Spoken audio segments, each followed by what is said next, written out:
Check, check, one.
See ya.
Check, check.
see.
Excellencies, distinguished guests, ladies and gentlemen, good morning. Sabah al-khair. Bonjour. First of all, a big thank you to all of you for sticking with us to one of the very last sessions of the middays. It's the last day, and we've made it through. So through all the talks, all the panels, so thank you for being here today. It is both an honor and a privilege to welcome you all to this session, this crucial session, number 12, on the topic that is very, very important. And today, at a moment when the very fabric of our interconnected world is undergoing profound transformations driven by technology, geopolitics, and perhaps most urgently, the escalating complexity of cyber threats. As we convene in this distinguished forum, we do not only discuss cybersecurity at the abstract, but to confront the tangible real-world challenges that affect us all, from the government to businesses, from societies to individuals. The age of hybrid threats we find ourselves is unlike any before, where cyber threats blend seamlessly with conventional and unconventional tactics, where digital infrastructure is both an asset and a target, and where the lines between conflicts and cooperations are increasingly blurred. Today, we are joined by a distinguished group of experts. Each will bring invaluable insights from their perspectives and areas of expertise, whether in cutting-edge technologies, evolving policy frameworks, or global security governance. And with them, we will not only examine the present challenges we face, but also engage in thought-provoking discussions that have the potential to shape the future of cybersecurity and fortify our collective digital resilience. Again, ladies and gents, it is a true privilege to serve you today as a moderator of this session. My name is Mariam Qassou, and I look forward to guiding this discussion. And with me today, let me, ladies and gentlemen, introduce you to my distinguished and respectful panelists. With me, Your Excellency, Secretary Mrs. Mary Beth Long, former Assistant Secretary of Defense for International Security Affairs from the United States of America. Welcome and thank you for joining us today. We have also Professor Mark Ellenbogen, Foreign Policy Advisor from the United States of America. Thank you for joining us today. We have also Monsieur Xavier Titelman, President Aviation Next from French Republic. We have again Dr. Nicholas Swedstrom. Excuse me if I butchered your name. It wasn't intended. Executive Director from Institute for Security and Development Policy from Kingdom of Sweden. And to my right, I have Professor Roudani Sharqawi, Geostrategic and Security Issues Expert, also former Member of Parliament, excuse me, from the Kingdom of Morocco. So thank you so much, dear panelists, esteemed panelists, for joining me today to this session. And let me start with my first question to you, to you, Secretary Mrs. Now it's working, Mrs. Mary Beth Long. So you've worked extensively on hybrid threats and contributed to the NATO's plan and frameworks. To begin, could you define what hybrid threats really mean, and particularly in a context of cybersecurity? How has this concept evolved over time? And in your experience, what makes cyber threats in general, a critical and challenging element of hybrid warfare? You know, NATO started looking at the changes in war in 2010. And traditionally, when we think of war, we think of armed conflict, like a company or a country, excuse me, sends its Army, Navy, Air Force, and Marines. And what we learned at NATO was it's become much more complex than that. It's not just cyber threats of cyber as in computing, or cyber as in your computer or your telephone, but it's economic threats, it's psychological warfare, it's disinformation, it's using companies as if they were part of a government's tool of weaponry. It's using proxies, forces that maybe appear like fishermen, which China does. It uses Chinese fishermen as proxy forces. It is using different mechanisms throughout the spectrum in all three, all 6 domains: land, air, sea, space, and now some people just say psychological and cyber, including critical infrastructure. It's poisoning water. It's getting into your banking system. It's pernicious. And so warfare, as we all think of it, with troops shooting at one another and weapons and aviation, is actually becoming a secondary part of how war is conducted. War has started basically globally with hybrid warfare. And the thing about hybrid warfare, it's not only a different kind of action and different actors and different domains, but it's also available to everyone. So war is no longer confined just to nation states. Groups, not just terrorists, but groups that are religious or groups that have a particular idea in mind, free Palestine. They can also participate in warfare with a lot of the results that used to just be confined to war and weaponry. So NATO started looking at that and said, first of all, how do we understand war and conflict? And as conflict now has gotten easy enough so that everybody can participate in a myriad of ways. And all of this is part of warfare. It's a precursor to warfare, and in some cases, it substitutes for warfare. And cyber is the most pernicious, the most dangerous, because it affects every part of our being. It's part of our work, it's part of our finances, it's part of how we communicate with one another, it's how we entertain one another. All of the use of cyber in particular is dominating the framing of warfare. So how does NATO and how does NATO's alliances and how do our countries then deal with this? And do we need to change the rules, the mechanisms, who we work with, and the penalties? It can't be that if you conduct cyber warfare, that the way to solve that is to go to war by firing rockets at one another. Unless you try to deal with that and try to figure out how all of this fits together, that will be the end result, that you force yourself to armed conflict because of the other kinds of hybrid conflict. So that's how it all started.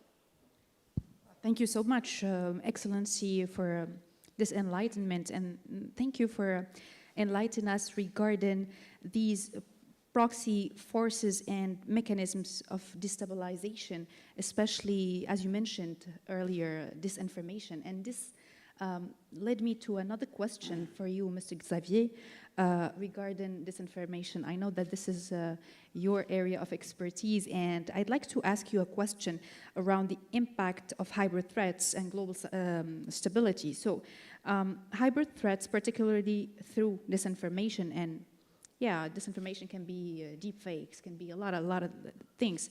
So this is increasingly destabilizing societies and also global politics. How do you view the long-term impact of disinformation and influence campaigns on geopolitical stability?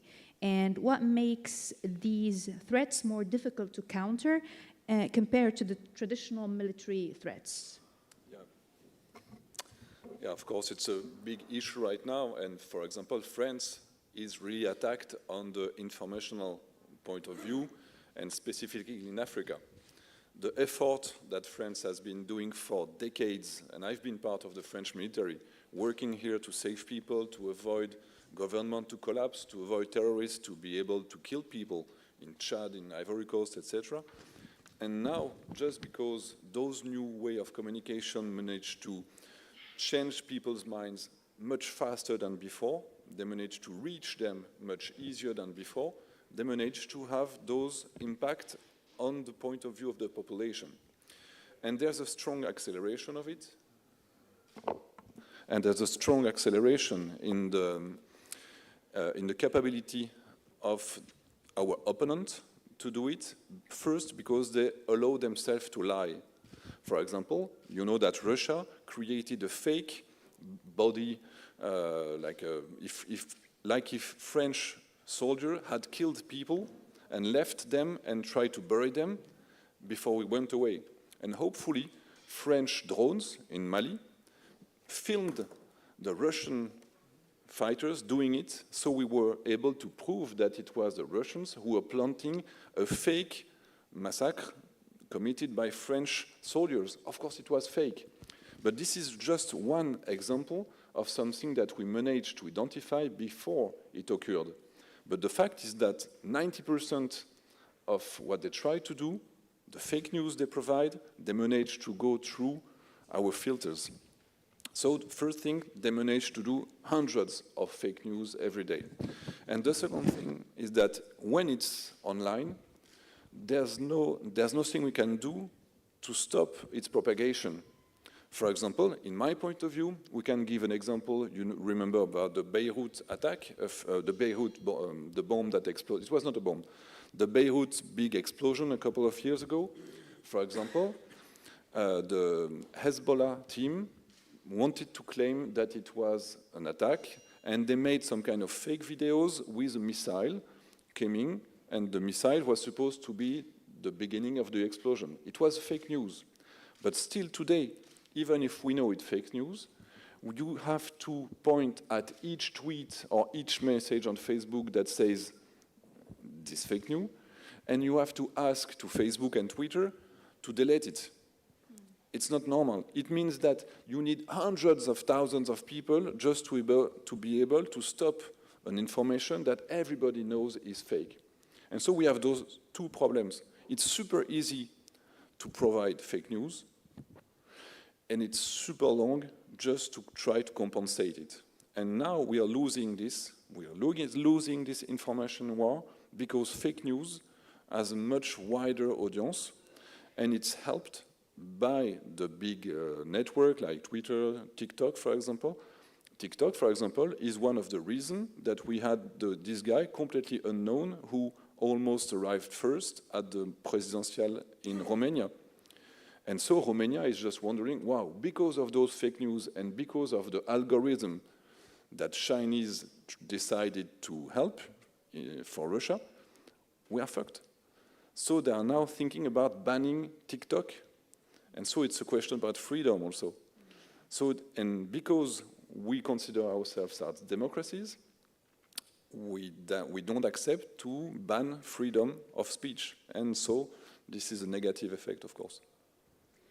Thank you so much, Mr. Titelman.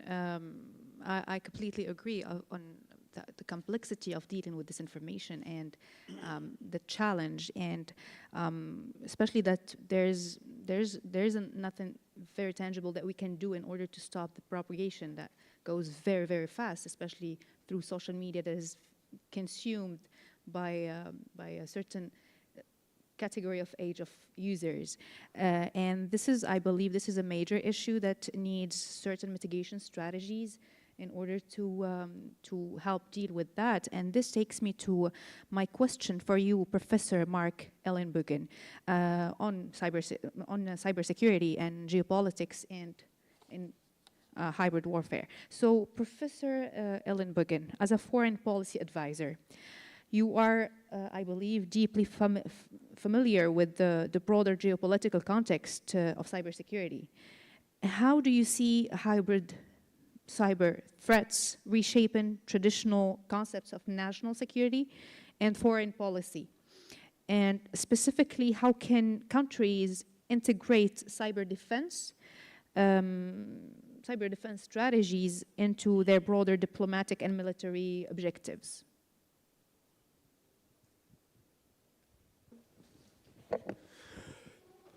Well, I'll give you an example of how things were when I was growing up. First of all, there were no mobile phones. They were big and bulky. They weren't like your handheld devices today. Second of all, I walk around with a Nokia E51 and a Nokia 150. There are things that each person can do not to participate in the fact that you become a number on Twitter, on the internet, on Facebook, and all these institutions that essentially undermine the work that Secretary Welch and even I do. There was a famous scene that appeared, a photo in the New York Times in, I'll say, the six-party talks. I think that was 1996, and I was doing some offline things, and maybe it's 2000, sorry, Time and Space. When you're in 60s, sometimes time. Anyway, the point is that I met Chris Hill at the airport in New York. We didn't take a limo. We went there to be offline. It's an offline session. You have no phones. You had boxes. You put your things. And cameras come. We go underground, and the first camera says, "Why are you here in a taxi and not a limo?" By the time the meeting started, the press had announced that we had concluded XYZ. By the time we got out of the meeting, they said we had done everything. We hadn't even set up the agenda. So in today's age, with information moving so quickly, every one of us has to think that this isn't just a conflict, it's a war. And information dictates our lives. I choose to not be part of that because I don't need people to manipulate me any more than they already try. And that's what, so these basic things that I'm talking about start with each one of our movements. You know, I grew up in the Cold War. Most of us here did. And we had to worry about whether people were tracking us. And soon you'll get to have the same fun experience when China comes in here and says they're saving you. Meanwhile, they will not be very good towards you. I'm just warning you in advance. So my point is that in this context of the macro, which we deal with, you play a part in the micro. You don't know who you're talking to. Most people don't care. Of course you don't do background checks every day. You probably wouldn't want to do one on your husband or wife. But my point is there are lots of people scurrying around that you don't realize are manipulating you and the information. So what does that do in terms of classic war? Well, classic war isn't just, as the Secretary already said, moving troops onto the front lines. Because the things that people do to manipulate start earlier. Manipulating elections, manipulating news that comes out, placing advertisements that look like real. So by the time the real conflict starts, you're now in quicksand, trying to make decisions. And the quicksand is moving quicker than we can move in it. Thank you so much for this, these insights, Dr. Ellenbogen. So this, you raised a point that is very, very, it's crucial, which is that information dictates our lives. And I think that the manipulation of information is becoming an easy task to do, especially with the age of data.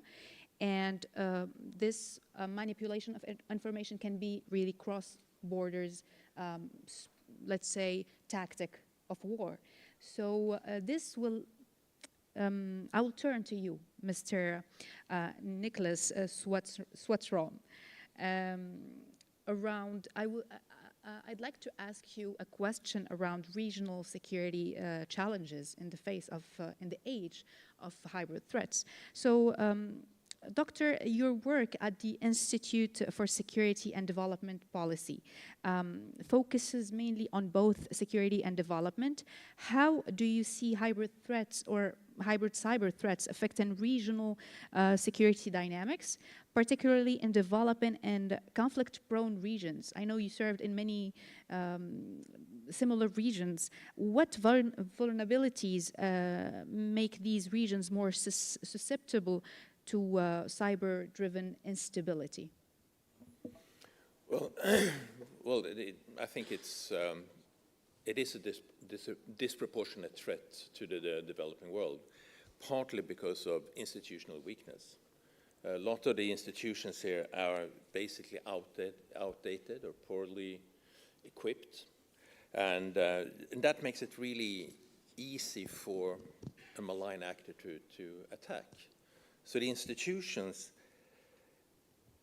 is part of that weakness, and it's part of the solution as well. But then, of course, you know, institutional weakness, states. The states are not as active and engaging. Actually, we talked about that during the breaks. Europe is not doing a fantastic job either because of the institutional problems that we face. We don't have that strong mechanism to deal with it. But in the developing world, that lacks to a large extent. And I think that that's something that we also need to look at when we talk about solutions later.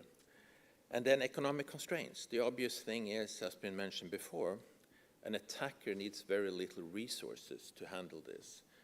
But defense costs enormous amounts. You can either choose to stay outside the whole thing, or you can do as we have done. We don't put in as much money at the Institute to defend ourselves, which means our homepage is locked on a number of occasions from a big actor in the East, or one of the two big actors in the east of Sweden. But economics plays a role here, and that it costs money to be on top of it. But that leads to a couple of problems. One is that the developing world is dependent on external services. Depending on external services, which might actually not only be a malign actor, it can also be a friendly actor, but that means it's an information bias in the system. And the information bias is a threat. So what we need to do here is, of course, to look at local solutions. And then we're lacking control mechanism. And we talked about fact-finding. How do you control the information? How do you find what is wrong? And in the developing world, and this we've seen, and I work primarily with Asia, rumors spread incredibly fast, and the rumors becomes a reality, and it becomes a fact. And if you don't stop this very quickly, you have failed. So the Lebanon missile is a case in point. So this is, I think, the weakness of the developing world, but also, to a certain extent, some of the liberal democracies, and Europe being a point in that. So there are tremendous challenges, therefore, to deal with. And with a young population that is hooked on a mobile phone, this becomes more accentuated. If you're in my age, if I don't have my Facebook page, I can live without it. But if you're 21, you need to be on social media. And that creates an extreme vulnerability. Or at least the perception is by the youth that they have to be online. So, thank you, Dr. Swanstrom, for these enlightenments, especially regarding challenges like institutional weakness, as you mentioned, and also the information bias that is also a real threat to security, whether it's national security or regional security, and how can we make sure that the information that circulates is an accurate information and it's not a rumor? And it really stuck with me when you said that rumor becomes reality. It's really challenging to, how can we deal with this very slippery floor, let's say. So I'll turn to you, Mr. Roudani Sharqawi. Okay, so okay. So it doesn't work? Okay. J'aimerais, I'll switch to French very quickly pour Monsieur Sharqawi Roudani. Merci d'abord de nous avoir rejoints aujourd'hui. J'aimerais vous poser une question par rapport à tout ce qui est les challenges qui sont en relation avec le cyberespace et qu'est-ce qui fait que les réseaux sociaux aujourd'hui, ils peuvent représenter un certain nombre de menaces sur notre stabilité nationale et sur notre, je dirais, la stabilité de notre système. Oui. Merci beaucoup. C'est une très très bonne question. J'aimerais bien aussi souligner une chose qui est très importante. Aujourd'hui, quoi qu'on dise que le monde il vit en paix, je pense que nous sommes dans une guerre qui est ouverte, mais avec des stratégies qui sont différentes. Aujourd'hui, beaucoup d'États à l'échelle internationale déploient des stratégies hybrides et des guerres hybrides avec plusieurs leviers pour déstabiliser l'autre, soit une structure, soit une société, soit un État. Donc, de fait, aujourd'hui, la première victime dans une guerre, il faut le dire, c'est l'information. Parce que lorsqu'on rentre dans la désinformation, vous pouvez anéantir tout un État, tout un système. Et je ne vais pas en revenir sur ce qui s'est passé, par exemple, ce qui se passe aujourd'hui dans la guerre russo-ukrainienne, avec le déploiement de la stratégie de Gerasimov, qui, dont l'un des paramètres et les composantes essentielles, c'est la désinformation et aussi des attaques avec même qui s'accroître avec l'utilisation de l'intelligence artificielle. Couplage intelligence artificielle avec aujourd'hui l'absence de mécanismes. D'accord. Donc, par exemple, même dans le continent africain, aujourd'hui, il y a des mutations qui sont très profondes au niveau de la structuration de certains axes stratégiques, avec l'arrivée de certains acteurs non étatiques qui se déploient dans plusieurs États, comme le RCA, comme les pays du Sahel et l'Afrique subsaharienne. La désinformation joue un rôle très important dans la stratégie de ces groupes non étatiques qui pour asseoir une stratégie globale des États. Et de fait, aujourd'hui, malheureusement, qu'on parle de la cyberespace, c'est un espace qui devient, si demain, il faut le dire, si demain il y aura la troisième guerre mondiale, ça sera dans la cyberespace. Ça va commencer dans le cyberespace. Donc, parce que aujourd'hui, pour attaquer un État, tu n'as pas besoin d'un missile hypersonique ou bien un missile balistique ou bien un missile supersonique avec un Mach 15 ou bien un Mach 20. Tu as besoin juste de mettre en place un virus. Tu étudies préalablement les mécanismes numérique de cet État et vous pouvez lancer vraiment un virus qui est capable de freiner, qui est capable de fragiliser et qui est capable même de détruire tous les systèmes de communication et les systèmes de connectivité de tout un État. Et de fait, là, vous pouvez anéantir, vous pouvez même affaiblir la position de ce pays. De fait, aujourd'hui, lorsqu'on parle des réseaux sociaux, les réseaux sociaux, ils deviennent malheureusement un outil qui, jusqu'à maintenant, n'est pas régulé. Sont devenus un espace gris.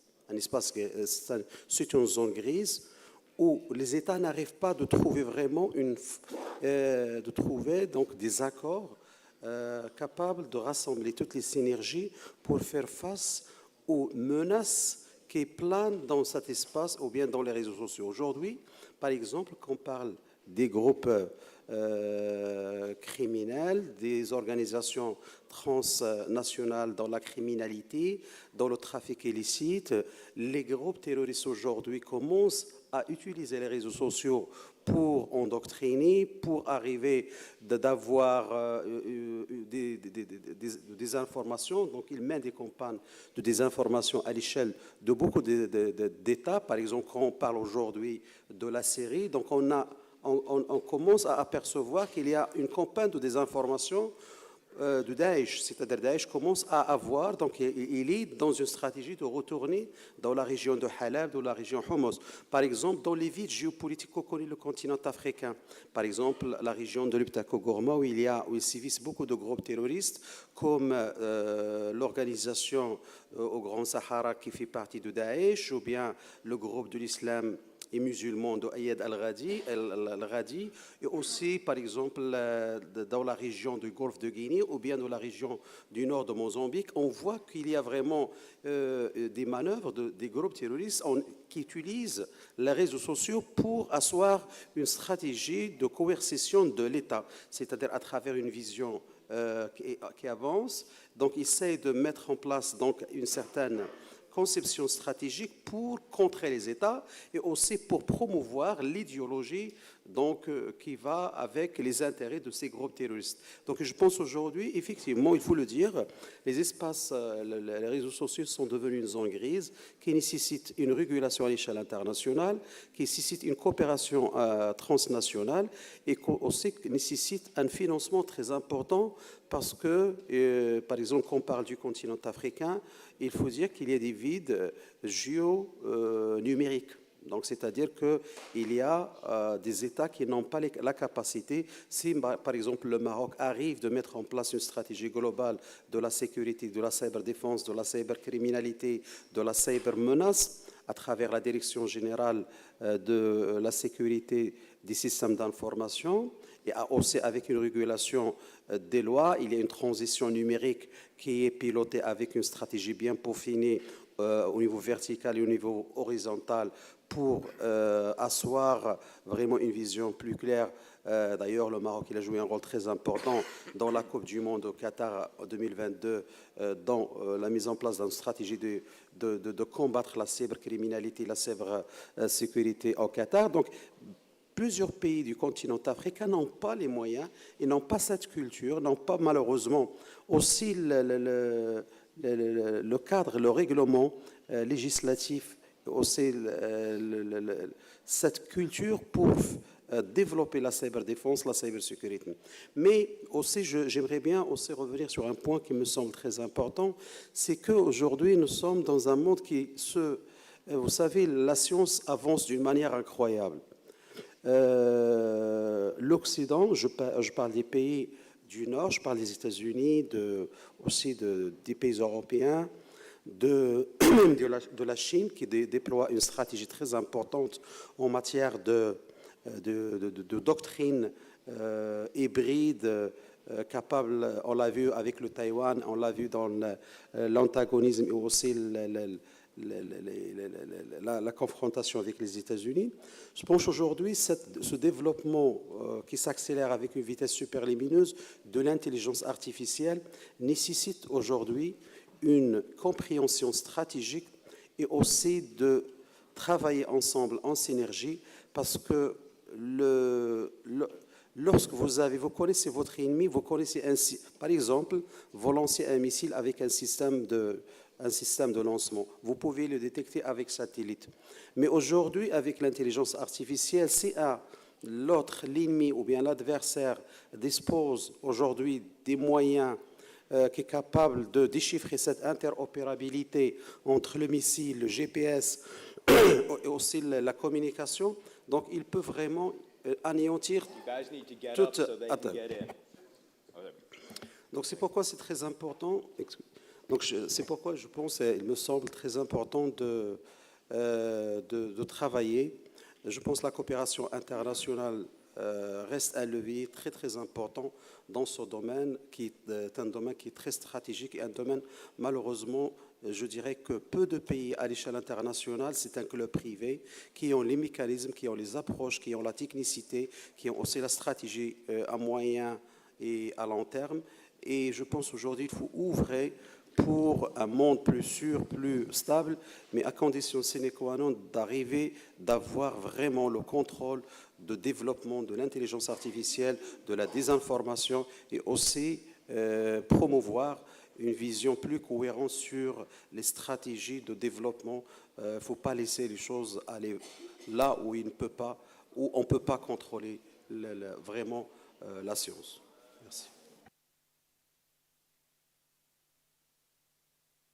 Merci. Don't be shy, you can clap if you want. Merci, Monsieur Cherkaoui, pour ces éclaircissements. Surtout, je suis d'abord complètement d'accord avec ce que vous dites. Et aujourd'hui, dans l'ère du digital et dans l'ère du numérique, où tout change avec une vitesse extrêmement rapide, et même, je dirais, les stratégies de guerre, les États aujourd'hui, ils ont compris que peut-être que la guerre dans le cyberespace, ça pourrait coûter beaucoup moins cher qu'une guerre on the ground.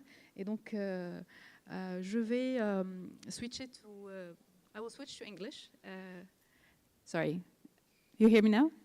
Okay. I will switch to English. And I think we covered many challenges, and it is time to give it a little hint of positivity. Let's talk maybe about opportunities. So I'd like to turn to you, Excellency Secretary, Mrs. Mary Beth. So I have a question for you for the opportunities in the face of cyber hybrid threats. So while hybrid threats present significant risks, they also can maybe offer opportunities for innovation in cybersecurity. What do you see as key opportunities for nations and also organizations to strengthen their cyber defense mechanism or strategies and better address the challenges posed by hybrid threats?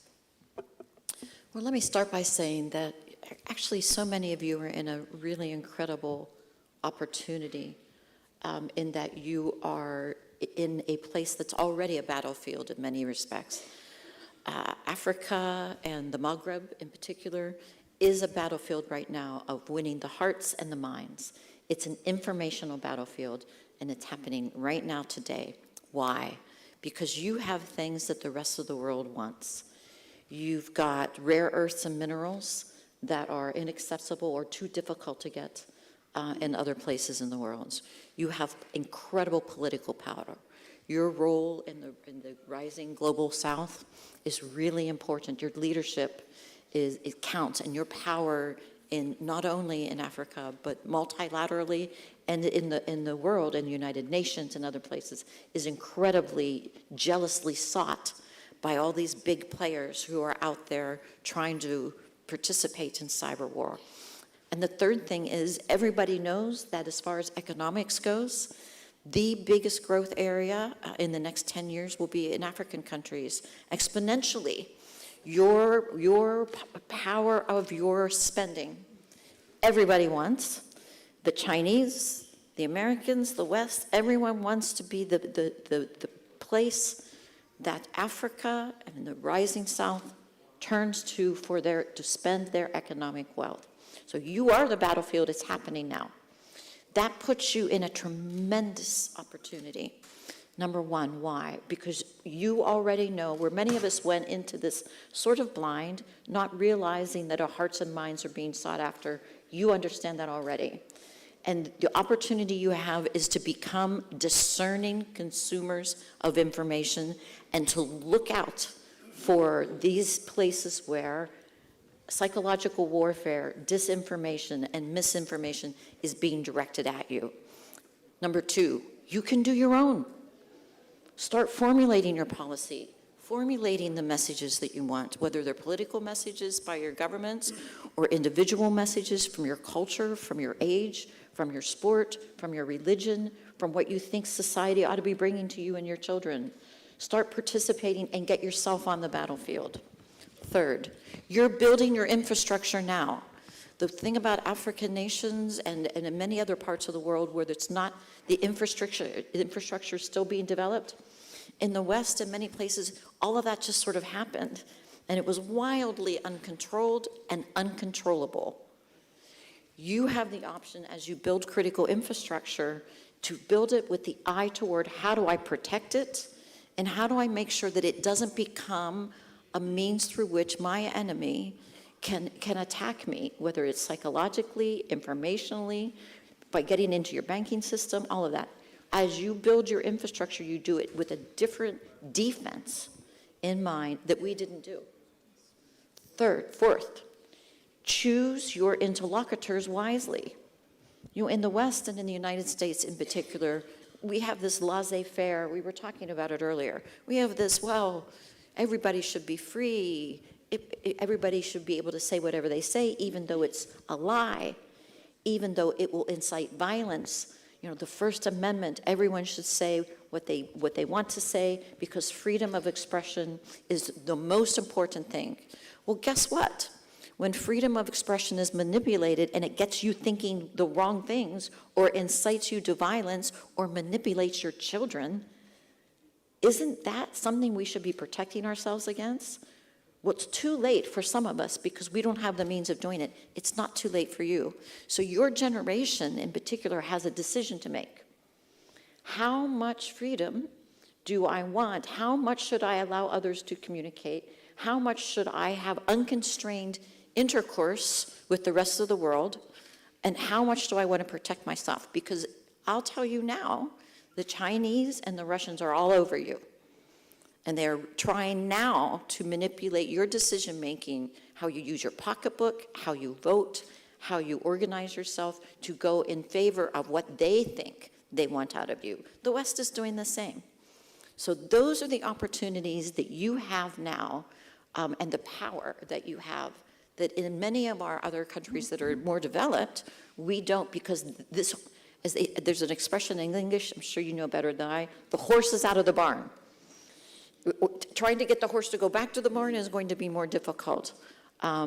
You don't have that situation. So I encourage you to be very proactive about what you're eating and consuming informationally and examining it. Right now, for example, the biggest debate, the biggest war that you're dealing with is, what about Palestine? I'll say it because everyone's thinking it. What about Israel? What about the future of Africa? What about the future of Morocco? What do we want this to look like? Everyone is trying to manipulate how you decide that based on information given to you. But you're smarter than that, and I encourage you to exercise that power. Wow, wow, wow. Please, please, a big applause. This was like music to my ears again. Honorary Excellency Secretary, Mrs. Mary Beth, thank you so much for enlightening us on this critical aspect of or perspective, which is sometimes building your own infrastructure can be in itself a strategy of defense. And especially that today in the digital world, I mean, the real asset we have currently might not be military stuff, but data. So data can be targeted implicitly and explicitly. And if it's targeted sometimes by tech giants and sometimes by geopolitical opponents. And for that, since we talked about digital infrastructure, data and stuff, I'd like to turn to circle back to you, Mr. Titelman, on the same area of AI, the role of it in detecting and mitigating influence operations. So my question to you, Mr. Titelman, is, given the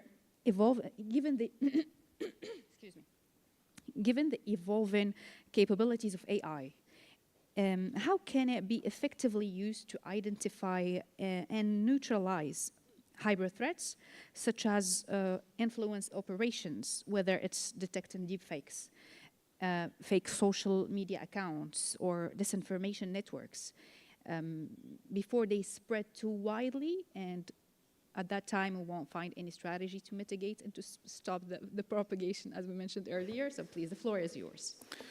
Well, unfortunately, up to now, AI is a threat more than an answer. Because, to be honest, look at the capability that the Russians used to create fake accounts on Twitter, and those bots were answering. And hopefully, one day, Russians forgot to pay ChatGPT, and so hundreds of accounts just said, sorry, my prompt is not, we don't have credit anymore to pay, to keep answering.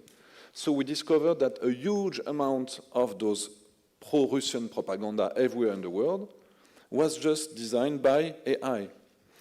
AI gives the opportunity to create fake pictures that make huge buzz.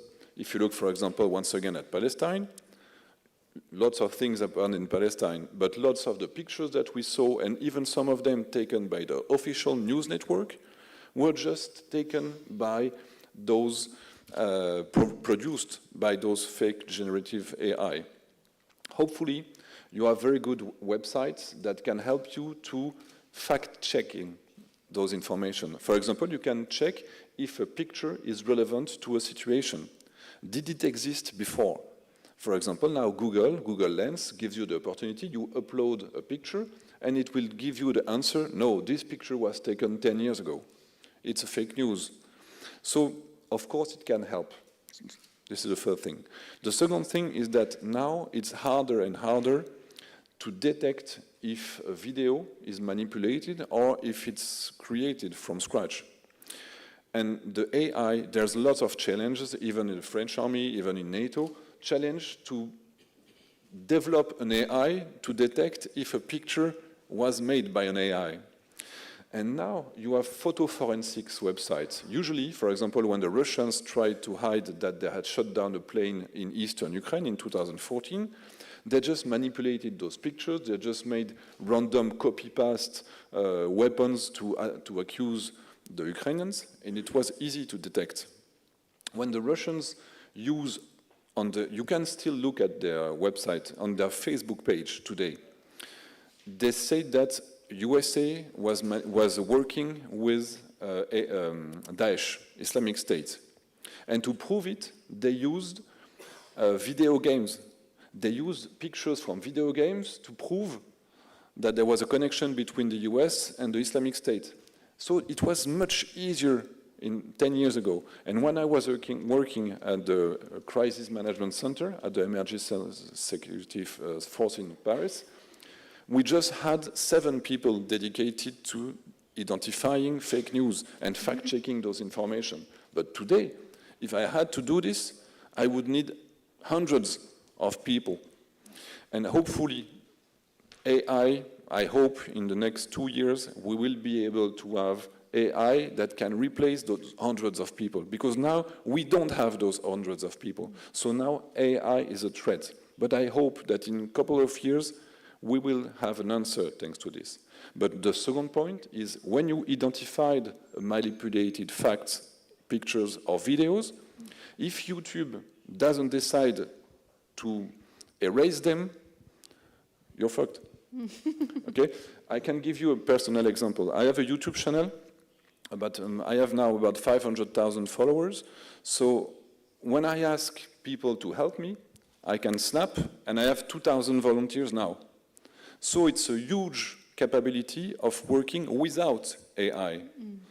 But to be honest, the government doesn't have my capability to raise 2,000 volunteers right now. And sometimes, even despite the size of my community, when I'm targeted by Russians, there's no answer. So, for example, when I take a plane, now I don't make an Instagram when I take a plane, because Russians know that I won't be available for next 8 hours. And last time I was coming back from India, 12 hours without internet, and they managed to have some of my videos gone offline because they were attacked by Russian bots. So Russian AI bots just targeted the 12 hours in the time when I was not able to answer to the AI. You see? So I hope that YouTube will be able to detect those fake bots in a few weeks or in a few months, but still now they don't. Finger crossed we arrive on. Please, big clap. Well, it's a sure thing. Digital media space has huge ability of mobilization. Today, it's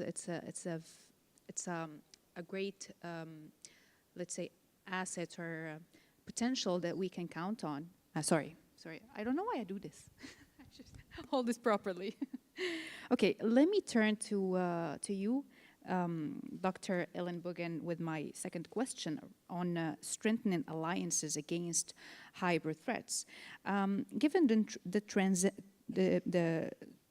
transactional nature of hybrid threats, how can international alliances like NATO or bilateral partnerships strengthen their collective defense against cyber-enabled hybrid threats?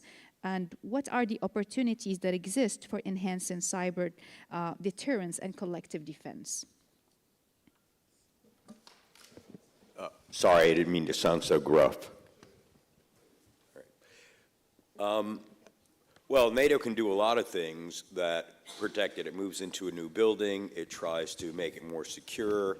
OPSEC, people taking care of themselves, maybe not going to every restaurant that they go to on a normal basis. Those are just the little things. But it starts with that each country who they send to be part of this, like a puzzle, has to fit into the paradigm. And the problem is that isn't quite yet the case. So that many countries have their own way of dealing with these issues, and there is not necessarily a right and a wrong way.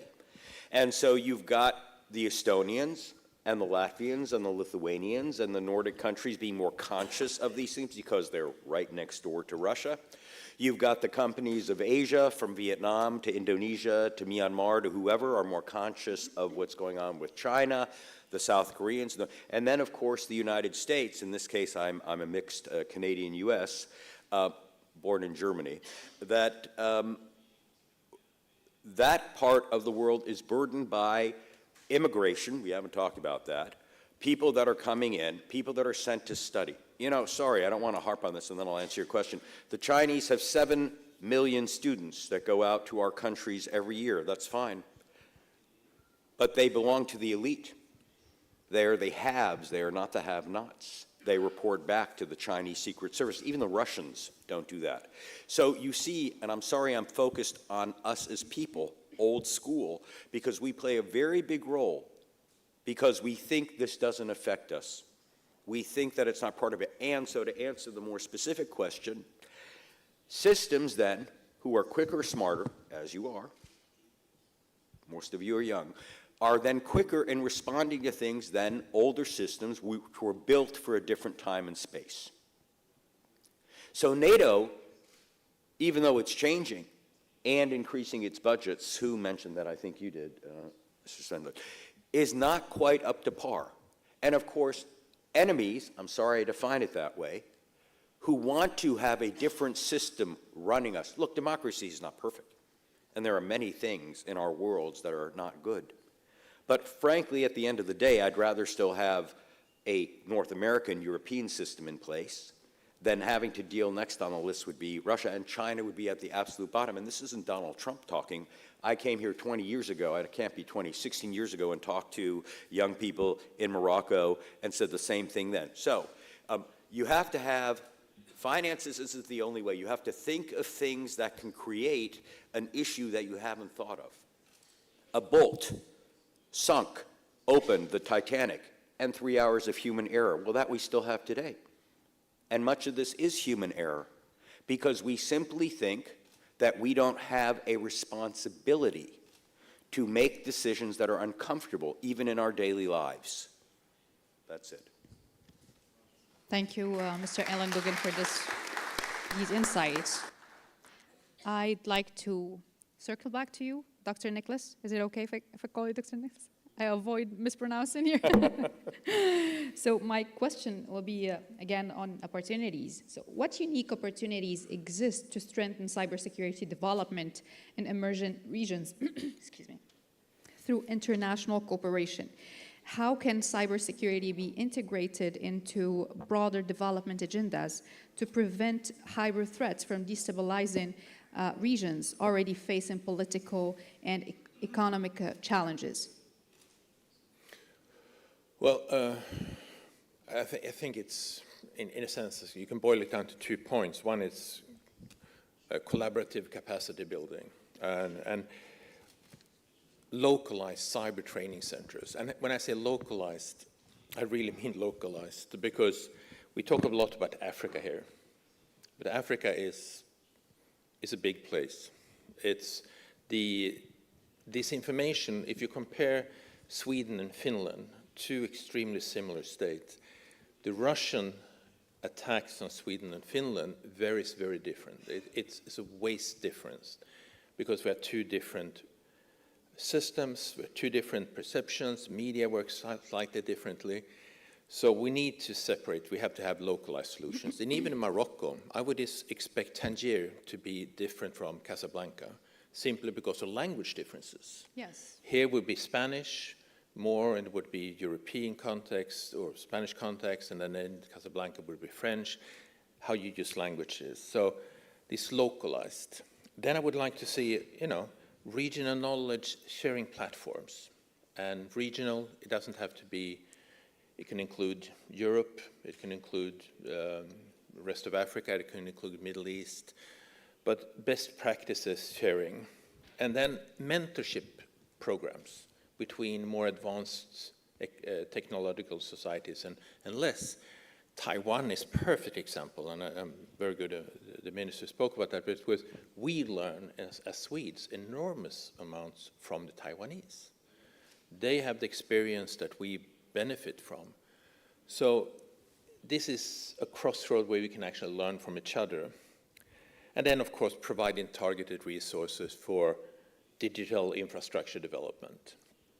And I just wrote a piece on artificial intelligence and agriculture, and it all sounds really hunky-dory and well, but it's vast differences. This was about India, and the Indian situation looks very different than it does in Sweden, so we need that sort of localized. And therefore, we need integrated development strategies that brings in this technology. And basically, embedding cybersecurity in development strategies. And I think we've been really poor at that. We offer the developing world high-tech solutions, but it's really difficult to absorb it. And here we need to, supporting digital literacy, we need to have technological education programs that sort of connects reality with the technological advancement. And then policy frameworks, and we need to work very strongly on policy frameworks. And here I would like to see much closer cooperation between United States, Europe, and the developing side. And I think that we haven't really been as active as the Chinese and Russians have been, which I think is a problem. But I also see certain advantages, and I think Beth was touching on this, and it's the ability to leapfrog for the developing world. I mean, we have a lot of technological luggage, and the developing world can move into a higher technological level immediately. So I'm actually quite optimistic about, and again, looking at the audience, young people, technological savvy people.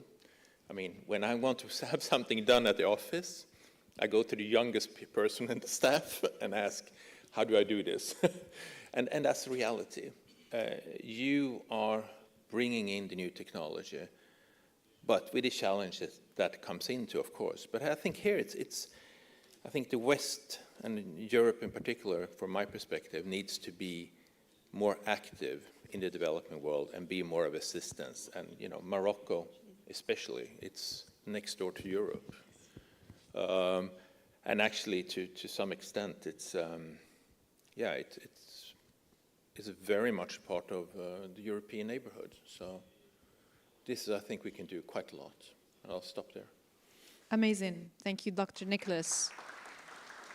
I have one other question for Dr. Roudani Sharqawi on leveraging regional cooperation and cyber defense. In light of Africa's growing cybersecurity needs, how can regional cooperation and organizations such as the African Union contribute to building a unified cyber defense strategy? What role do regional cybersecurity initiatives play in mitigating hybrid threats before they escalate to full-blown crisis?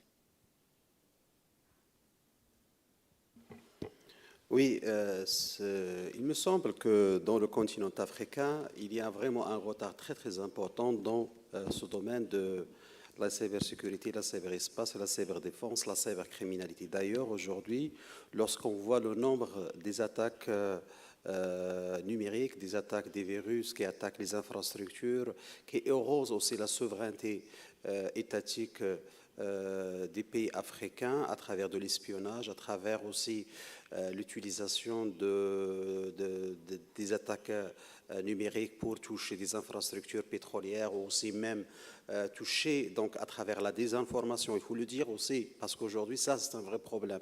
Malheureusement nous dans le continent africain on n'arrive pas de l'appréhender. Mais mes collègues, ils ont parlé un petit peu, mais aujourd'hui, la démocratie dans le continent africain, elle est en danger, il faut le dire. Parce qu'aujourd'hui, avec je ne sais pas, mais un État puissant, ou bien un État qui dispose, un État qui n'a pas de morale, un État qui a des visions géostratégiques, qui ne veut pas utiliser, par exemple, ce qu'on appelle l'approche coercitive pour attaquer ou bien pour déconstruire l'éthique d'un État autre, donc il va utiliser, donc il va vers ce domaine de la désinformation en essayant de mettre en place donc des mécanismes pour changer même le cours de l'histoire, le cours des élections, le cours cours de l'évolution d'un État. Donc la désinformation, pour moi, c'est un point qui est très sensible, qui est très important, qui nécessite vraiment un partenariat très solide et aussi même un pacte à l'échelle internationale. Et on l'a vu à l'échelle même des pays occidentaux, combien parfois certains États comme la Russie, donc vous avez déjà entendu parler comment la Russie, ils ont essayé un petit peu d'impacter les élections aux États-Unis, en Grande-Bretagne, on a vu combien les choses, comment ils se sont déroulées. Juste un petit point aussi. Aujourd'hui, lorsqu'on compare, par exemple, combien coûte WhatsApp, c'est à peu près plus de 20 milliards de dollars. Combien coûte Facebook? C'est à peu près 120 milliards de dollars et plus. Combien coûte, par exemple, ces applications de l'information? Lorsque vous comparez, par exemple, l'une des compagnies les plus importantes de l'industrie automobile en Allemagne, par exemple Volkswagen, coûte 8 milliards. Devant une application qui a été créée juste, ça fait 5 ans à 6 ans, qui coûte maintenant 120 milliards. C'est pour vous dire à combien l'information devient le nerf de la guerre. Si j'arrive de vous contrôler, si j'arrive de comprendre vos éthiques, vos traditions, vos coutumes, je peux vous manipuler. Donc aujourd'hui, il faut se préparer dans un monde où il y aura la manipulation. De plus, il y a un point qui est très important. En Afrique, malheureusement, il y a plusieurs mouvements séparatistes, il y a plusieurs groupes terroristes qui sévissent dans des villes géopolitiques. Ces groupes terroristes, maintenant, ils ont les moyens technologiques, comme les États, d'accord, d'ouvrir, de changer, d'endoctriner et de recruter. Et même au niveau opérationnel de l'action sur le terrain, ils utilisent, d'accord, la cyberespace et ils utilisent l'intelligence artificielle. Et donc, de fait, aujourd'hui, il me semble que dans le continent africain, pour essayer d'avoir une vision plus claire, il faut créer au niveau de l'Union africaine un système de sécurité, de défense, de système de l'information qui, à travers l'Interpol, au niveau de la géopolitique de renseignement, on pourrait vraiment accroître nos capacités de l'intelligence, nos capacités de faire face à certains défis et certains enjeux qui pourraient vraiment anéantir, ce n'est pas un État, mais tout le continent africain pourrait être suiviste d'une logique qui se prépare derrière les vitres dans un État quelconque parce que simplement ces États, ils ont la capacité de rentrer chez vous à la maison, de manipuler vos enfants, de manipuler donc vos traditions, de manipuler vos intentions de vote et de faire changement de système politique. Merci beaucoup, Seychelles Traoui. C'est un constat crucial. Aujourd'hui, la vraie fortune dans notre monde, c'est l'information. C'est pas le pétrole, c'est pas le gold, c'est l'information, la vraie fortune aujourd'hui. So I'll switch back to English. So as you know, I've been charged today with this beautiful responsibility, which is moderating this amazing panel. But also, I have the responsibility to be a strict timekeeper. So I would love to ask my dear esteemed panelists on some recommendations. But please, dear panelists, stick to 1 to 2 minutes maximum. I'd love to leave the floor or some 5 minutes for the audience if someone have any question or something they'd love to address. So would you want me to ask you a question, or we can leave it like... Well, I'd rather give my time to have some of them ask us questions. Okay. Should we go on and ask the audience? Okay, thank you so much. This is generous of you. Thank you. Okay, un micro-baladeur, s'il vous plaît. And please, if you have question, just raise your hand. We'll get you a mic. We've got some questions. So kindly limit your intervention or intervention. 1 minute for the question, and 1 additional minute if you want to add something or highlight something.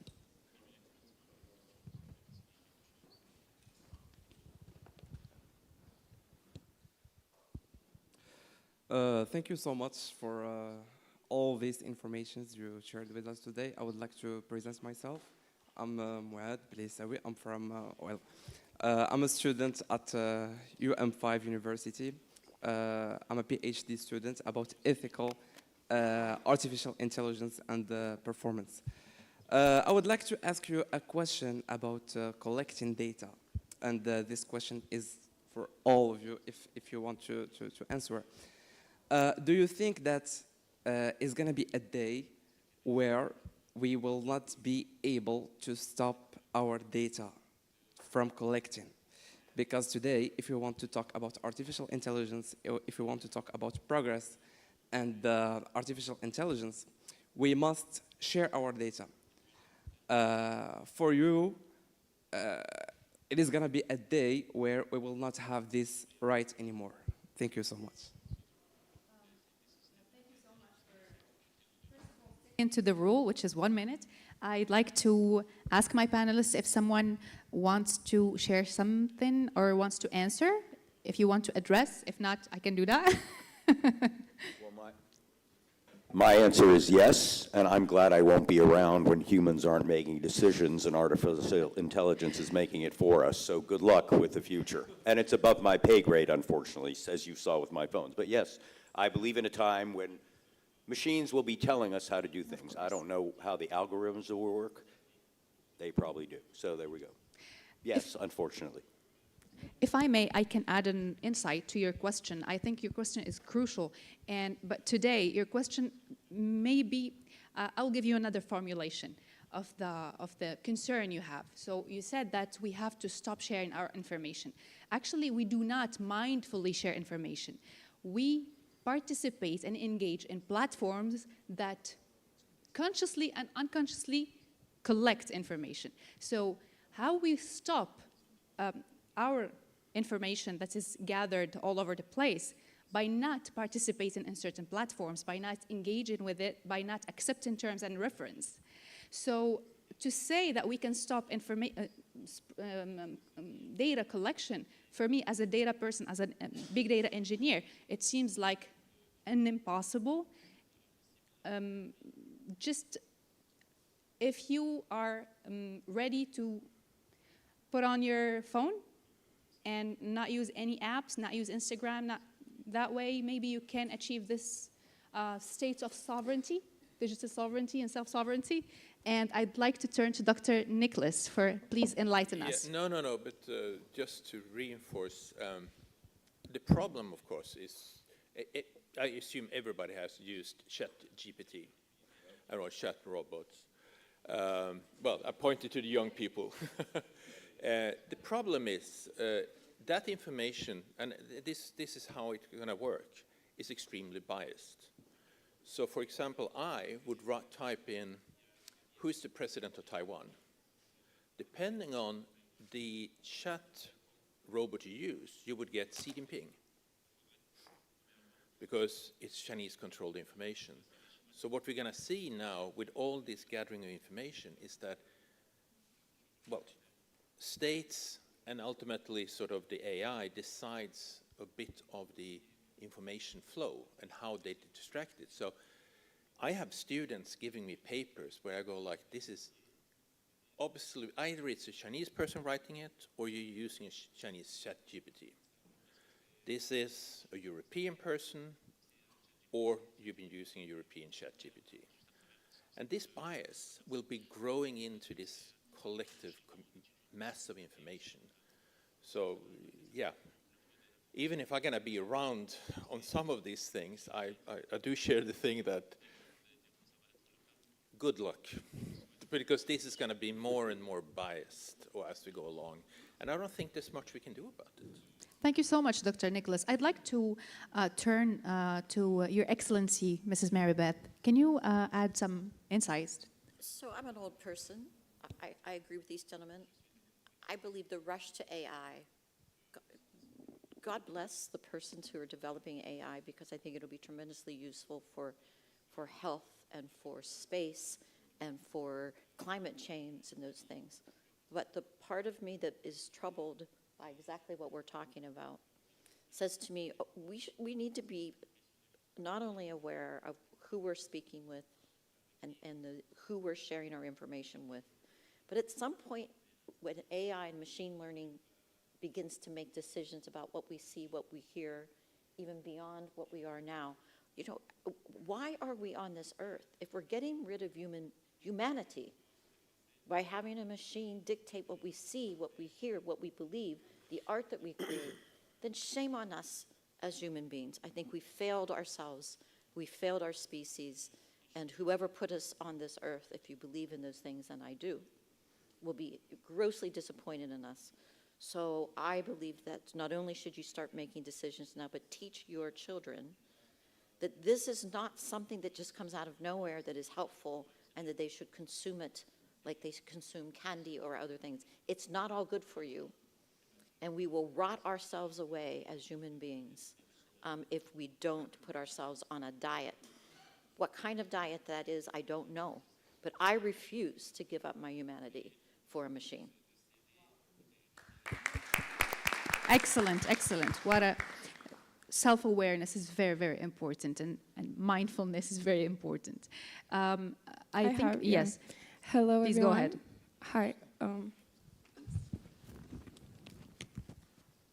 Hello, everyone. My name is Hejil. I would like to thank you all for your very amazing input on this really, really interesting panel topic. We are, as you all mentioned, AI is growing tremendously, and it is, yes, it has a lot of pros, as it has a lot of cons, and its cons, it's really, really dangerous, and it's threatening, as you just said, our humanity and our base. So I would love to really know what's making all of these big, maybe enterprises or governments take a long time to regulate AI, because I think it is time to have regulations around AI. If not, then I think like our world is just gonna go like downwards, and it's just because it's used for fraud, for scams, for a lot of really, really bad things. So I think it's time to regulate it. What's taking them a long time to do so? I think it's the perfect timing before it destroys us. So yeah, thank you. Thank you for your question. Very important question. Do you want to answer? Please go ahead. I've been working on the threats around AI for a couple of times now, and you cannot control it. I mean, for example, they asked AI to give examples of new kind of chemical, for chemical warfare. And those AI produced and gave example of chemicals that didn't exist and that were accurately capable of killing really easily. You can produce weapons that nobody thought about. And the fact is that you can have decided that your AI on your drones, for example, they don't kill people before a human decided it. But Turkey, for example, said, let's the AI decide, and there was bavure. How do you say bavure? Yeah, it made a mistake in Libya. In Libya, the Turkish AI killed a random dude who has nothing to do in this position. How can you say, or any government in the world, how can you say, okay, Turkey, it's forbidden? It was Turkey, but tomorrow, of course, you know, for example, you can buy FPV kamikaze drones with auto-targeting systems. Already now it's available. Yeah. China sells it. In the beginning, they were selling it to Russia. Now you can buy it online. If you put pictures of targets, you don't have to ask to anyone. You have an AI who is able to kill. You just need to find the proper explosive device. But I mean, you cannot stop AI from being used by bad people. And this is a major threat for the next years. Thank you so much. Doctor.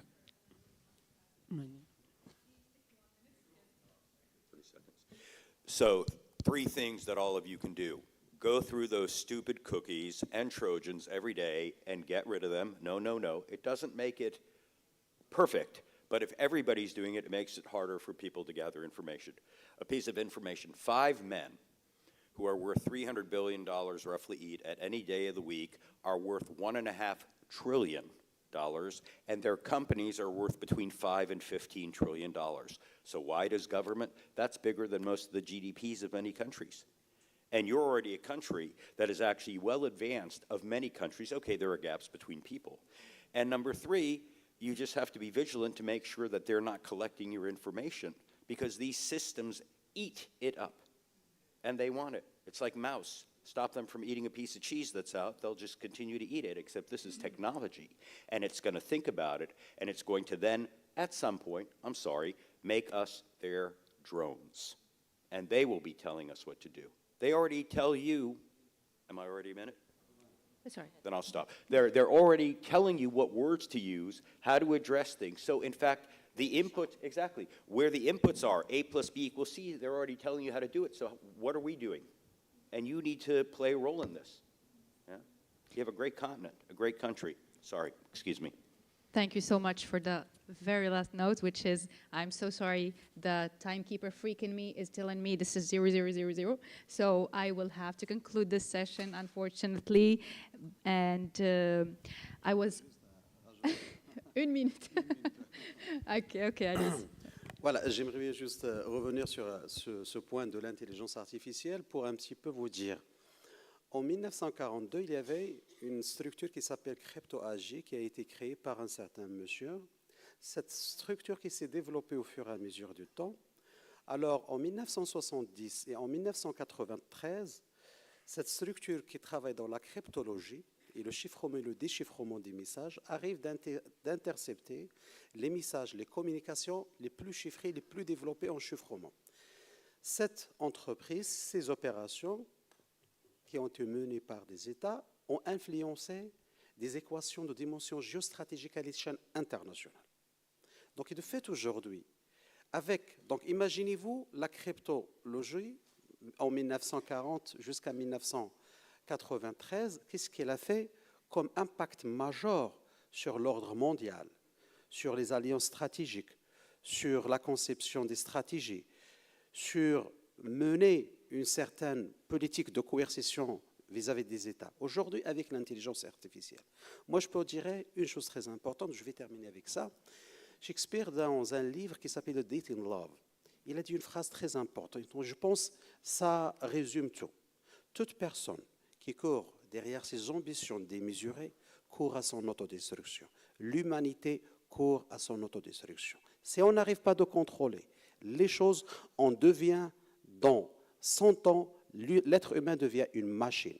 Il va se marier virtuellement, il va manger virtuellement, il va faire tout ce qui compte, la politique virtuellement, la démocratie virtuellement, et aussi malheureusement, l'âme le mariage entre notre existentialisme et humanisme va changer par une machine, c'est elle qui va concevoir notre futur.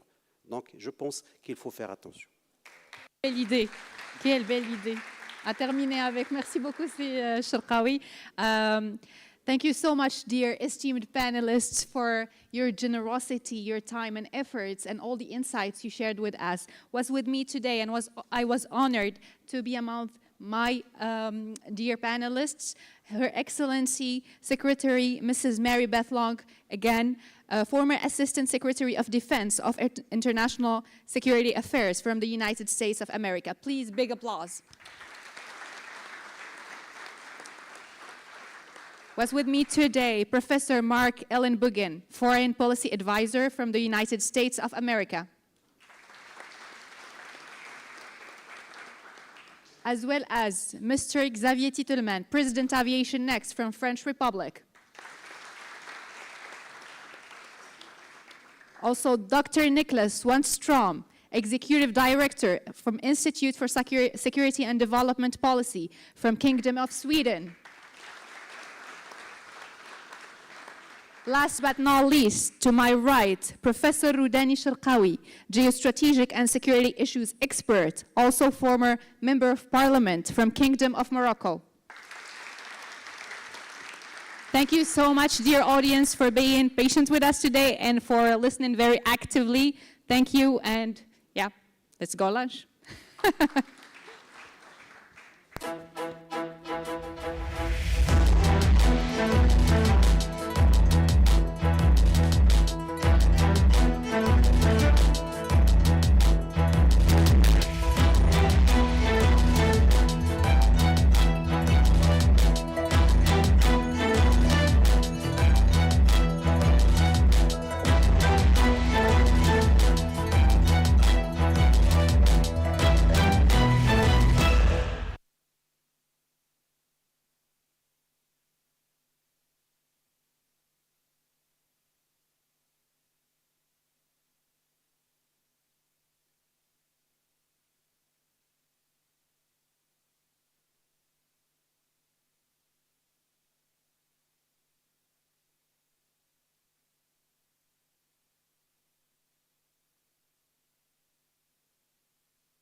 Good afternoon, ladies and gentlemen.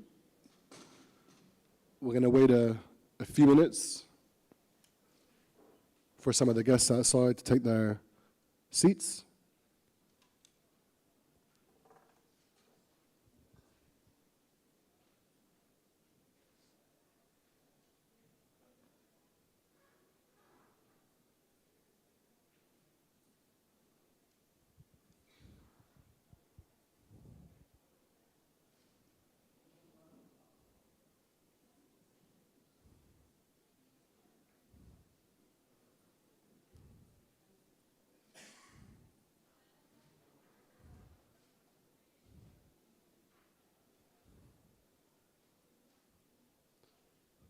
Please take your seats, and we'll begin in a few moments.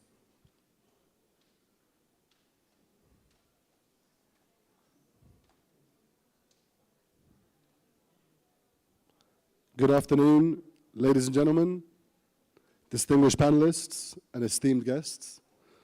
Welcome to this critical panel discussion on the intersecting crises across the region, from the Sahel through to North Africa, Sudan, Libya, the Democratic Republic of Congo, the Central African Republic.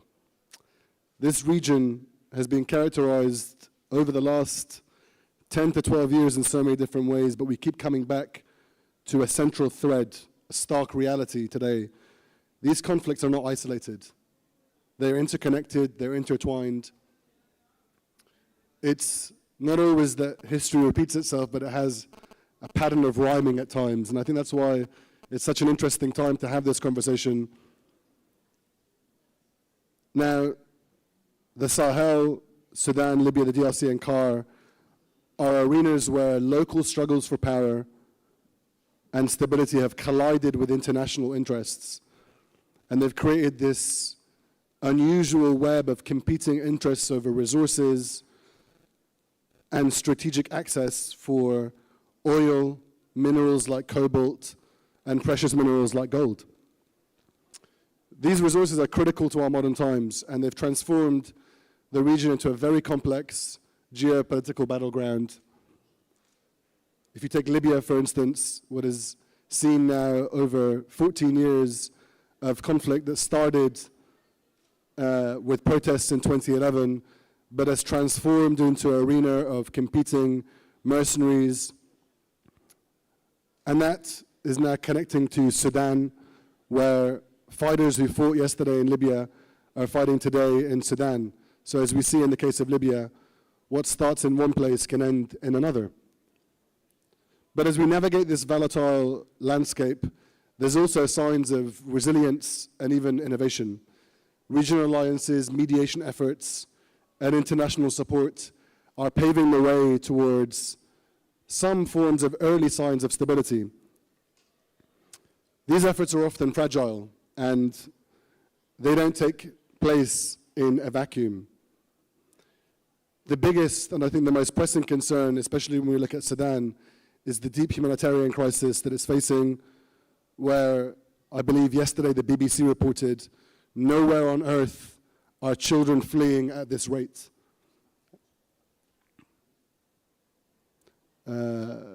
We have a problem with the translation.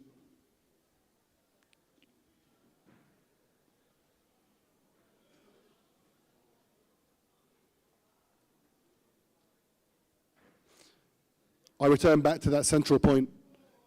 It's often troubling when I participate in discussions like this at a very high level, a strategic level, that we forget that this is about human life. And the most pressing concern, and that should be the highlight and the central point here, is that this is about the preservation of human life. When you see across all of these countries, these theaters, people on the move, not as, if you watch European media like myself, people crossing the Mediterranean with guns, they're crossing the Mediterranean with spoons. They need to find shelter and food to eat. That is the most pressing concern, I think. But I am delighted to have such a distinguished panelist, a number of panelists, to explore some of the most pressing questions, and I'll go through them with you, just so we can paint some intellectual scaffolding and conceptual scaffolding for this conversation. How can we manage resources more effectively to serve as pathways to peace, not to conflict? If that's what the conflicts are about, how do we transform them from agents of conflict to agents of peace? What role should international powers be playing in stabilizing these regions without undermining their sovereignty? And to go back to that central point that I was asking earlier on, how can humanitarian efforts and reconstruction work together to rebuild trust in governance and deliver tangible benefits to the local population? That has to be a key theme. And I encourage you that if any of our speakers don't speak about those things, you're going to have the chance to ask them those questions when we get to the Q&A section towards the end. So our distinguished panelists, they bring a wealth of experience, expertise, and unique perspective to these challenges, and I'm really excited that they're going to be able to guide us through this discussion. We'll begin with Mr. Ziegler to my right from the Central African Republic. Please, the floor is yours, 7 minutes. Merci. Je voudrais d'abord sacrifier à la tradition, remercier l'Institut Amadeus pour ce travail formidable qu'ils font depuis 16 ans aujourd'hui et qui nous permet donc d'échanger sur des problèmes fondamentaux, sinon cruciaux pour l'Afrique. Je suis, comme vous l'avez dit, de la République centrafricaine et il y a aujourd'hui à peu près 30 ans que nous sommes dans une situation d'instabilité, en tout cas de grande insécurité. Naturellement, les causes sont historiques, endogènes, mais aussi exogènes. Peut-être que beaucoup de gens ne le savent pas, mais la colonisation française est arrivée en Centrafrique à la fin du processus de colonisation de l'Afrique de l'Ouest et du Centre. C'était le dernier territoire à être colonisé, l'Oubangui-Chari, qui est devenu la République centrafricaine, et le Tchad. C'était les dernières colonies. Et naturellement, les crédits coloniaux étaient épuisés. Et donc, c'est pour ça que vous verrez dans ces deux pays, le Tchad et le Centrafrique, le Centrafrique, il n'y a ni chemin de fer, ni port jusqu'aujourd'hui. Et vous aurez constaté également qu'à l'indépendance, il n'y avait même pas d'université. C'était des terres qui étaient, ça s'appelait d'ailleurs le territoire militaire français de l'Oubangui-Chari et du Tchad, avec le fort de Bangui, le fort de Sibut, le fort de Crampel, le fort Lami, qui est devenu N'Djamena, etc. C'est-à-dire que c'était une conception militaire de l'occupation de l'espace national de ces deux pays-là par rapport aux rivalités coloniales avec l'Angleterre, le Royaume-Uni, avec Fashoda au Soudan, etc. C'était le syndrome de Fashoda pour ceux qui se souviennent de l'histoire. Donc nous sommes arrivés à l'indépendance pratiquement sans rien, sans ressources humaines, sans infrastructures pour permettre de supporter la gestion d'un État. Et la contradiction a éclaté tout de suite en 1993, quand il y a eu la dévaluation du franc CFA, 1994, la nécessité de remettre en ordre l'économie, et donc les premières mutineries militaires ont commencé. Et les mutineries militaires ont commencé aussi par des interventions étrangères qui sont venues d'abord pour aider le pays. Et lorsque des troupes étrangères arrivent dans un pays, que vous le vouliez ou pas, il y a des liens qui se tissent entre des fragments ou des segments du pouvoir local avec ces forces-là, et ça entretient une situation dont il est difficile de sortir. Et si vous ajoutez à cela qu'en République centrafricaine, comme en République démocratique du Congo, nous avons ce qu'on appelle la malédiction des ressources naturelles et surtout des ressources minières. Je vous rappelle, par exemple, je vous dis pour l'anecdote, par exemple, que dans les années 1921, dans l'ouest de notre pays, dans la région de Kaono-Berberati, les gens ramassaient des diamants sur les lits des rivières parce que les populations locales ne savaient pas à quoi servait le diamant. Donc, ils ramassaient ça par terre. Et aujourd'hui, dans toute la République centrafricaine, dans tous les cours d'eau, c'est des mines d'or. Donc, l'exploitation de l'or se fait de manière, j'allais dire, complètement ouverte, dans un pays qui n'a pas la force nécessaire pour contrôler l'exploitation de ces ressources-là. C'est à peu près le même schéma en RD Congo, mais avec des petites différences. Ce qui fait que l'État s'est appauvri, l'État s'est scolarisé, alors que des groupes devenaient de plus en plus puissants du fait de l'accaparement de ces mines-là et de ces richesses naturelles. Et donc, cela a continué jusqu'à ce que, en 2013, il se pose, en plus de la question de la gestion des ressources naturelles et leur incidence sur la sécurité interne par rapport à la faiblesse de l'État colonial qui n'a pas muté vers un État capable d'assumer ses responsabilités régaliennes, n'est-ce pas? C'est ajouter la question de la citoyenneté. La question de la citoyenneté, parce que le pays est en majorité chrétien, et en 2013, il y a eu changement de régime parce qu'une rébellion qui venait de l'est du pays, de la frontière avec le Soudan, a pris le pouvoir. Et cette prise de pouvoir était conduite par des Centrafricains d'origine, enfin je veux dire de confession musulmane. Et c'était la première fois que ça arrivait dans le pays depuis l'indépendance. Et donc ça a créé beaucoup de problèmes, beaucoup d'instabilité. Nous avons connu une transition de 3 ans qui a débouché sur les élections de 2016. Malgré le retour à l'ordre constitutionnel en 2016, l'insécurité a continué. Pourquoi? Parce que les mêmes causes produisent toujours les mêmes effets.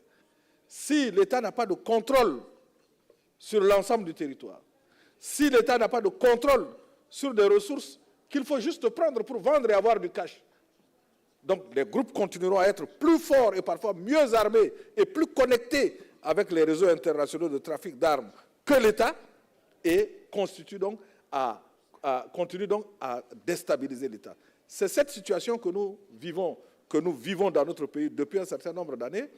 Et il y a eu l'appel de l'État des forces, vous le savez, les Wagner, les Russes, le Rwanda d'un côté.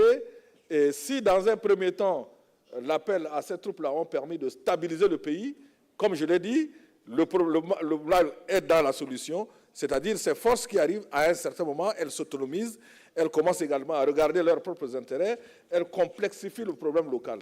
Et si j'ai 7 minutes, je pense que j'en ai déjà épuisé 5, si on me posait la question, aujourd'hui, à l'âge que j'ai, on me dit, qu'est-ce que vous faites si vous arrivez dans un pays ou à la tête d'un pays qui a beaucoup de ressources, donc des convoitises, et où il y aura des problèmes d'instabilité? Qu'est-ce que vous faites?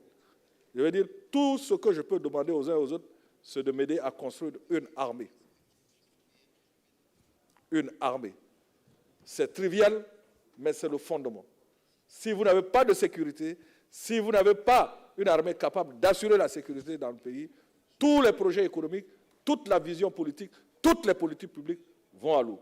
Et comme disait quelqu'un, il faut que vous ayez une armée capable de défendre votre pays. Parce que si vous n'avez pas chez vous, comme disait Amadou Touani Touré, votre chien, c'est le chien du voisin qui viendra faire la loi dans votre maison. Je vous remercie. Thank you very much for your remarks. We'll move on to our next guest, Mr. Abdelhadi Al-Houej from the state of Libya. Please. There is a problem, I think, with the translation. It's coming. Jay. في البداية شكرا لإتاحة هذه الفرصة الحديث. شكرا للسيد المؤطر، شكرا لمنتدى بديس لإتاحة هذه الفرصة.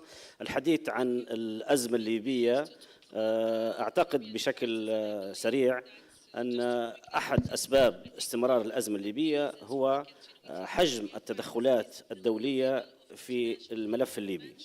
هناك تدخلات إقليمية ودولية تعطل وتؤجل وتؤخر الحل الليبي.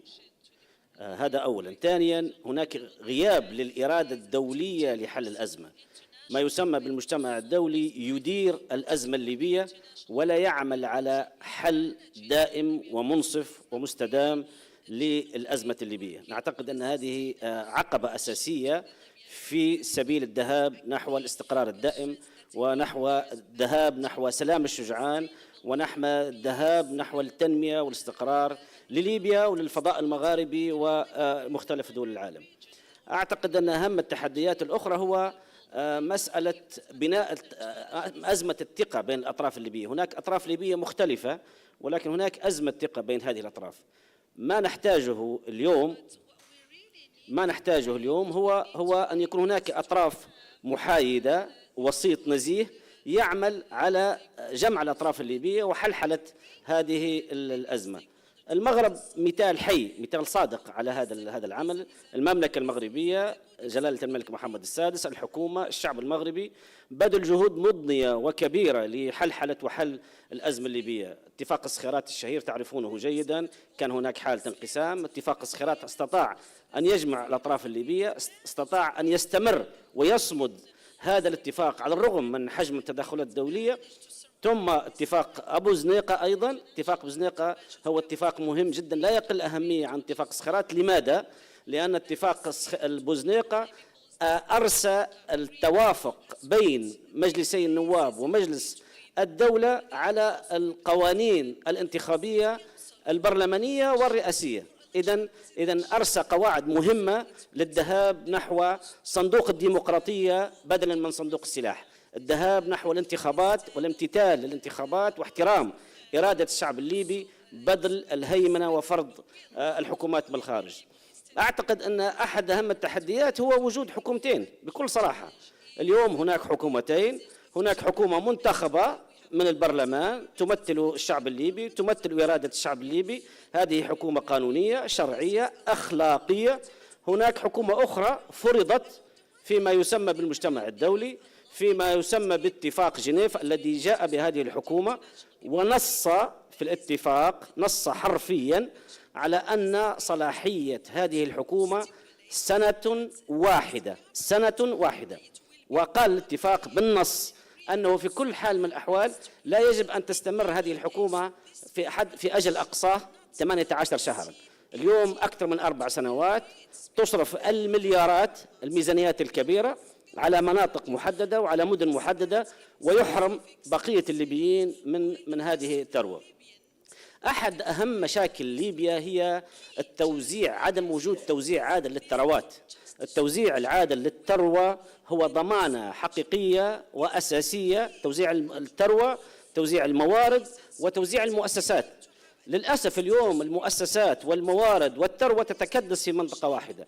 نحن حكومة منتخبة بالبرلمان برئاسة السيد الدكتور أسامة حماد، كل الحقول النفطية والمؤسسات النفطية هي في إطار الحكومة الليبية.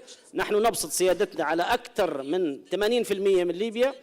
كل هذه الثروات يتم حراستها من خلال الأجهزة الأمنية، من خلال القوات المسلحة العربية الليبية بقيادة المشير حفتر.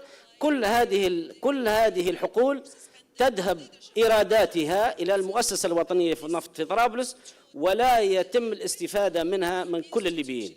نحن نريد الذهاب إلى دولة القانون، نريد الذهاب إلى دولة المؤسسات، نريد الذهاب إلى دولة الحريات العامة والفردية. نريد ليبيا بدون سجون سياسية، نريد ليبيا بدون بوابات، نريد ليبيا بدون فوضى سلاح، نريد ليبيا يشارك فيها الليبيين، ليبيا جديدة تشارك فيها كل الليبيين. لا يعاقب الأشخاص على الهوية، ولا يعاقب الأشخاص على اللون كما يحدث اليوم. عندنا مدينة مهجرة بكاملها اسمها مدينة تورغاء لأنهم يحملون البشرة السوداء. لحد هذا اليوم لم يتم إنصاف هذه المدينة وإعادة الاعتبار لهذه المدينة وإعادة الاعتبار لهؤلاء الضحايا. لماذا؟ لأنهم حملوا على نظام وإلى آخره. اليوم هناك 7 مخيمات، الحكومة الليبية تصرف على هذه المخيمات وهذا واجبها وليس من باب المزاودة. تصرف على هذه المدينة أكثر من 50,000 مهجر. عاد البعض منهم نعم، ولكن الحياة لم تعود كما هي. أحد أعتقد أهم تحديات اللي تواجهها الأزمة الليبية أنه لم يصار إلى مشروع أو بناء مشروع مصالحة وطنية شاملة. نحن رغم كل الجهود، كل الليبيين اليوم يتحدثون عن المصالحة الوطنية، لكننا لم نؤسس حتى الآن إلى مشروع حقيقي، لم نؤسس إلى مشروع للمصالحة الوطنية الشاملة. لم يتم أو لم يصار إلى تأسيس هيئة مستقلة للمصالحة الوطنية. ربما مثال حي وصادق، ونحن اليوم نتحدث عن في المغرب وفي مدينة طنجة نتحدث عن النموذج الإنصاف والمصالحة، التجربة المغربية الرائدة التي استطاعت أن تطوي سنوات الجمر والرصاص. نريد أن نطوي أيضا كلنا سنوات الجمر والرصاص، نريد أن نطوي الآلام والمرارات التي حصلت في ليبيا، نريد أن نذهب إلى سلام الشجعان الذي يجب أن يشارك فيه الليبيين. وهنا استحضر الحكمة الأفريقية التي تقول قد لا نستطيع أن ننسى، ولكن علينا أن نتسامح من أجل ليبيا يشارك فيها كل الليبيين، وعلينا أن نتجرع السم. السم هو المصالحة، السم هو السلام، السم هو سلام الشجعان، السم أن يشارك كل الليبيين، فلتكن فبرايري ولتكن ملكي ولتكن سبتمبري ولتكن تيار الكرامة ولتكن من أي تيار ومن أي لون. الشرط الوحيد هو ألا تستخدم القوة ضد بلدك وضد أهلك. والجانب الأساسي حرمة الدم الليبي لا يجب الليبيين يتقاتلوا. أحد أهم التحديات أيضا هو إحنا نعيش في فضاء اللي هو الفضاء المغاربي. نحن نؤكد مجددا تشبثنا بهذا الخيار وبهذا الاتحاد الذي بدأه الآباء المؤسسون في طنجة 1958. هذا ليس طرفا فكريا أو طرفا سياسيا أن ننتمي للاتحاد المغاربي، هو ضرورة تفرضها الواقع وتفرضها التحديات لكي نعمل معا في الفضاء الأفريقي وفي الفضاء المتوسطي وفي الفضاء المغاربي. يجب أن نكون قوة سياسية وقوة بشرية يحسب لها حساب في الخارطة الجيوسياسية الدولية. بشكل أخير، المشكل الليبي هو مشكل أفريقي، والحل يجب أن يكون أفريقيا، ونعول على أفريقيا ونعول على الدور الأفريقي لحلحلة الأزمة الليبية. وأفريقيا قادرة وتستطيع أن تقوم بدور فاعل ومهم. أفريقيا الجديدة التي لا تطلب المساعدة، أفريقيا الشريك. وحدة ليبيا هي ليست محل المساومة، استقرار ليبيا هو ليس محل المساومة. العمل معا كأخوة ليبيين هو مشروعنا وهو ديدن الحكومة الليبية. واليوم لعلكم لاحظتم حجم الإعمار وحجم التنمية، لأن اليوم عندنا معركة جديدة. كنا نواجه الإرهاب الأعمى والرايات السود والمجموعات الإرهابية، اليوم عندنا معركة أخرى هي معركة محاربة الفقر ومعركة التنمية والعمار والتقدم الذي نصر على أن نستمر فيه. شكرا لكم.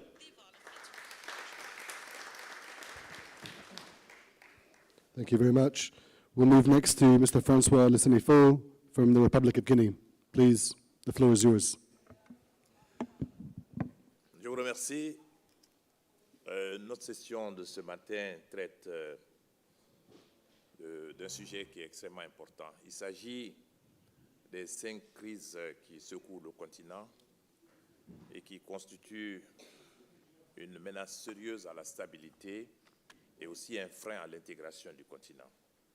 Ces 5 crises qui sont sur le plateau aujourd'hui, parlant du Sahel, nous avons des spécialistes du Sahel ici, le Soudan, la Libye, la RDC et la République centrafricaine constituent réellement des grandes préoccupations pour le continent africain. Je voudrais dire que, bien que chacune de ces crises a sa spécificité, elles ont en commun certains dénominateurs que je voudrais énumérer. D'abord, ces crises sont la conséquence d'une mauvaise gouvernance, ce qui a entraîné la faillite de l'État pour la plupart d'entre eux. J'ai servi en République centrafricaine. La Libye est un cas. Il y a eu la faillite de l'État due au fait que la gouvernance n'a pas été ce qu'on aurait souhaité pour ces pays. Et conséquemment, il y a eu la prolifération de groupes armés, de groupes, on les appelle gracieusement dans certaines parties du continent, des politico-militaires. J'ai entendu ça pour la première fois en République centrafricaine, lorsque j'étais représentant spécial en République centrafricaine. On appelle des groupes armés des politico-militaires, mais en fait qui n'ont aucun agenda politique. Mais on les appelle comme ça. Il y a aussi, il faut souligner, l'interférence extérieure dans la plupart de ces crises, naturellement liée à la convoitise sur les ressources naturelles dans ces différents pays, parce que tous ces pays qui sont en crise sont des pays qui ont des richesses énormes.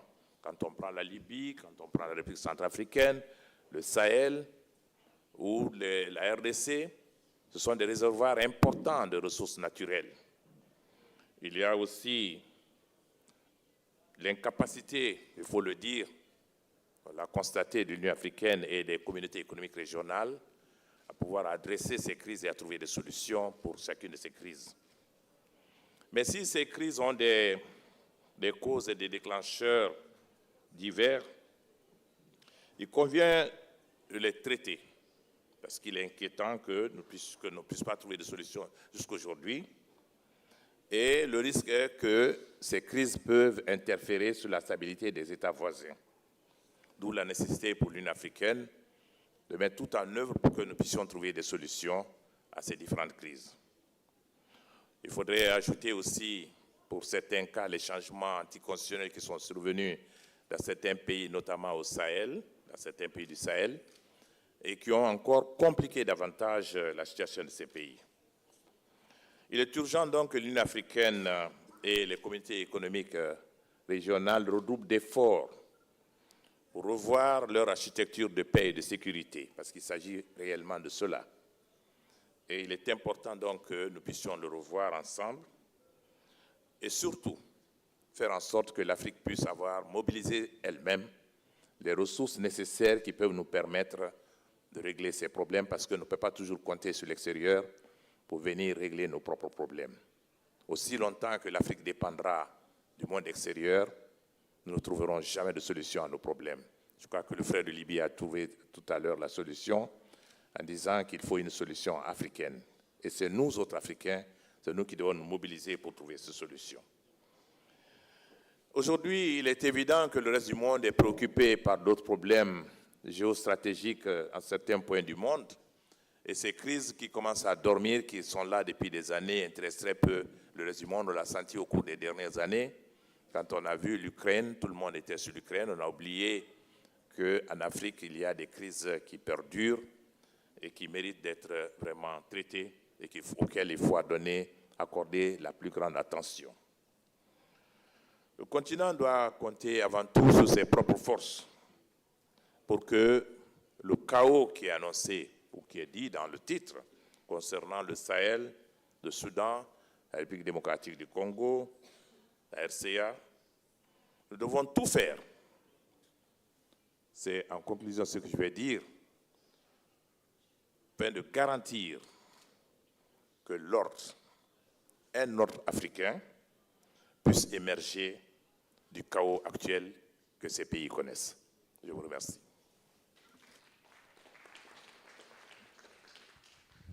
Thank you very much. We'll move now to General Mohammed Znagi Sidi Ahmed Ali from the G5 Sahel. Please, the floor is yours.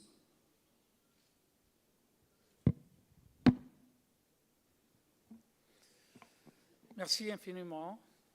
Et je saisis cette occasion aussi pour remercier le Centre Amadeus et pour ces journées de MEDES et pour cette occasion au cours de laquelle nous nous retrouvons pour discuter des grands problèmes que nous vivons, les problèmes de notre continent d'abord et encore des grands problèmes internationaux que nous vivons. J'axerai mon propos aujourd'hui, bien sûr, sur la région du Sahel, compte tenu de ma connaissance de cette région, sans pour autant ignorer les autres sujets qui ont été énumérés, parce que d'ailleurs tout est lié. Ce Sahel, si je commence à le définir, je dirais que c'est cette bande de terre qui va à cheval entre le Grand Sahara et la savane africaine et qui va de l'Atlantique jusqu'aux rives du Nil. Donc, le Soudan fait partie géographiquement du Sahel, mais la crise sahélienne et la spécificité de la crise soudanaise en fait un sujet à part. Ce Sahel connaît depuis le début de ce siècle des soubresauts sécuritaires extrêmement importants.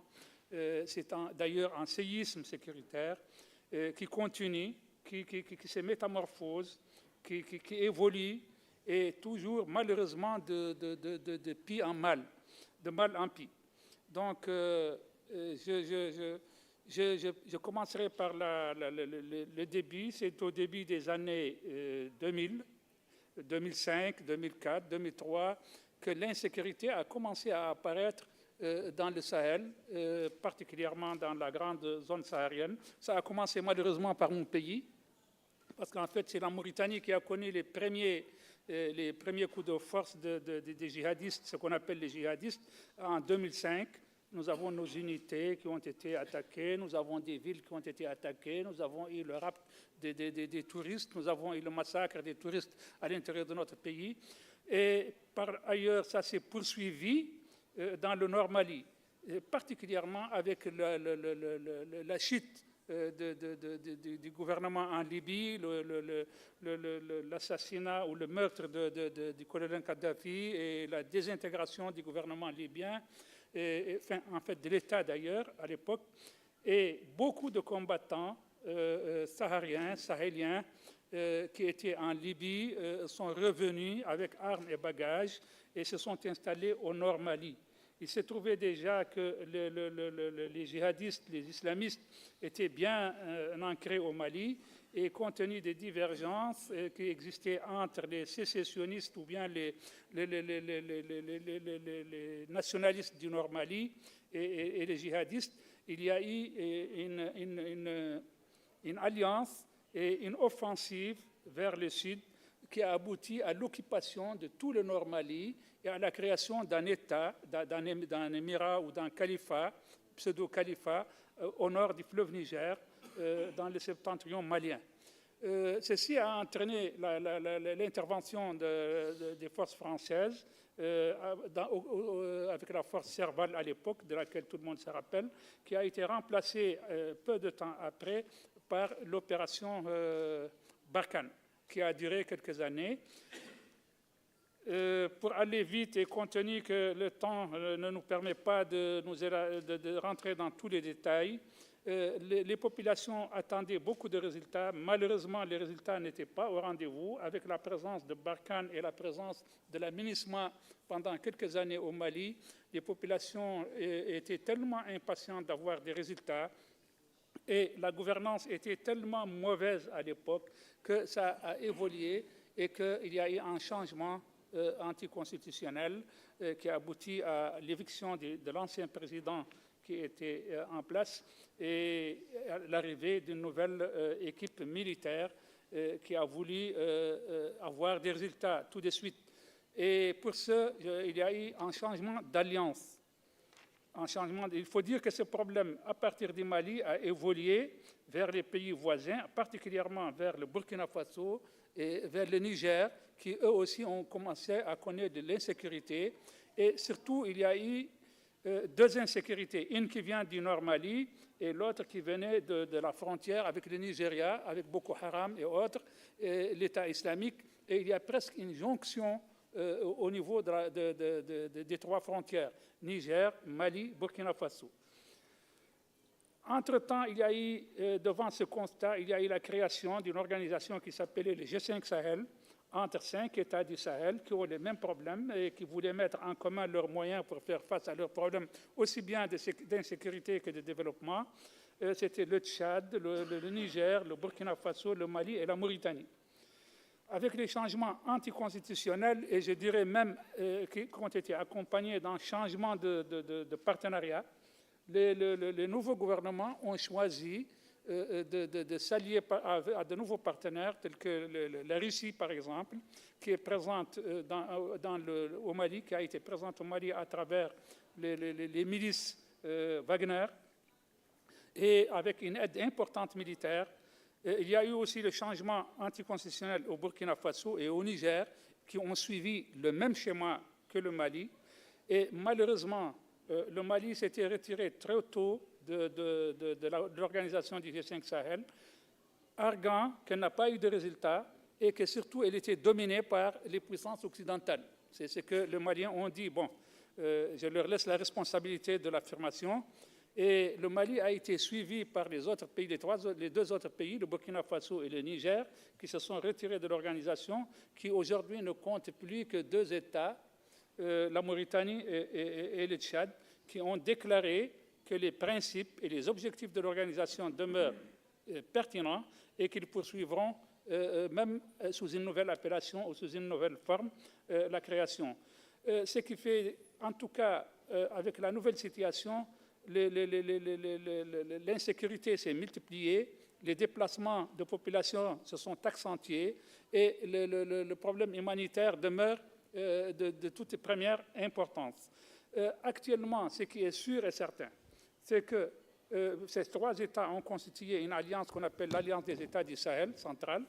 Et ce qui est sûr et certain, c'est que les problèmes du Sahel trouveront leur solution dans une coopération régionale et aucun pays à lui seul ne pourra parvenir à bout de la crise qui secoue le Sahel.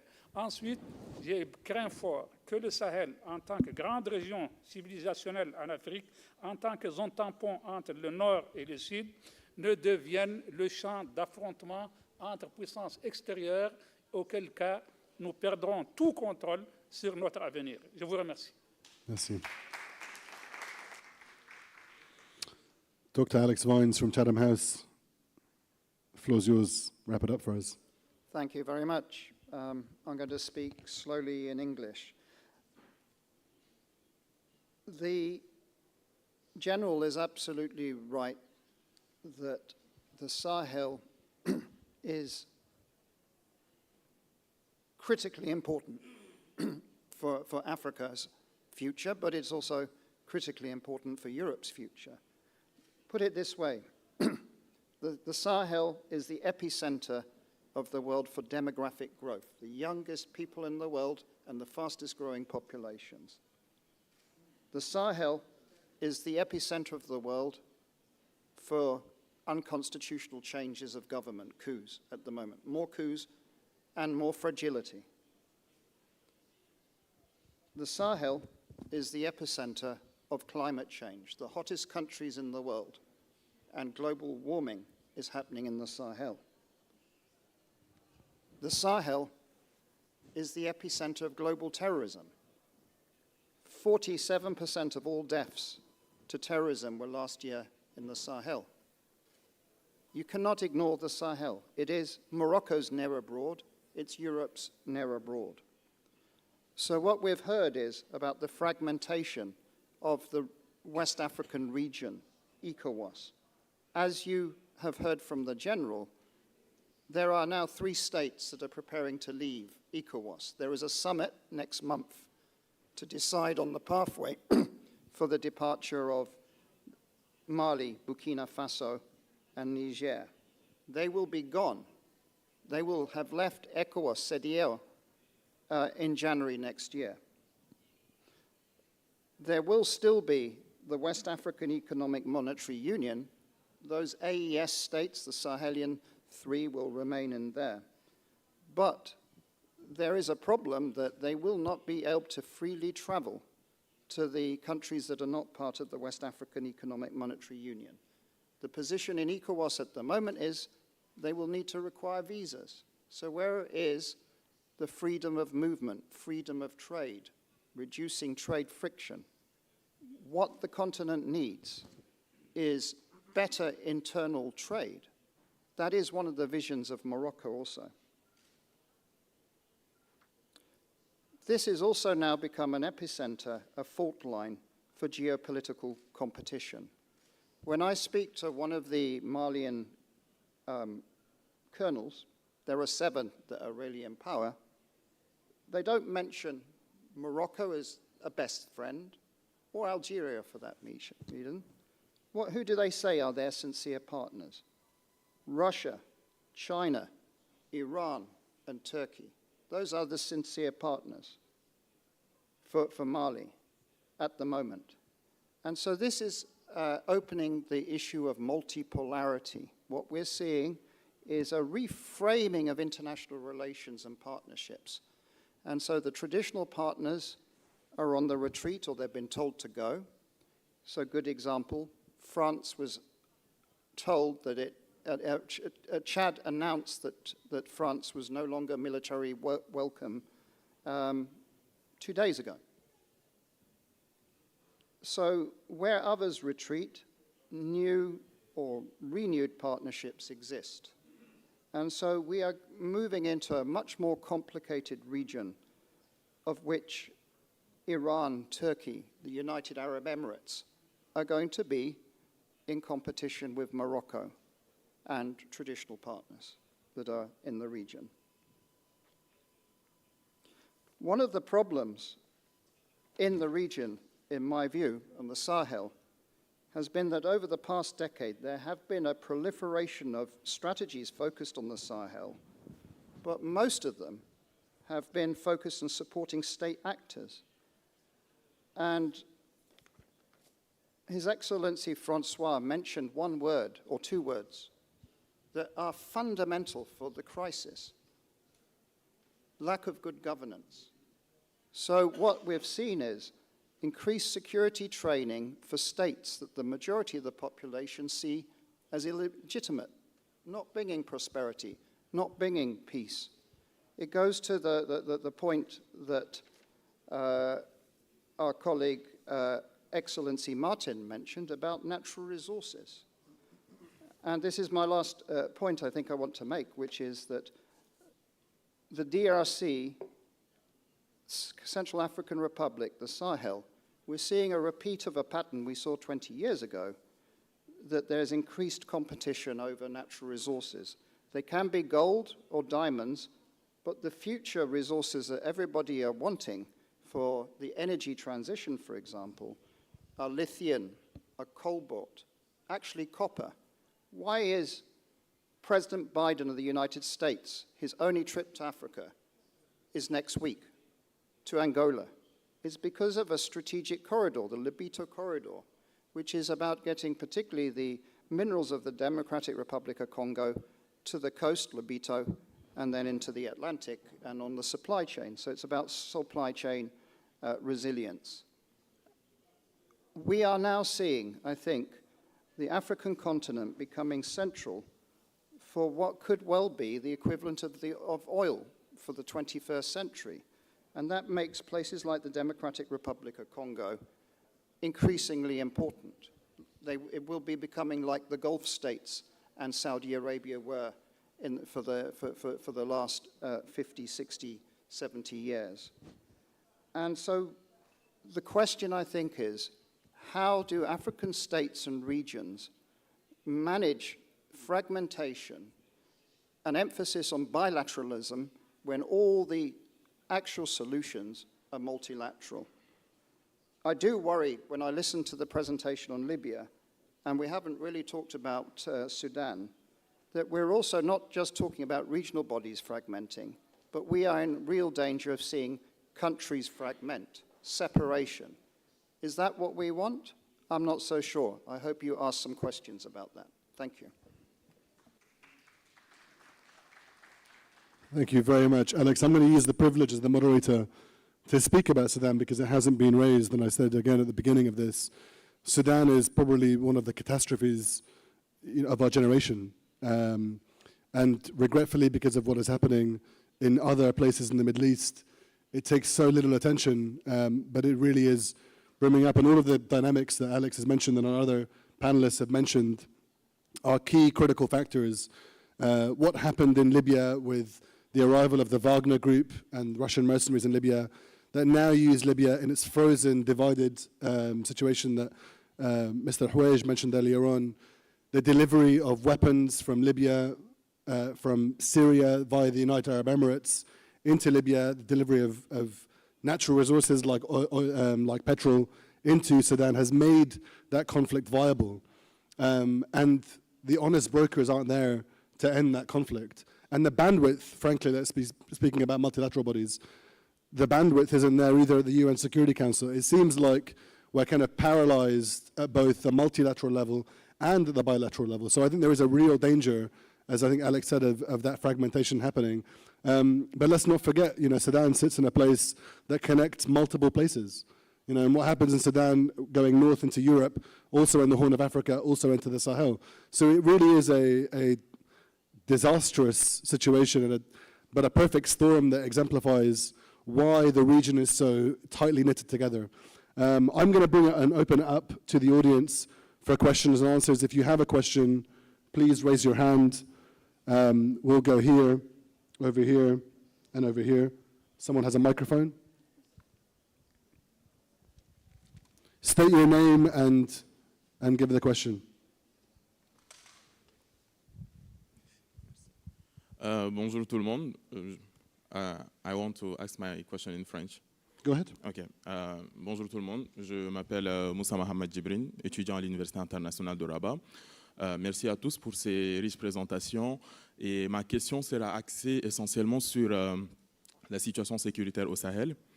Et nous avons vu depuis le début des années 2000, vous l'avez mentionné, que l'insécurité a commencé à régner dans cette région où il y a eu plusieurs interventions. Et la quasi-totalité de ces interventions étaient axées sur des opérations militaires. Quand je dis cela, je pense à Pan Sahel, Serval, Barkhane, et l'une des seules, ou si ce n'est la seule organisation qui a vraiment essayé d'intégrer d'autres dimensions au-delà de l'aspect sécuritaire, c'était le G5 Sahel, et qui a malheureusement échoué, si on peut le dire ainsi. Alors moi, ma question est de savoir, ne serait-il pas temps de penser à une autre méthode au-delà de l'aspect militaire, à d'autres méthodes de résolution des conflits? Parce que nous avons vu que depuis une décennie, l'insécurité règne, la violence règne. Au-delà du Sahel occidental, maintenant, la menace terroriste s'est avancée jusqu'au golfe de Guinée. Donc ma question est de savoir, est-ce qu'il n'est pas temps de penser à une autre méthode au-delà de l'aspect sécuritaire pour la résolution des conflits? Merci. Je pose bonjour, moi c'est Rodouane Mohamed. Alors ma question, elle est spécifiquement qui touche au Soudan, parce qu'aujourd'hui c'est l'une des crises où tout est à feu et à sang. Alors je voudrais savoir, l'Union africaine a développé un concept qui dit les problèmes africains aux solutions africaines. Où en est-elle? Et ma deuxième question est, pourquoi pas l'architecture africaine de paix et de sécurité n'a pas toujours d'effectivité? Je vous en remercie. Bonjour à tous, je m'appelle Yohan Albin Chipo-Ibarra, étudiant à Junia Maroc, à Rabat, et j'ai deux questions. Premièrement, pensez-vous que la situation instable des pays actuels, par exemple la RDC, qui connaît aujourd'hui un génocide qui dure depuis plus de 30 ans, est-elle à l'avantage des pays occidentaux? Parce que, par exemple, les régions comme celle de Goma qui sont attaquées sont des régions qui sont riches, par exemple, en diamants.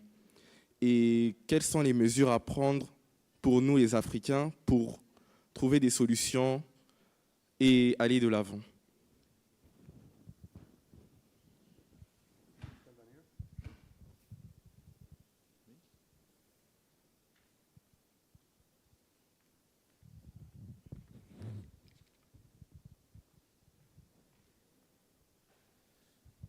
السلام عليكم. أولا الاسم جبر الأثرم من ليبيا. سأتحدث بالعربية. جميع الأخوة الحاضرين تحدثوا على مسألة أن مشكلة أفريقيا هي التدخلات الأجنبية. أحد المتحاورين تحدث على نقطة مهمة جدا، أو تفاعل بأن تكون أفريقيا أو كونغو مثل دول الخليج على حجم الثروات الموجودة فيها. السؤال اللي يطرح نفسه، هل أفريقيا محتاجة لتدخل دولي لحل الصراع ولا إدارة الصراع فيها فقط؟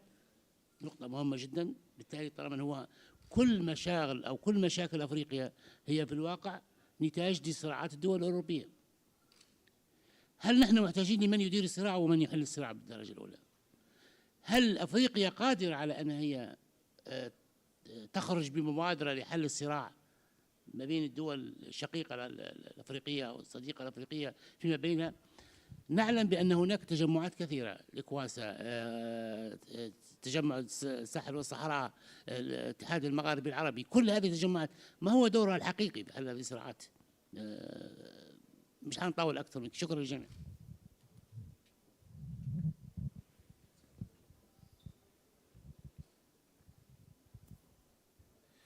تحية عالية. إدريس دراوير، رئيس الرابطة الدولية لحقوق الإنسان. نشكر كل الأساتذة الذين قدموا عروضا قيمة. سؤالي موجه للدكتور عبد الهادي الحويج، وزير الخارجية والتعاون الدولي بدولة ليبيا. نحن نواكب وضعية حقوق الإنسان في ليبيا ونواكب المجهودات التي اتخذت لمواجهة الإرهاب والتطرف العنيف في شرق ليبيا بواسطة القوات المسلحة الليبية والمجهودات الكبيرة والتضحيات الجسام التي قدمت من أجل القضاء على التطرف والإرهاب والمنظمات الإرهابية. لكن مؤخرا نلاحظ تصريحات خطيرة لوزير داخلية الحكومة الليبية المنتهية الصلاحية بطرابلس، والتي أكدت عودة شرطة الأخلاق وكذلك فرض الحجاب وفرض مجموعة من التصرفات التي تحيلنا إلى ما يقوم به داعش وما تقوم به المنظمات الإرهابية المتطرفة، بالإضافة إلى تفاقم الوضعية الأمنية بمنطقة طرابلس وتواجد ميليشيات عديدة. ألا ترون أن جهات خارجية تمهد لعودة داعش وعودة التطرف والإرهاب بمباركة حكومة طرابلس المنتهية الولاية؟ وما هي الإجراءات التي قمتم بها حيال هذا الوضع الخطير الذي يهدد الأمن والاستقرار بليبيا وبالمنطقة وبإفريقيا كاملة؟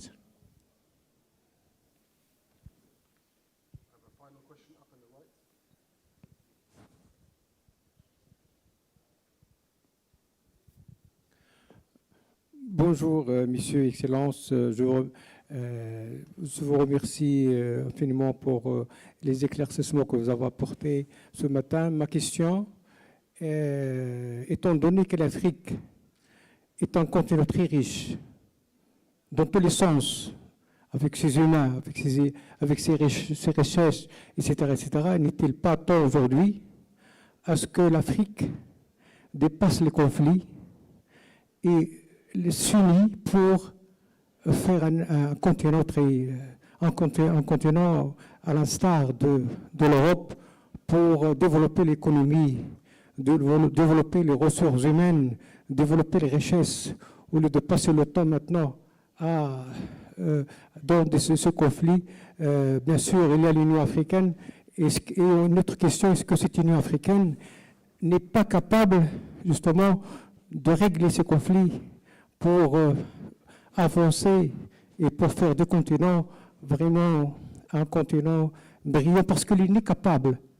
L'Afrique est capable de devenir une grande puissance, elle est très capable, mais il faut qu'il y ait une volonté pour vraiment dépasser toutes ces banalités. Merci.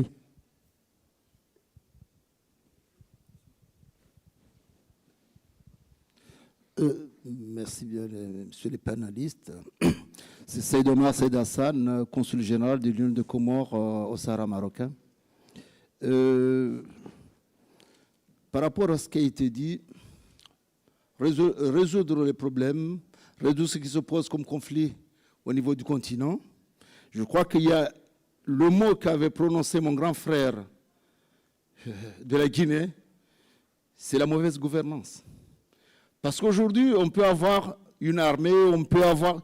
Mais quand il y aura des mauvaises gouvernances dans nos pays, dans ces pays-là, il y aura toujours des conflits. Parce qu'aujourd'hui, moi j'ai eu la chance de vivre au Maroc aux années 85 jusqu'à 93. J'ai vu ce qu'a été le Sahara et le conflit qu'il y a eu, comment le Maroc s'est battu. Mais aujourd'hui, je vis, ça fait 5 ans. Je vois le modèle de développement des provinces du Sud. Comment on a pu intégrer les tribus, la religion, la santé, l'éducation, pour faire de ces régions, de ces provinces, un locomotive pour le développement justement du Maroc. C'est-à-dire qu'on a mis le paquet pour le développement de ces régions et de ces provinces. Est-ce qu'il n'est pas temps aujourd'hui de voir ces pays, là où il y a au moins une stabilité dans ces pays, dans ces régions où il y a des gouvernements, de mettre l'accent sur le développement, l'éducation, tout ce qui peut réunir justement un certain modèle de développement de ces pays-là, et ce qui créera certainement une envie des autres de dire que les autres sont mieux parce qu'il y a le gouvernement, il y a le développement, donc on a intérêt à rentrer comme certains voudraient rentrer au Maroc. Merci. Let's move behind after you, to the lady behind you as well. Non, finish. Ask your question. Posez la question et après, le dame. D'accord, merci beaucoup. First of all, I would like to thank you for the important topic that you guys brought up. It means a lot, you know. I'm from South Sudan, and I'm a student here in National School of Business and Management, doing my master's in international trade. Actually, my question goes to the European, the African unions and the regional organizations, that what are the mechanisms that are being used to ensure that the peace agreements are respected and implemented by all parties in Sudan. This question goes directly to Sudan, because for Sudan, the conflict in Sudan, it concerns me a lot, you know. People are really suffering. People are going through a lot. And the African Union and the IGAD, plus the other organization, they have to act. The second question goes, because I heard the speakers, Mr. Ibrahim and Mr. Paul, they spoke about the problems in Africa are to be solved in Africa. So my question is, what are the roles that the regional organizations like African Union, the IGAD, and then the other organizations playing to imitate the conflict, and how can this effort be strengthened? Thanks a lot for. Thank you very much for your question. Can we pass this back to the lady behind you as well? Please, the lady behind you first. No. Le dame d'abord, s'il vous plaît. Oui. Alors, bonjour à tous. Je m'appelle Ndeikumba. Je suis étudiante en Sciences Po en 2e année à l'Université internationale de Rabat. Alors, ma question s'adresse à vous, Monsieur Ziguele. Étant donné l'histoire justement de la Centrafrique marquée par une certaine instabilité depuis son indépendance, notamment à travers des coups d'État successifs, la dictature de Bokassa et cette crise politico-ethnico-religieuse, et les conflits armés depuis les années 90 et l'intervention répétée des acteurs internationaux. Je voudrais savoir, d'après vous, comment le pays peut-il aujourd'hui rompre ce cycle pour instaurer une paix durable et un développement inclusif? Merci.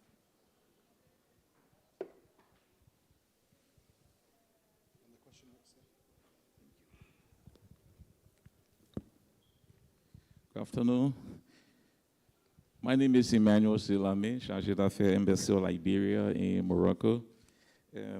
Firstly, I want to say thanks to our panelists for the wonderful details provided. I'm from a post-conflict country. In 1989, we have a group of armed men who invaded our country, and the war lasted for 14 years. By 2003, through the intervention of ECOWAS and other international bodies, the war came to an end. One of the things in Africa is that we Africans will have to trust regional interventions, because the first person that will ever come to the aid of Africans will be your next door neighbor. So when the war started in Liberia, it took the gallant men and women of West Africa, Nigeria, Guinea, Togo, Mali, Sierra Leone, Gambia. They were the first people who took the bullets from the rebels. They never stopped until the war came to an end. So Africans must be able to trust regional interventions. We should trust the messengers, because our inability to discount them and dismiss them, hoping that change will come, change will certainly not come. My question is this. Today, in the post-Cold War, Africa maintains multilateral cooperations with the whole world. Africa, China, Africa, US, Africa, France, Africa, Italy, Africa, Russia, so on and so forth. All of the countries we mentioned that are involved, whether it's directly or indirectly in these African countries, we maintain multilateral cooperations with them. this is my question. What are the extra things that Africans need to do in order to tap from our bilateral or multilateral cooperations? Because all of the leaders attend those meetings. Thank you, sir. Thank you. We have time for about 3 more questions. So if you have a question you want to ask, raise your hand. We're going to come to this gentleman then behind you. Yeah. Salam alaikum. Je réponds au nom de Ahmed Youssouf Djouma. Je suis étudiant en 4e année audit contrôle de gestion à ESCA École de Management. Avant de poser ma question, j'aimerais faire une petite détail. Le conflit aujourd'hui au Soudan, en Libye, dans d'autres pays en Afrique, je crois qu'aujourd'hui on parle de la résilience et de la souveraineté africaine. Mais avant de parler de la résilience et de la souveraineté africaine, il faut parler d'où viennent ces problèmes. À ma personne, je crois que ces problèmes viennent des pays étrangers, notamment les Occidentaux et tout. Mais pourquoi vous ne parlez pas des sujets qui parlent? Donc, qui a créé ces problèmes et qui en profite aujourd'hui?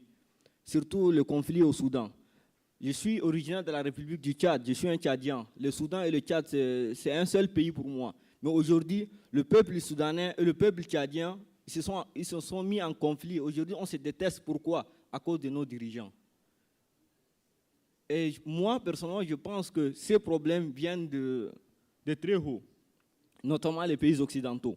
Et il faut qu'aujourd'hui, vous, nos dirigeants, nos chefs, vous pouvez décider comme quoi de résoudre ces problèmes.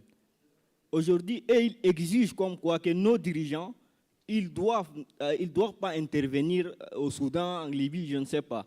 Mais ils voient que leurs intérêts. Moi, je pense que vous devez nous parler d'un sujet qui parle d'où viennent ces problèmes et qui en profite. D'ailleurs, nos pays africains ne profitent pas, honnêtement parlant. Ni le Tchad, ni le Soudan, ni la Libye. Tout est détruit aujourd'hui. Moi, je pense qu'on doit résoudre les problèmes à travers des sujets qui nous tiennent à cœur. On parle de la résilience. Quelle résilience et quelle souveraineté?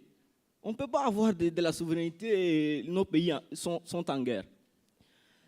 Concernant ma question, quels sont les scénarios possibles pour la résolution de ces conflits dans tous ces pays-là? C'est ça ma question. Merci beaucoup. Great question. We're going to take a last question, and you have to keep it 30 seconds. 30 secondes, et la deuxième, 30 secondes. Pas plus, s'il vous plaît. D'accord. Bonjour à tous. Je suis Jules Tambada Kamano, guinéen de nationalité et étudiant à l'Université internationale de droit, licence à l'Université internationale de droit, autant pour moi. Ma question est la suivante. Face à l'incapacité de l'Union africaine pour la résolution des conflits sur le continent, serait-il pas judicieux de revoir la structure de cette organisation qui, pour moi, ses objectifs ne sont pas en harmonie face aux réalités du moment? Je vous remercie. Thank you. Hi everyone. I'm a second-year political science student in the International University of Rabat, and I would be pleased if Mr. Vines could answer my question. So my question is the emergence of military government-led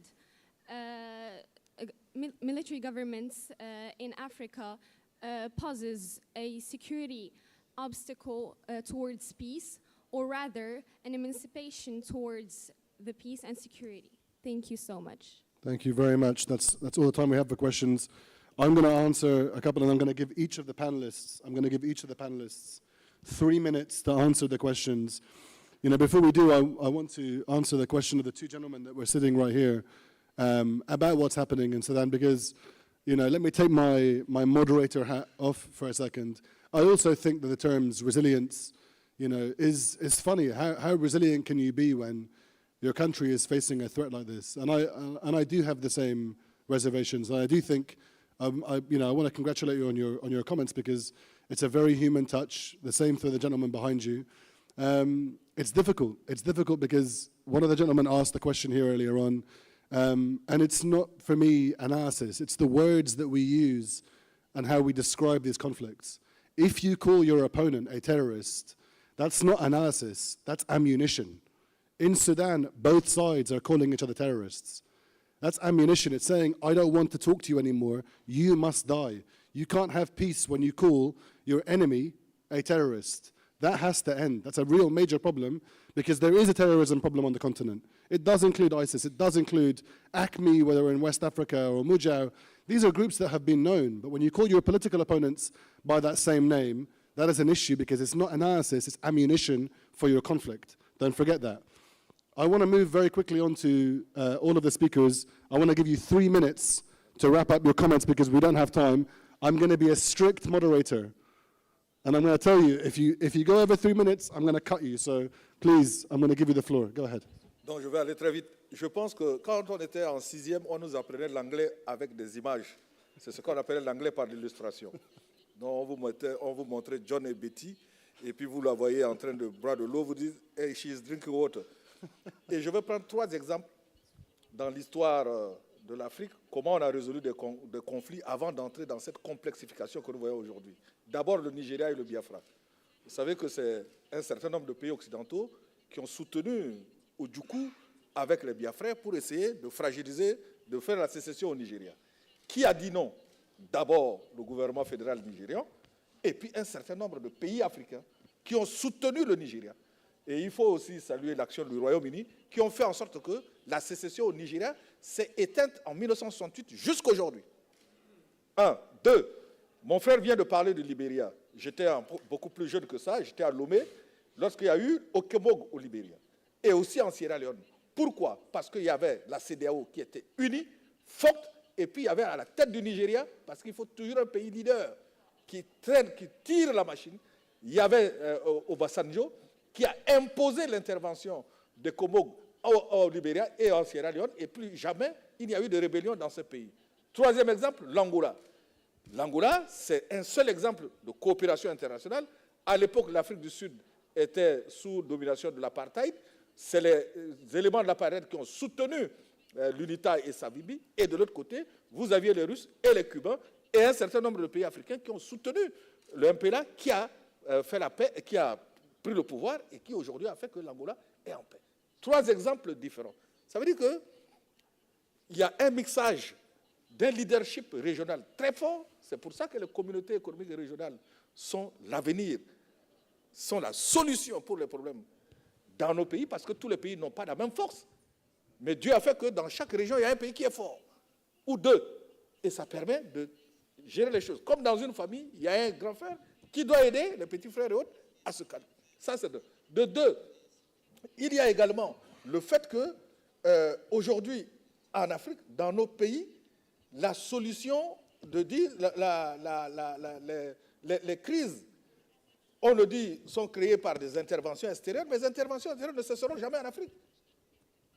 Ne cesseront jamais en Afrique. Je reviens à la guerre du Biafra. Quand il y avait la guerre du Biafra, les armes transitaient par un certain nombre de pays que je ne peux pas citer aujourd'hui. Donc, quand il y a une crise, il y a toujours des complicités. Et les complicités sont des pays voisins. Mais il faut qu'il y ait une volonté politique forte, une organisation régionale forte pour imposer la solution. Je reviens en Centrafrique. Le problème en Centrafrique, il y en a 2. Toutes les interventions qui se sont faites en Centrafrique, il n'y a pas eu une volée de création de forces de défense et de sécurité vraiment capables de se prendre en charge. Et cela doit aller aussi par je le dis sans complexe, par le fait qu'il y ait un pays lead dans la sous-région qui puisse aider le pays à se mettre debout. Merci. Il ne faut pas se cacher les choses. Donc, il y aura toujours des interventions extérieures, mais il faut que vous ayez appelé un grand frère dans une organisation régionale qui est capable d'imposer les solutions qui correspondent aux volontés locales. Thank you very much, Mr. Ziegler. No, we're going to move over here and then I'll move on to you. Please, 3 minutes. بشكل سريع تحدثوا على المشاكل اللي في الساحل الأفريقي. نعتقد أن جزء أساسي من المشكل في دول الساحل الأفريقي هو التدخلات الأجنبية، خاصة التدخلات الأوروبية. هناك هيمنة وهناك محاولة استعباد الأفارقة من جديد، وبصراحة هذا الأمر يجب أن يكون مرفوض. للأسف السفارات الأوروبية هي كانت من تسيطر على هذه الدول الأفريقية، وهي من تستحوذ على ثروات أفريقيا وتريد أن تستمر في هذا الجانب. طبعا هذا الجانب مرفوض. اليوم في حركات تحرر في أفريقيا جديدة، اليوم في النيجر وفي بوركينا فاسو وفي مالي. لا أدعوها أن تخرج من خارج البيت الأفريقي، لكن عليها أن تعمل ضمن الاتحاد الأفريقي. لكن هي حقيقة ثورات أفريقية من أجل أفريقيا ومن أجل استقلال القرار الأفريقي وأن يكون القرار الأفريقي مستقل. أعتقد أن أحد أهم المشاكل اللي تواجهها أيضا هو موضوع تحدي الهجرة. الأوروبيون يريدوننا أن نكون شرطيا لهم في المتوسط، وهذا أمر مرفوض شكلا من موضوعا. الأوروبيون يفرضون مقاربة أمنية لحل مقاربة الهجرة. نحن مع مقاربة تنموية لحل إشكالية الهجرة على الأطراف الثلاثة، دول المقصد ودول العبور ودول الثلاث الدول الأوروبية والدول التي تمر منها حركات الهجرة ودول المصدر. عليها هذه الأطراف الثلاثة أن تلتقي معا وتقوم بمقاربات جديدة تقوم على التنمية وليس على أن نكون شرطيين في المتوسط اللي هو مرفوض. قضية السودان أزمة حارقة وأزمة مؤلمة. حكومتي وحكومة بلادي برئاسة الدكتور أسامة حماد قامت بجهد جبار. نحن الدولة الوحيدة، ونقولها بكل تواضع، الدولة الوحيدة التي سمحت لأكثر من 200,000 نازح ومهجر من السودان الذين هربوا من ولايات الحرب. الحكومة الليبية برئاسة أسامة حماد والقوات المسلحة قامت بتقديم كل أشكال الدعم لهؤلاء يعيشوا في بلدهم وكأنهم جزء من هذا البلد. تم توفير كل وسائل الراحة الإنسانية والاقتصادية والصحية، على الرغم أن القوانين تقول أن من يدخل بشكل غير قانوني يحال إلى المحكمة ويتم إرجاعه إلى بلده. لكننا تعاملنا مع هذه الأزمة بشكل بدون تأشيرات، بدون جوازات سفر. كل هؤلاء تم استقبالهم في كنف الاحترام إلى آخره. هل ممكن أن يكون الحل أفريقيا؟ نعم. علينا أن نستبدل سياسات الهيمنة بالتعاون، علينا أن نستبدل سياسات لغة السلاح. السلاح يجب أن يكون في المتحف وإلى غير رجعة. معركتنا جميعا معركة في أفريقيا، معركة هي الوحدة ومعركة العمل المشترك ومعركة التعاون ومعركة أن نكون رابح. معركتنا أن نغير الصورة السلبية عن أفريقيا التي تطلب المساعدة إلى أفريقيا الشريك. علينا أن نعمل معا في أفريقيا جديدة نساهم فيها مع بعضنا البعض. شكرا لكم. Mr. Fall, please, the floor is yours. I know you're excited to get involved. Merci beaucoup.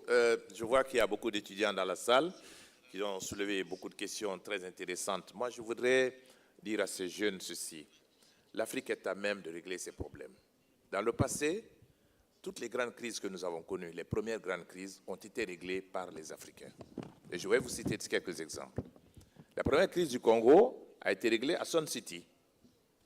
C'est la SADC qui a réglé la crise du Congo. Le Burundi a connu une crise, c'est l'accord d'Arusha. Ça a été réglé par des Africains. Quand je vais au Soudan, l'accord de Naivasha, c'est ça qui a réglé le problème du Soudan. Et en venant à l'Afrique de l'Ouest, je vous dis que la crise en Sierra Leone, au Libéria, en Côte d'Ivoire, tous les accords de paix qui ont été signés ont été réglés par des Africains. Les autres, les Nations Unies sont venues quand il y a eu les accords de paix, et les Nations Unies sont venues avec les grands moyens maintenant pour accompagner. C'est pour vous dire que l'Afrique est à même de régler ses problèmes. L'Union africaine, le Conseil de paix et de sécurité doivent prendre en main ces différents dossiers, ces différentes crises qui sont là aujourd'hui.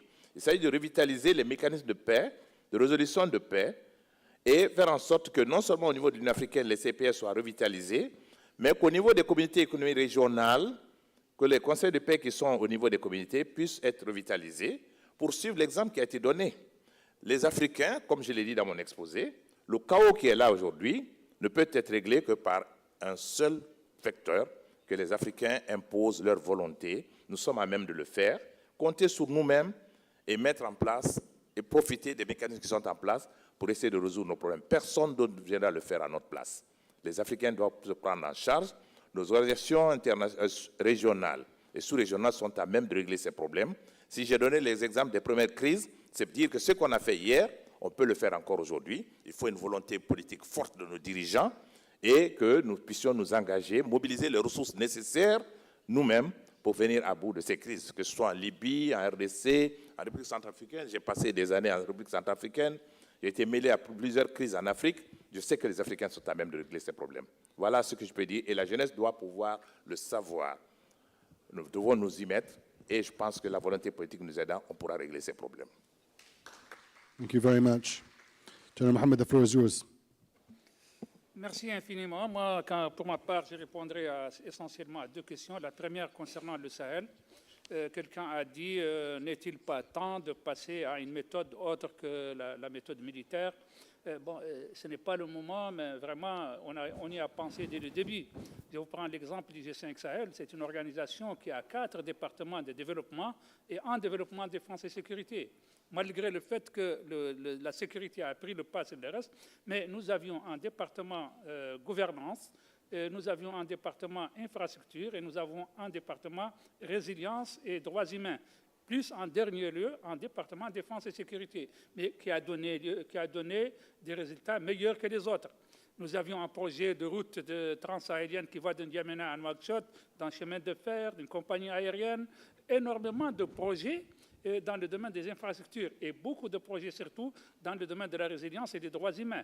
Mais avec les changements anticonstitutionnels qui ont eu lieu, 3 pays nous ont quittés. Ils ont créé un mini G5 Sahel qui s'appelle l'AES et malheureusement qui a choisi la voie, jusqu'à présent en tout cas, la voie prépondérante, c'est la voie des militaires. Mais je suis sûr qu'ils reviendront, ils seront obligés de revenir à d'autres méthodes de développement surtout et d'intervention humanitaire. En plus, vous savez, les problèmes dans notre région sont des problèmes essentiellement de gouvernance. Et cette gouvernance, c'est le vivre ensemble. Tant que nous n'avons pas eu cette notion de vivre ensemble, nous ne serons jamais en paix. Il faut cesser de croire à ces démocraties de majorité. Tant qu'on cherche, il y a une majorité qui écrase une minorité, il y a une région qui écrase d'autres régions, l'Afrique ne sera pas en paix. Il faut faire la démocratie, disons, participative, la démocratie équilibrée, la démocratie des minorités, du respect des minorités pour que chacun se sente à l'aise dans son pays et dans sa région. Nous avons malheureusement hérité de cet État centralisé, fortement centralisé, à l'image de la France. Alors pourquoi les pays anglophones vont mieux aujourd'hui que les pays francophones? C'est parce qu'il y a une décentralisation meilleure, il y a une gouvernance meilleure, il y a un respect du local meilleur, il y a un respect du traditionnel meilleur. Mais nous, on est centralisé, tout se fait à la capitale et tout se fait au profit d'une majorité et d'une élite appartenant à une majorité parfois ethnique et régionale. Malheureusement, c'est ça. Il faut changer de méthode. Deuxièmement, je vais parler un peu de la résolution des conflits par l'Union africaine et par les organisations africaines. Messieurs, sachez que l'Union africaine est financée de l'extérieur aujourd'hui. Le fonctionnement de l'Union africaine n'est pas africain. Quand les fonctionnaires sont payés par l'Union européenne ou sont payés par des financements extérieurs, elle ne va pas résoudre les problèmes africains. Je ne parle pas des interventions militaires. À chaque fois qu'il y a une intervention militaire, l'Union africaine demande à ce qu'on lui finance à 85 à 95% d'intervention militaire. Pourquoi l'Union africaine n'a pas intervenu au Mali? Pourquoi la CEDEAO n'a pas intervenu au Mali? Parce qu'ils n'en ont pas les moyens. Il n'y a pas l'argent. À chaque fois, on demande, donnez-nous. Et quand on donne, il n'y a rien sur le terrain. C'est pourquoi la France a intervenu, c'est pourquoi les Nations Unies ont intervenu. L'Union africaine n'a pas été au rendez-vous. Il y a certains pays qui ont pris l'initiative et qui ont été au rendez-vous, tels que le Tchad, par exemple. Le Tchad a envoyé ses hommes mourir au Mali, pour le Mali. La force conjointe du G5 Sahel a fait du travail, peut-être pas du travail attendu, mais elle a fait du travail. Donc, il faut être maître de ces financements avant de pouvoir agir sur la réalité sur le terrain. Merci. Je vous remercie. Merci. Alex, please. Thank you. 3 points, 3 minutes. The first is we need more developmental states on the African continent. Goes back to the point about governance that we've heard about. And so engagement must move beyond protecting elite interests, as we've heard, and over-relying heavily on foreign security actors. So what I would argue is emphasizing development efforts alongside security is a much more effective strategy to combat violent extremism. The General's just been talking about that. So human security is central for stabilization.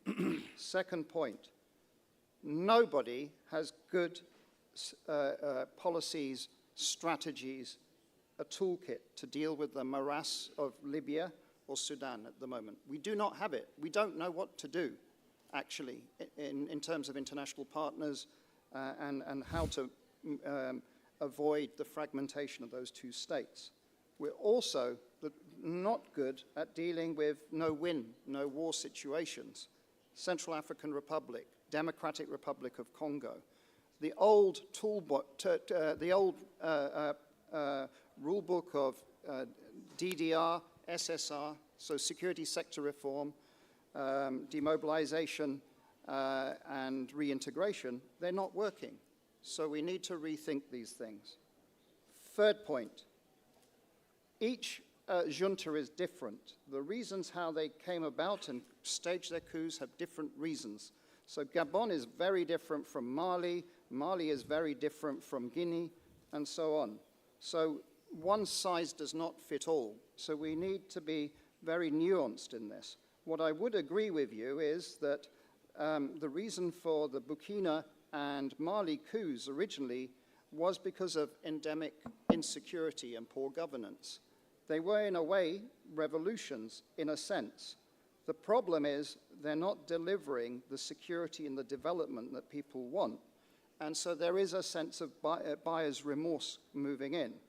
And this is, I think, going to be the challenge, which is why the general said that he can see a future where actually the AES countries rejoin ECOWAS in the future. It is about African solutions, absolutely.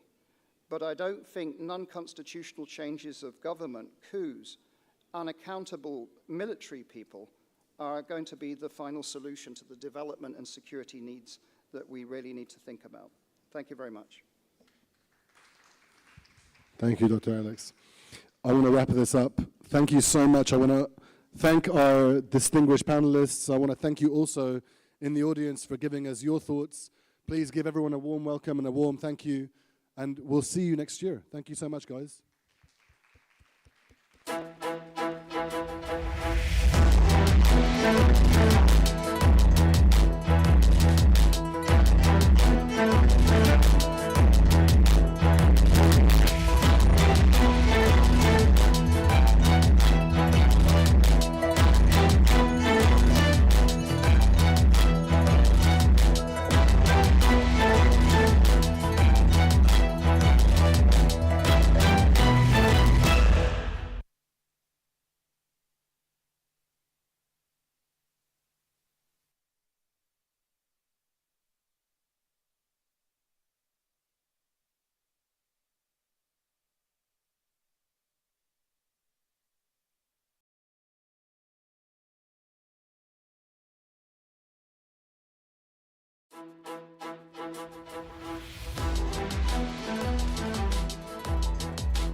30 000 citoyens américains. Notre sort doit dépendre du vote des Européens et de la démocratie européenne. Donc dans ce cadre-là, il y a deux efforts importants. Vous avez souligné l'effort de l'armement. Plus de 60% de l'armement des Européens aujourd'hui provient des États-Unis. Permettez-moi une plaisanterie, c'est un good business pour les États-Unis. En particulier, le soutien à l'Ukraine, 60 milliards de dollars, permet d'alimenter l'industrie de défense américaine qui fournit l'armement.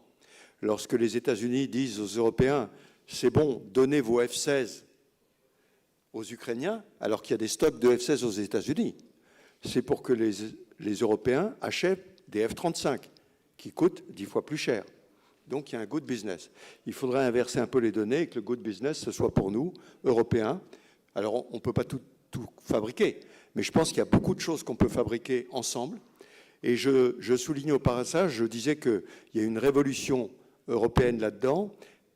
Par exemple, le Fonds européen de défense qui a été créé, qui permet en fait de regrouper 3 entreprises européennes de 3 pays différents pour travailler sur un même programme, et c'est l'Europe qui va payer la recherche et développement. Je trouve que ça, c'est un premier sujet. Le deuxième sujet, c'est naturellement les capacités européennes de réaction, qui sont actuellement à 5 000, avec une capacité de monter à 30 000. Il faut absolument que les Européens se prennent en charge. Il n'y a rien de tel que la menace et le danger pour réveiller les consciences. Et je pense, vous le citiez, la création d'un commissaire à la défense, il y a 5 ans, c'était inimaginable en Europe. Et donc, je pense, en reprenant les 2 idéogrammes chinois sur la crise, qui dit que c'est un danger, mais c'est une opportunité. Il faut saisir cette opportunité pour absolument, tout en étant très lié aux Américains, évidemment, ce sont nos premiers alliés, mais ne pas dépendre entièrement de leurs décisions et être capable d'avoir une capacité européenne de construction de notre défense et de l'utilisation de notre défense. I would just like to add that when it comes to the rapid deployment of the soldiers, the strategic compass envisages 6 brigades. So it's going to be very interesting to see how this is going to be achieved or operationally done. I will just use this opportunity while we are having you here to ask you about the latest developments related to war in Ukraine, which was the trigger for many things and many processes that, as you have said yourself 5 years ago, would not be imaginable. President Zelensky is now ready for peace talks and the end of the war, with the current situation when 1/5 of the country is under the occupation, one could say, but the precondition for that, as he has put, is the accession of Ukraine to NATO. What kind, first of all, how viable that is, and do we need to see that within the framework of 20th of January that you have mentioned, and inauguration of President-elect Trump? And what kind of scenario would that mean for EU geopolitical reality and defense roadmap? And what kind of message, perhaps, for Moldovans, Georgians, and all the others in that region? Oui, alors je pense que on est arrivé à un point où militairement, l'Ukraine sait qu'elle ne pourra pas reconquérir le territoire qu'elle a perdu militairement. D'où la déclaration de M. Zelensky sur la fin de la phase chaude et de passer à une phase de négociation.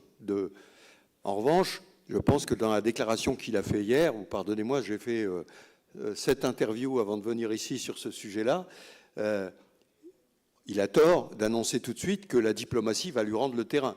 On ne commence pas une négociation, je m'adresse là aux négociateurs de l'Union européenne, en disant voilà ce qu'on va atteindre. On commence par écouter, de voir ce que veulent les uns et les autres, et puis progressivement d'essayer d'atteindre cet objectif. Donc je pense que ce sujet-là, il y aura négociation, parce que militairement, aujourd'hui, c'est un suicide pour l'Ukraine à court terme et un suicide à moyen terme pour la Russie. Parce que la Russie perd beaucoup aussi. Le peuple russe perd énormément. Le nombre de soldats qui sont morts et blessés est absolument épouvantable. Donc il y aura négociation. Dans cette négociation, pour les Européens, le danger, c'est que ce soit Moscou-Washington, point. Et les Européens, après ça, débrouillez-vous. Ça, on ne peut pas, ça. Donc moi, je reprends un peu le plan américain qui a fuité dans la presse, qui a été replié par M. Erdogan, qui dit, c'est pas un plan de paix, c'est on arrête les combats. Il y a une zone démilitarisée entre les deux, avec des troupes européennes. Pourquoi européennes? Parce qu'évidemment, les Américains ne veulent pas mettre un seul soldat. Et je connais bien les Américains et mes amis britanniques. Quand les Américains ne veulent pas faire quelque chose, ils demandent aux Britanniques de le faire. Donc ils disent aux Britanniques, joins. Et là, les Britanniques, avec le nouveau gouvernement en particulier, sont heureux de travailler avec les Européens. Et le fait d'avoir des troupes européennes là a deux conséquences. La première, c'est que l'Europe va participer à la négociation. Parce que quand vous allez faire dépendre un plan de troupes européennes qui vont être déployées, vous êtes obligé de les faire participer à la négociation. Donc, ça oblige à faire participer à la négociation. Premier point. Deuxième point, sans le dire, c'est une protection indirecte de l'OTAN. Parce que vous doutez bien que des troupes européennes qui sont déployées là, si elles sont attaquées par les Russes, il y a l'OTAN qui n'est pas loin derrière. Et donc, je pense que c'est un double effet indirect de la participation d'Européens à l'application du cessez-le-feu. Et encore une fois, c'est un cessez-le-feu, ça n'est pas la paix. Après ça, il y a des discussions qui peuvent durer plusieurs années sur la paix.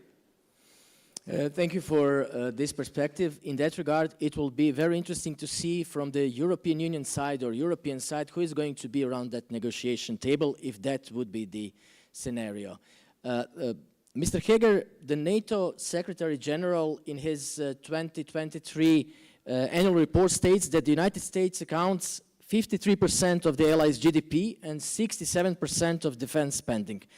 We know that Mr. Trump in the pre-election campaign said that for those one that are not contributing as they should with at least 2%, he would give carte blanche to Putin to do, as he said, whatever the hell he wants to with them. Is this just a method of pressure? And we know that Mr. Trump sometimes it's very vivid in his speeches, or Europeans really need to be afraid of things that might follow very soon on that premises? Well, thank you very much again to be part of this forum and discuss these very important topics here today. And going back to Mr. Trump, I think it is type of pressure. And on one hand, it's a very fair pressure because really Europe was neglecting its homework on the spending on the defense from the GDP. I know for Slovakia, because my government increased it to do 2%, and I know how difficult it is to keep it at 2%, so we speak even more. But on the other hand, it's fair, and it needs to be spoken to the citizens that this is a need. Now they understand it much more, and as it was said previously, that this is a wake-up call. The war in Ukraine is a great wake-up call, and I think the people are ready to understand that the security is costly. But on the other hand, I think it's very important that the United States and Mr. Trump will send a signal that Europe is his greatest ally. Because if he doesn't, I think he's going to stand there alone, and we know that the democratic world needs to stick together even more. So I think it's very important that the United States understands this setup. And on one hand, yes, speak to the leaders of the countries in European Union and help them to increase their spending to a level where it needs to be, set a plan. And, but on the other hand, always have in mind and always mention that EU and US must be very strong allies in this.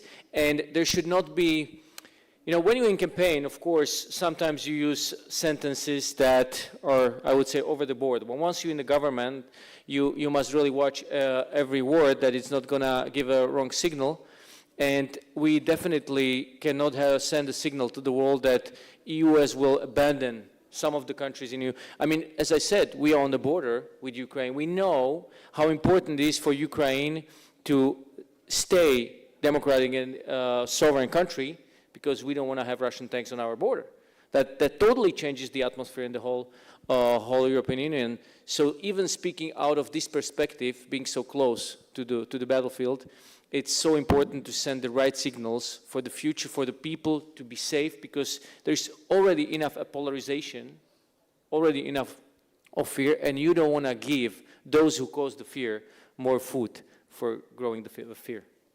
Thank you for now. We will stick to this line of transatlantic cooperation because it defines really the defense roadmap of European Union in the future. Mr. Lajčák, in May this year, jointly leaders of Germany and France, Chancellor Scholz and President Macron, penned a column published in the Financial Times calling for, as they have put it, European sovereignty, something that was very much praised and, a strong concept defended by the French president, but Germans somehow in the past were a bit reluctant to it. It's related as well with this strategic autonomy as well. Nowadays, pretty much everyone in Europe is convinced that this is the way to do it. And in the past, although Europe has had perhaps some of those ideas, the United States were not firmly supporting that. At the same time asking much bigger contribution, but not allowing the European Union to, let's say, muscle much more and bolster defense on the EU own terms. Do you expect this time would be different? The short answer is yes.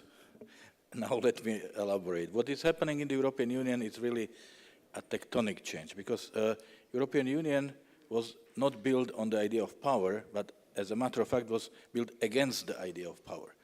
European Union is known as a peace project and was meant in the beginning to suppress the instincts of power, because it brought in countries that were fighting wars against each other for centuries.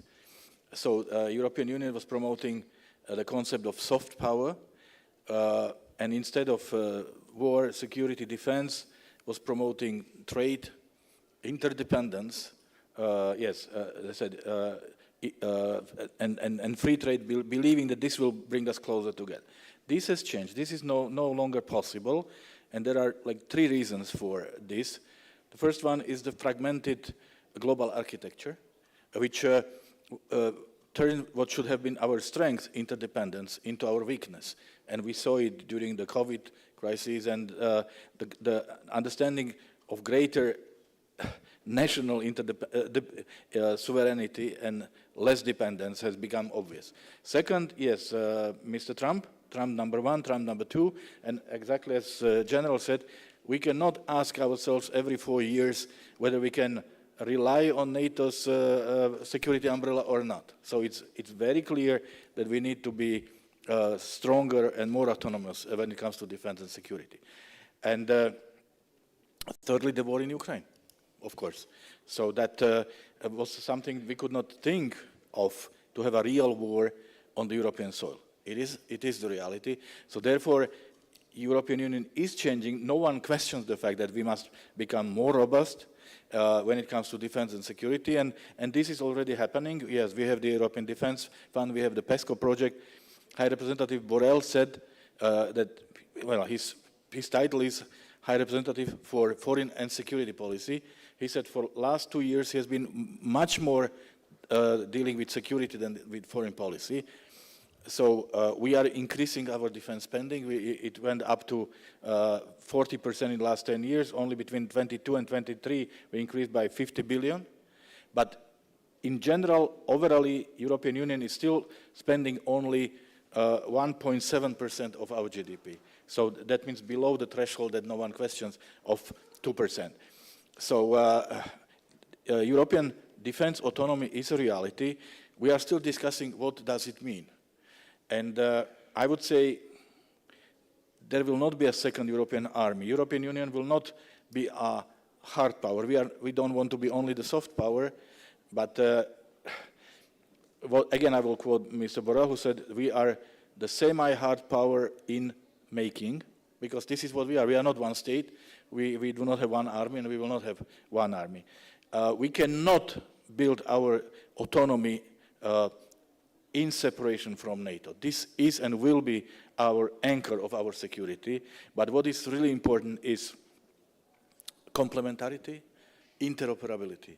That means we need to build our autonomy in very close coordination with NATO, and to be able to act where NATO either doesn't have the mandate or doesn't have the capacity, for example, in our neighborhood, and to focus on where European Union is strong, which I would say humanitarian missions, peace-building missions, stabilization missions. So this is really important, and the sooner we define what the strategic autonomy means, the better, because many people are interpreting this differently, and this is also sending wrong signals to our partners, starting with the Americans. So it's not just that we don't know within Europe what strategic autonomy should mean or not, but it's, well, Trump and von der Leyen, for instance, are both for the strategic autonomy, but they do not know, or they do know with different ways how to reach it. So there are many question marks in that regard. Ms. Limets, Polish Prime Minister Tusk, your neighbor, sort of saying, because Baltics these days, it's a hot topic issue, beside the fact that it has become a NATO fortress, one could say as well. Tusk said that the era of geopolitical outsourcing is over, and that Europe should finally grow up and believe in its own strength. He's not the only one that perhaps has cheered personally for Trump's victory, because that would mean that Europe would be forced to invest much more and to become a stronger European pillar of NATO. But many EU countries, Estonia is not one of them, I think, or it is, you correct me, are very reluctant as well towards this concept of European strategic autonomy, because that might have, for the consequence, complete pullout of the Americans. And then, in case of some worse scenarios, and we are reading lots of scenarios these days, Americans might not be there as they might be if we are not so autonomous. What do you think about those two approaches, and where the Baltic republics are having the sense? Thank you very much for this question, and thank you very much for this opportunity to be part of this security discussion here in the 16th of Med-Days Forum. This is a very complex question that you just raised, and first I would like to commend Poland, of course, for increasing their defense expenditure towards as a percentage of the GDP. They are the biggest contributor among European countries at the moment, and really they are in the eastern forefront when we speak about Russia's aggression against Ukraine. Now I would like to share briefly Estonia's point of view on European defense and European security concerns. Estonia was a country which was occupied by Soviet Russia since 1945 until 1991. We were the lucky ones who regained our independence peacefully through the singing revolution. At the same time, since that we have been always afraid that Russia might attack its neighbors again, and unfortunately we have seen it. We saw it in 2008 when Russia attacked Georgia. Of course, we saw Russia's involvement in security crisis in South Caucasus, which were in 90s, etc. So there are many examples. So there is quite reasonable to be concerned if you have an aggressive neighbor. And the United States has been always a supporter of independence and sovereignty of Estonia. It was also during the years when we were occupied. So therefore we still believe that the US is a very important ally for us, and it doesn't matter who is the president of the US or which administration is currently in position, either it's Democratic or a Republican one. They have had strong support towards democracies around the world and also towards Europe. saying that, we really support that the US continues its presence in Europe, and NATO allies altogether continue stand for the or protect democracies. At the same time, I also agree with Tusk's statement. I think that European countries should do more. And I think that it cannot be like sudden change because European defense forces and intelligence is still very much fragmented. I think it takes time until we have joint competencies that are needed to protect our countries. And I think that as sad as it is, I mean, as sad as it is, the war in Ukraine, at the same time it has enforced European countries to cooperate more. We have seen good initiatives related to joint defense investments. I think that also it was a great initiative to provide 1 million ammunition, 1 million shells to Ukraine. Unfortunately, this objective was not fulfilled by the date as we discussed it about a year ago, but at least it was another initiative which brought defense industry of Europe together. And you correct me if I'm wrong, but you and Latvia are giving 1/3 of your military budget to the needs of Ukraine when it comes to that. It's 0.25%, yes. But it's good to hear the diversity that I talked about and mentioned. Obviously, it's there on the table when it comes to this approach of strategic autonomy of Europe. Mr. Petricek, after the re-election of Donald Trump to the White House, French President Macron said that Europe cannot be a global herbivore anymore, that we need to become omnivorous, or we would be eaten. He has for a long time advocated independence and this kind of the autonomy from the United States, what would include European army as well. We have heard Mr. Lajčák saying that there is no chance that we manage to organize European forces, joint army. But the idea of strategic autonomy is somewhere there. Without the European army, do you think that it's possible and viable? And if we are talking about the concept of the European army, is it the precondition of that Europe becomes United States of Europe? Thank you very much. I think first we would need United States of Europe, and then we might have a European army. But I think that we can go step by step towards this ultimate goal. But if I may, I would like to stop on one thing, and I'm very, very pro-European. I am federalist. I would like to see European army in the future and federal Europe soon.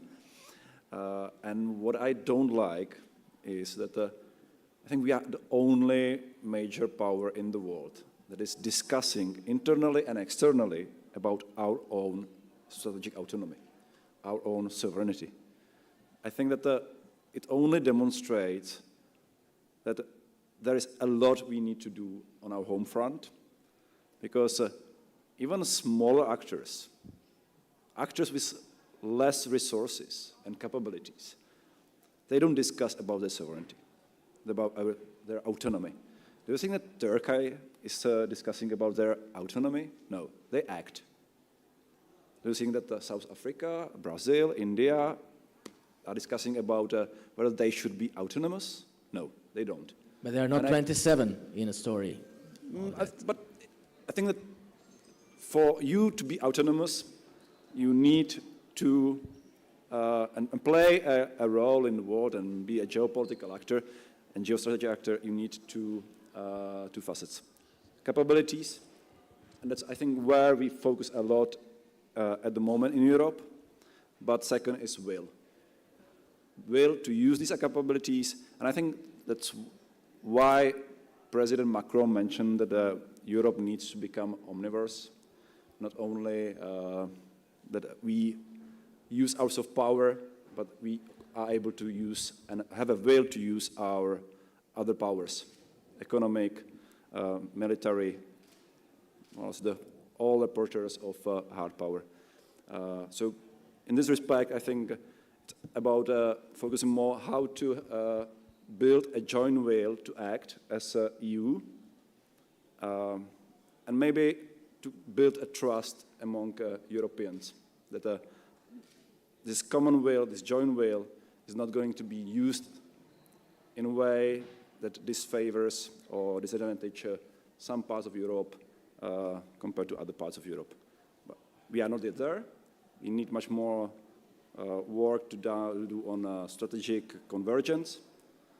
We need to build much more trust among people, even in the strategic community in Europe, in the security community in Europe, to trust each other.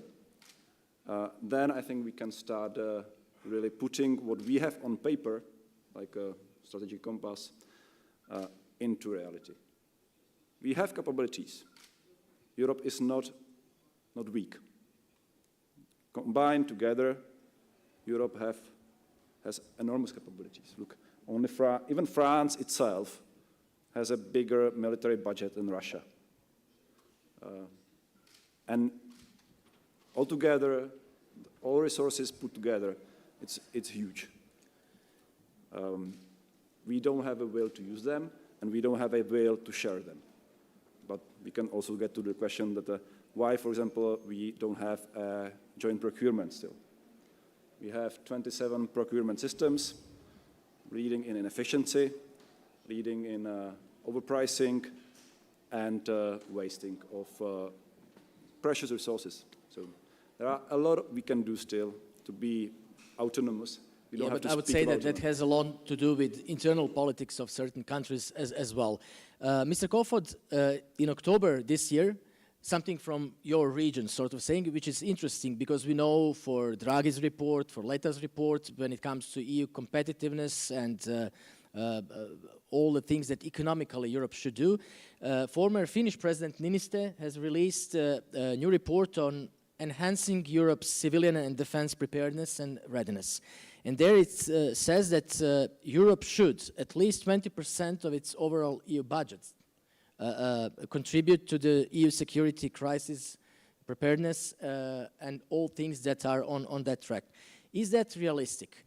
And is there any difference? Because we know that this year's budget mostly has been related to security, migrations, Ukraine's defense, of course, to go through with that kind of percentage and idea in much more wealthier societies than in some others. And do you see that kind of friction when this would be on a table? And obviously, European Union and Commission has asked Mr. Niinistö to do as Mr. Draghi and Mr. Letta have done it. Would that stay just a nice report on a paper, or something would be done in that regard? Well, yeah, thank you so much also for inviting me to this forum this year. Listen, security today is so integrated across all parts of society. We are talking a lot about military security at the moment, which is, of course, very, very important. I absolutely agree. And by the way, there's no such thing as a EU army or even a NATO army. We are collectively, when we work together, and we will see much more of that. We need to see much more of that in Europe. But if you see the threats that we are facing, I mean, what the former Finnish president actually alluded to is absolutely correct. We need to have a societal focus on our security, because right now there is a war going on, not only the full invasion of Russia, of Ukraine, but also hybrid warfare, maybe under the threshold of an Article 5 in NATO, so, constituting a real war. Although we had voices also from Germany saying that if Russia continues to do all of these hybrid attacks, they might cross that threshold, and we will find ourselves in a new real conflict where NATO will need to activate Article 5 to fight back what Russia is doing and others. So, yes, we need to have a societal resilience and work together across all sectors.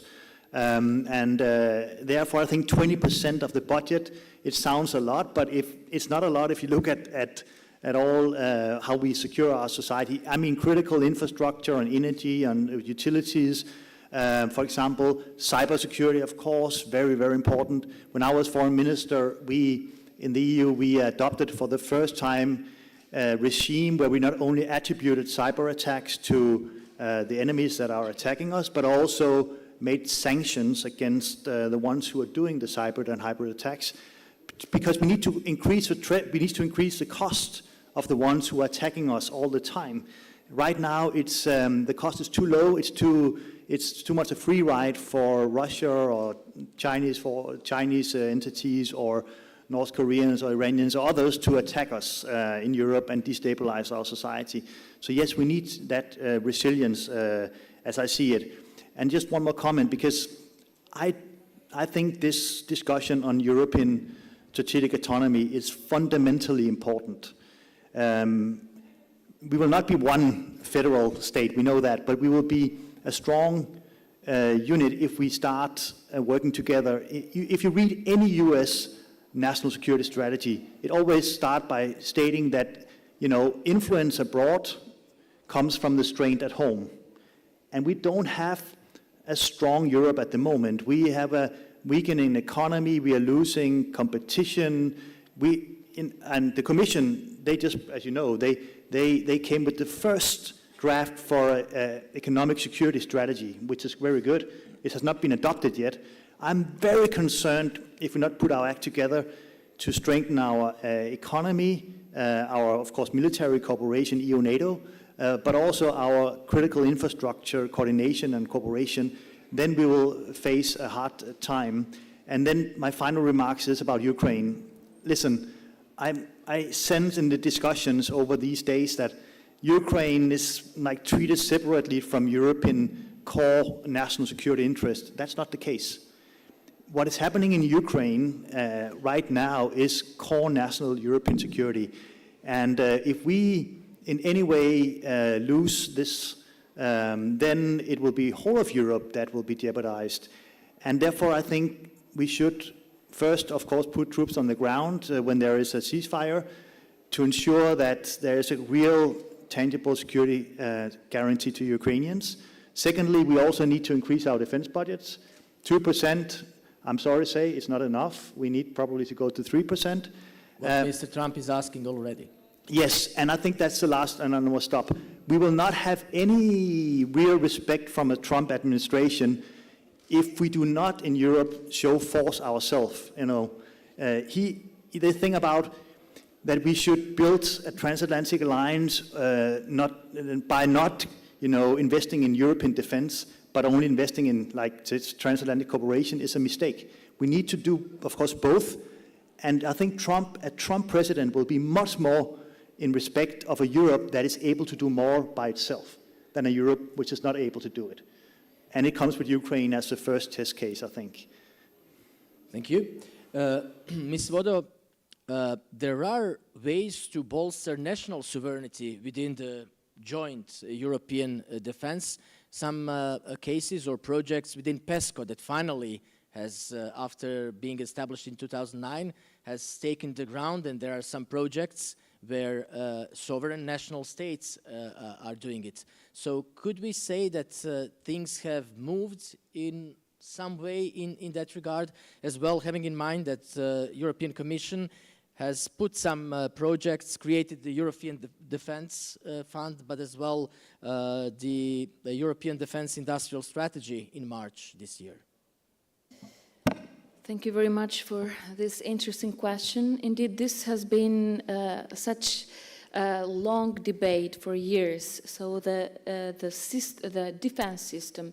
So every time that we have been speaking about a European army, well, one of the questions which would come from US representatives from different sectors would be like, but who do you want to fight, or isn't NATO enough, or isn't NATO the pillar for the defense system in European Union? And after 2022, we understood well we should have been more active on this. So, but anyway, since the mechanism in the EU is such that from one side we would have EU as a whole, and on the other side the member states would decide separately, we have seen some initiatives.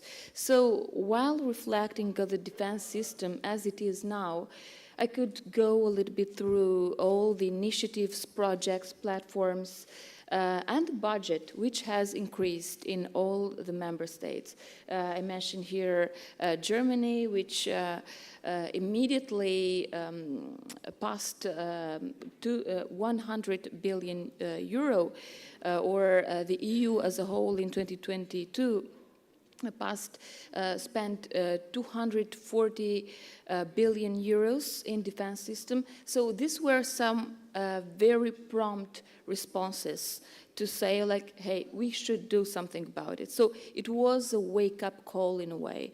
But was it necessary that Russia would attack Ukraine so that we could wake up and reflect a little bit more and spend more on the defense system? And this goes against a bit what it was mentioned from the very beginning.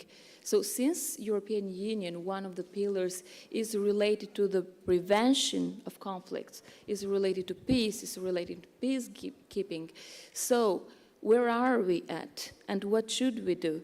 So from one side, it is important, and it is very encouraging that countries in the Baltics or Poland, Germany, and France, they have increased their budget on the defense. But the EU, what they have been doing so far? So, and what is the status quo of a potential European army? So are we able today, if President Trump, once he will get in power, would say that, okay, Ukraine is your own local problem, so it is up to you to look after this. From one side, the EU indeed would be able to respond to it financially, but about the capabilities, so the military response, would it be enough?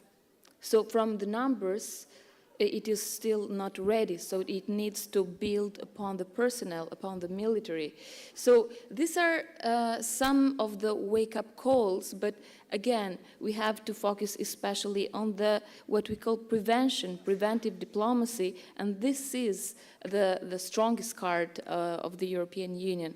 This is why, alongside the military response and the increased budget, I would like to stress more on the peacekeeping missions, military trainings, and especially the backbone of the EU diplomacy in order to prevent conflict in the first place.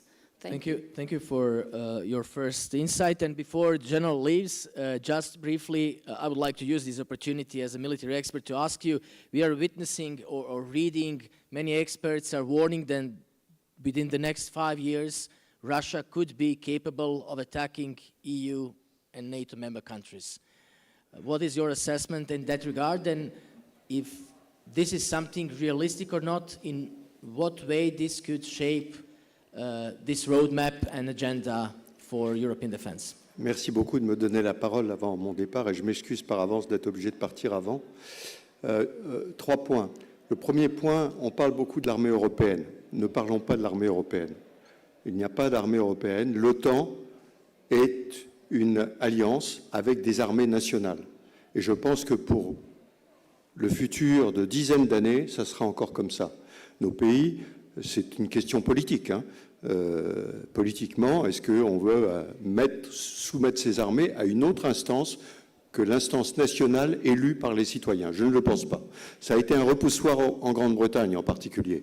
Ils ont dit armée européenne, j'aime beaucoup mes armées britanniques, et à chaque fois, je dis non, on ne parle pas d'européenne. Ça, c'est le premier point.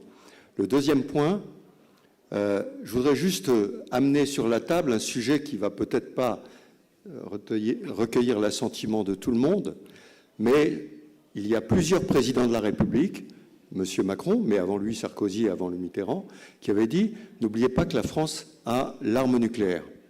Et l'arme nucléaire, la dissuasion nucléaire, ne s'applique pas qu'à la France, mais aux intérêts de la France. Et est-ce que les intérêts de la France s'arrêtent à la frontière de la France ou incluent les Européens? Alors c'est un sujet de discussion qui, à mon avis, ne se fait pas sur les plateaux télévisés, mais entre les dirigeants des pays, en disant est-ce que cette arme nucléaire protège ou pas les pays européens? Parce que pour l'instant, on repose beaucoup sur la dissuasion nucléaire américaine, mais je ne suis pas totalement convaincu que si la Lituanie est attaquée, les Américains accepteront de voir raser Washington ou Chicago. Voyez? Donc je pense que c'est quelque chose auquel il faut penser. Donc ça, c'est pour répondre à votre question, mais indirectement, sur la dissuasion qui protège les pays européens. Celle de l'OTAN avec les Américains, celle de la France dans l'Europe. Le dernier point, si tu veux la paix, prépare la guerre. C'est la devise de l'école de guerre d'où je viens, l'école de guerre française. Ça veut dire qu'aujourd'hui, on a vu qu'il y avait en Europe un pays qui était capable d'utiliser la force pour tordre le bras au droit international qu'il a même lui-même signé. Pourquoi ne le ferait-il pas dans d'autres circonstances dans 5 ans? Et aujourd'hui, si les combats s'arrêtent en janvier ou février, il aura la capacité de remonter en puissance des moyens. Donc il nous faut forcément nous préparer, et je pense que dans 5 ans, probablement, les forces européennes auront suffisamment de puissance dissuasive pour pouvoir se défendre. Maintenant, j'attire juste l'attention sur un point. Nous sommes en guerre. Communication, cyber, ces attaques-là ont lieu tous les jours, tout le temps.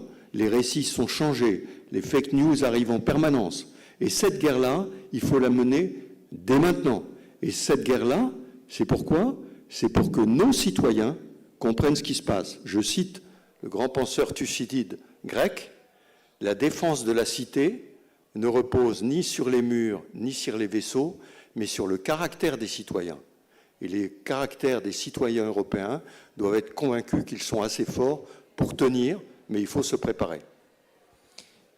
Mr. General, thank you very much for your time and contribution to this panel. And you really have given me the great, thank you very much, sir. Give me the good introduction to my next question. We will go a bit away from this round. I'm sure that we will go around the same questions in the next hour again, or not. This character of citizens. Mr. Heger, the EU's Defense of Democracy report from the last year pitched a sort of fight against foreign interference, which comprises as well hybrid wars, disinformation campaigns, and having in mind you're coming from Slovakia, which could be as well a case study for that. How important when it comes to the resilience and this part of defense roadmap, because wars these days are not won just by tanks or arms, it's something which is crucial for the years to come. Well, thank you very much. Yeah, and Slovakia should be the case to study, because if you look at it, and you could actually see the strength of the hybrid warfare kind of goes back after the war with Ukraine. When Russia attacked Ukraine, even before, you could see a lot of propaganda and disinformation floating on the internet. But then, when Vladimir Putin saw the unity of the European Union countries, it was a surprise, because first surprise was that Ukraine actually started to defend its own territory, that they stood up, that Zelensky didn't leave the country, that he stayed, and he actually said, no, we're fighting for our freedom. The second thing was that the European Union countries said, okay, well, we're going to help you. And there was a strong support of also military, which was surprising. You remember maybe Germany when they started first with blankets and helmets, and they got a response that this is not the way it should be.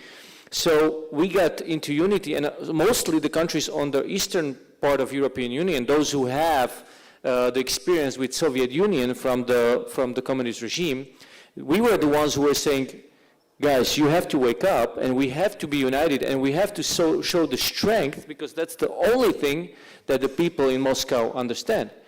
And then Vladimir Putin realized, okay, I cannot really fight you because you're helping militarily, so I have to see how can I fight you within.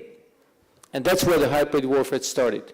And we could see, even in Slovakia, how the increase of the disinformation was floating into Slovakia, and actually we see it all over the countries, and the rise of politicians who slide on this wave and actually growing their agenda. And these are the politicians who using the language, and that's why we can see how much the citizens are not resilient, actually. We were not prepared for such an attack through the internet, through the social platforms. And we see that the people, especially the older generations, you have to understand that they are learning just how to work with the equipment. And we have actually information in Slovakia that the people, especially older generation, 6 months usually after they get online, they totally, completely change their political view. Because they are so little resilient to the flow of the propaganda that they totally go on the wrong side. They close themselves in a bubble, and we see it's addictive, and that's why this is a great threat. And we have to see, and even when it started, we saw here in Slovakia, we said, okay, we're going to ban certain websites and certain information, but you can do it short term because it's kind of fragile, and we see that we are not capable to respond immediately, and we have to go through this phase. And you can see how some countries, depending on their history with the Soviet Union, are more resilient, and some are less. And we were the one that was less resilient. So this is such an important topic to really discuss, and it's going on. It's going on the European Council. But I think we're just developing the instruments, how to increase it, and we have to really speed up. And we have to understand, first of all, we have to understand that this is going on, that the hybrid informational warfare is here to destabilize the governments in European Union in favor for Russia. And that's just this conflict. But this could be abused in the future for any kind of topic. So therefore, it's so important to educate our kids in the school, to educate the public, and governments must invest into the strategic communication, which again shows that in many countries we are not there yet and we have to speed up. Information is our weapon these days in this, I will repeat what I've said yesterday, post-truth society where media is everyone, as we have heard from very important people in the next administration of American president. So I'm coming back with this issue to Mr. Lajčák, who is one of the best connoisseurs with his huge experience of the region where disinformation, hybrid warfare, it's very present these days. And that is Western Balkans. With significant movement of EU geopolitical focus and everything that goes on with war in Ukraine, Western Balkans has become again very topic, which is hot topic regarding the enlargement process. So I'm interested from you to have the perspective, having in mind that there is a huge Russian and Chinese malign influence on some of the regimes that are not, one could say, let's put it diplomatically, liberal democracies there in the region. What would that mean for that European path, that kind of very focused and continuous hybrid information pressure? And could that, in one way or the other, jeopardize the enlargement policy in the Western Balkans, which is part of geopolitical puzzle and roadmap for defense of Europe in the next years to come? Yes, let me make 3 points here. First, we spent good 45 minutes discussing military things, and since this discussion is happening outside of the European Union, and I'm looking at these young people in the audience, I don't want them to get scared that the European Union is now turning into NATO #2 or some kind of military alliance.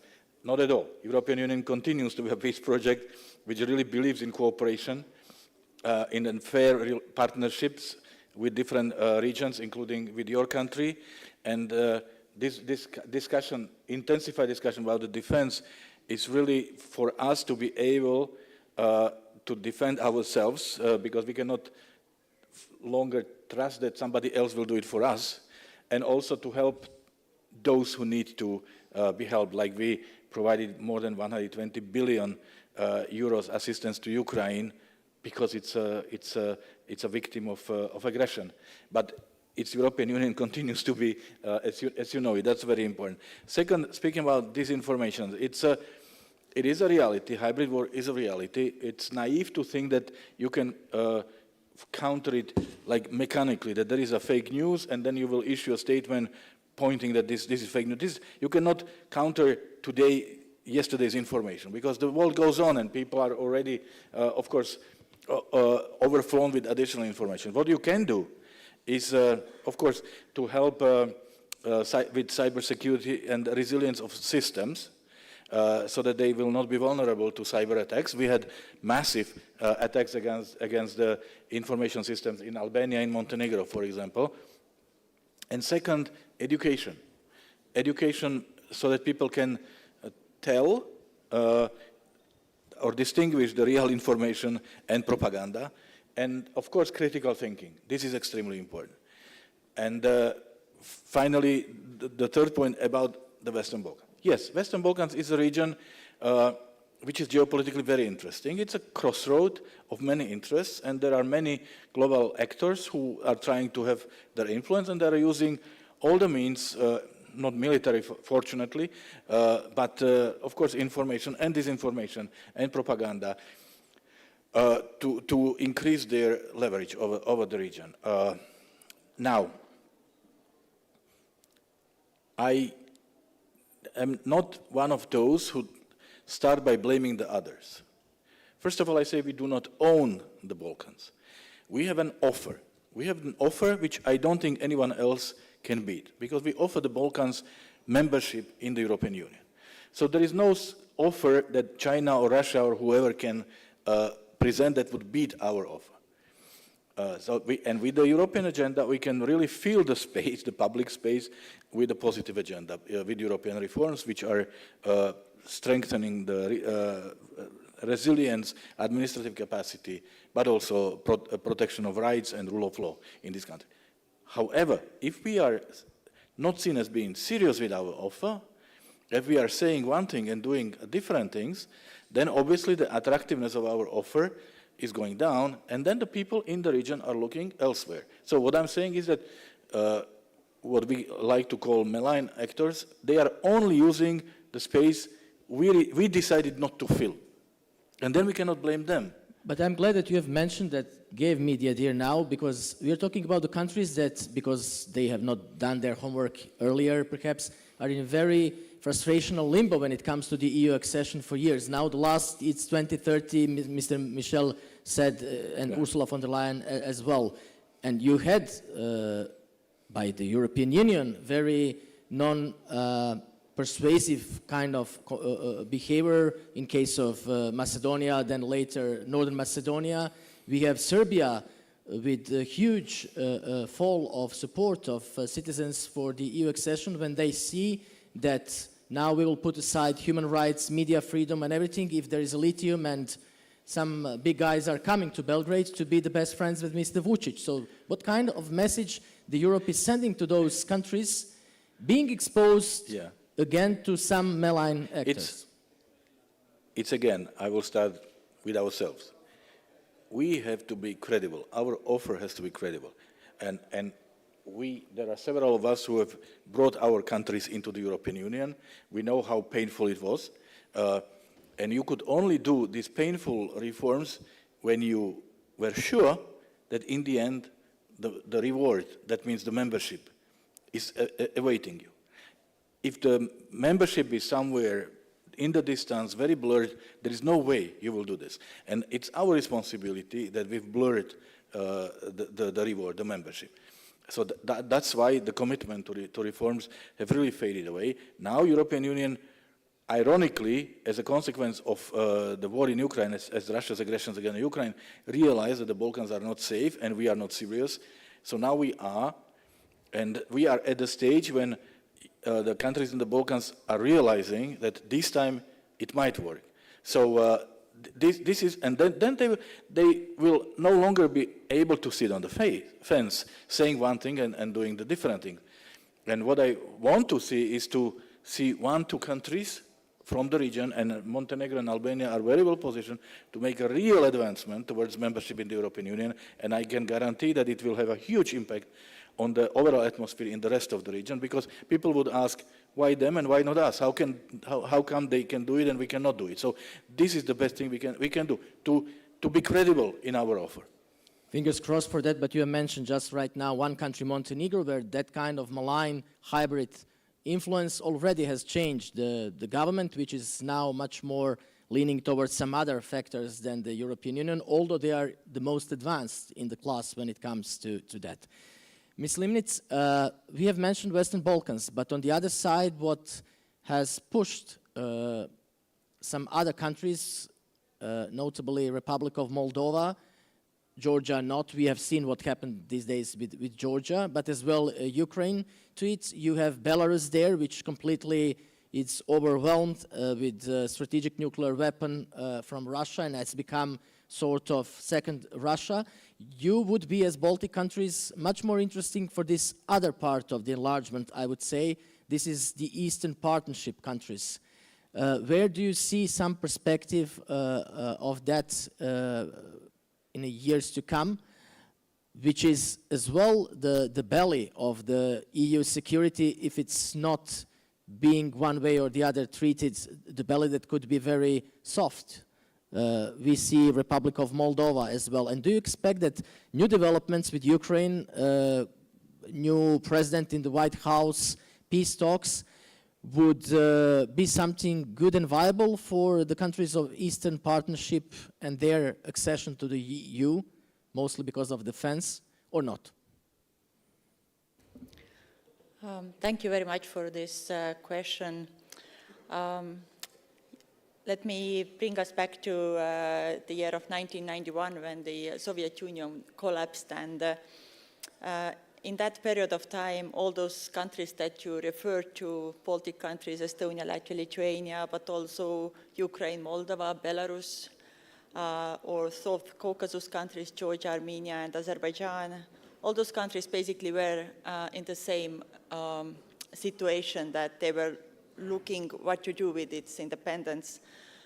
For the countries like mine, it was very clear that we would like to join European structures as soon as possible, and we did everything to do it, and we joined the EU and NATO in 2004. It's interesting to look back, but also in Belarus, they adopted their own language, Belarusian language, for public services, etc., for just a few years. Then everything changed when President Lukashenko came to power, and we see what has happened, the direction of that country.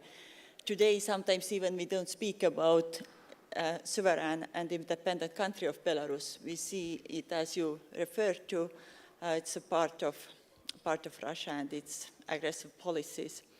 So basically, what I want to say that every country, of course, chooses its destiny. At the same time, as it was discussed just before, that Russia's disinformation campaigns and interference into the internal policies of its neighboring countries has been immense. And this is really unfortunate, especially when we see what has happened with Georgia, because Georgia was among those three countries, together with Ukraine and Moldova, who made an application 2 years ago to start the negotiations to join the EU. So, of course, the situation has changed, and at the moment, I think it's, yes, more valid to speak about Moldova and Ukraine. And I think those two countries really, we should really support those two countries in their endeavor towards the EU, because their population really has shown that they would like to join the EU. They are really working with democratic reforms in their countries. And of course, it's really difficult for Ukraine particularly to implement those reforms at the same time as a country is in the war. But I am really optimistic about those two countries at the moment. Mr. Petricek, securitization is pushing EU into many deals or strategic even partnerships with regimes around the European Union when it comes to Mediterranean, Middle East, Sahel, Sub-Saharan Africa, even in some lake area in Africa, countries with them, to make deals because of interests that might be sort of bigger picture or framework than values that EU should praise on the first place. Till which or up to which level EU should get into those kind of strategic partnerships with non-democratic regimes because of security on the first place these days. One of the issues already that has been tackled are migrations, Tunisia, Egypt, strategic partnerships with them, but as well there will be some other countries because of the current geopolitical situation.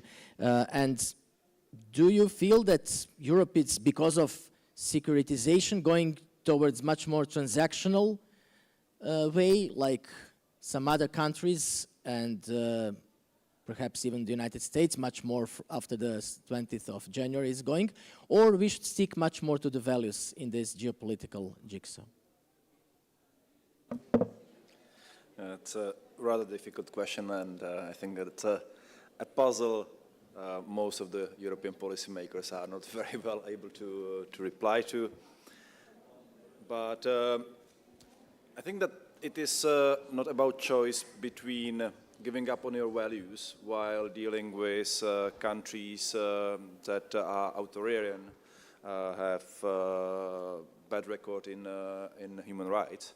I think, first of all, diplomacy is that you should try to talk with countries or keep contact with countries you don't share values with. The dialogue is part of diplomacy, and this is, as mentioned by other speakers, dialogue is something which is certainly going to be one of the strongest instruments used by the EU in the future. At the same time, I think that we cannot neglect the changing reality, that we are facing tectonic geopolitical shifts, and that as also mentioned, war is back to Europe. We are seeing much more conflicts in the world, with US and other actors, not only US, being more and more transactional, protectionist, nationalist. I think Europe has to react. I think we cannot stay as the last student in the class, and because of us feeling good, to pretend that we are still the only one who promote universal values.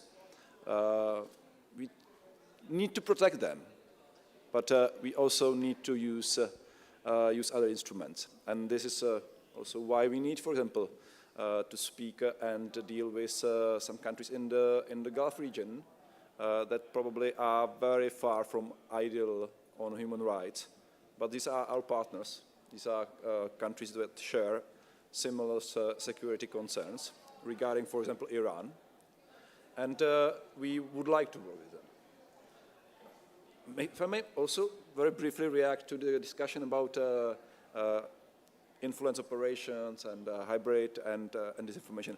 I see a lot of young people here in the room. I think that the first, this is nothing new. I think that what we are discussing is not that a couple of decades or hundreds of years even ago there were no disinformation used and hybrid operations. I think that what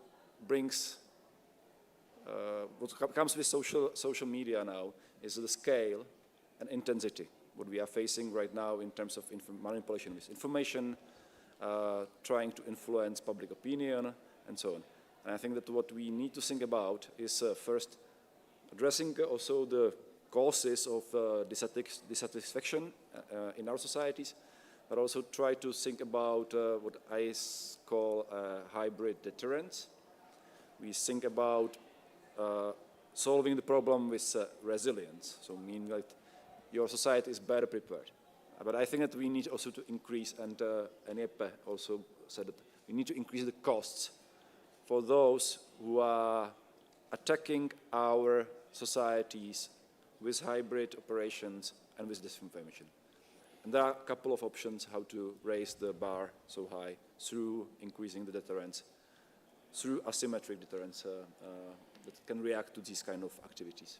Thank you. Very conveniently, not by any plan, but now the former Danish Minister of Foreign Affairs, when we have mentioned those kind of strategic partnerships or partnerships with countries and regimes that are not so liberal democratic, it comes up to my mind your potential deal with Rwanda at that time when it comes to refugees and immigrants, illegal ones, and asylum seekers as well. We will tackle that as well in the case of our Albanian distinguished guest. Pretty much you were the first one to do something that now has been applied or tried to be applied within some other countries. So that gives a perspective of huge issues being dealt in some kind of partnerships that perhaps are more transactional than having the values in the ground. This is one question that I would like to use the opportunity for you to comment. And the other, from your Baltic Scandinavian perspective, when it comes to the security these days, protecting crucial infrastructure, it's a huge thing, and I think it would become part of books when it comes to defense. These days we have seen the last case of cable between Germany and Finland being damaged, and Sweden and Lithuania, but you as well, Denmark, had your own part of the story. Yeah, well, that's two big questions. Yeah. The first one on migration policy and which is a security issue these days. It is a security. I mean, as a human being, I am so angry how some regimes are using migrants, human beings, as a political weapon. They do it through Belarus, they do it to the border from Russia to Norway and Finland and so on. I mean, this is really, really crazy. I think it's disrespect for human lives. But that's. But I want to say one thing about migration policy, and then I will leave it because I think it's for another discussion. I think any country, Morocco, Egypt, Denmark, any country, they need to have a bit of control who is entering, crossing their borders, and ensure that there's a legal migration taking place. Illegal migration is not good for anybody, and we need to tackle the root causes of that, as well as stopping the human traffickers who are using human beings in a brutal way to earn money, and with that disrespect of life, bring them to Europe to something that is not real for these people. They are told lies from the human traffickers as well. So how we stop it, how we do it in a much better way, I think should be one of the big discussions between African Union and European Union. And just one comment on that, then I will stop. I mean, von der Leyen was mentioned several times. When she ran for Commission President first time in 2019, I remember she promised, because I was foreign minister at the time, that she will bring the whole European Commission to Addis Ababa to meet the African Union, and it will be through the first geopolitical commission, and they will start talking to our very important neighbor, Africa. That didn't happen. What happened? There was a COVID crisis coming, and we were not able, even in Europe, to share our vaccines with our African friends when they needed it. And I think, so we need to be a little more sincere when we talk about partnerships, in my opinion.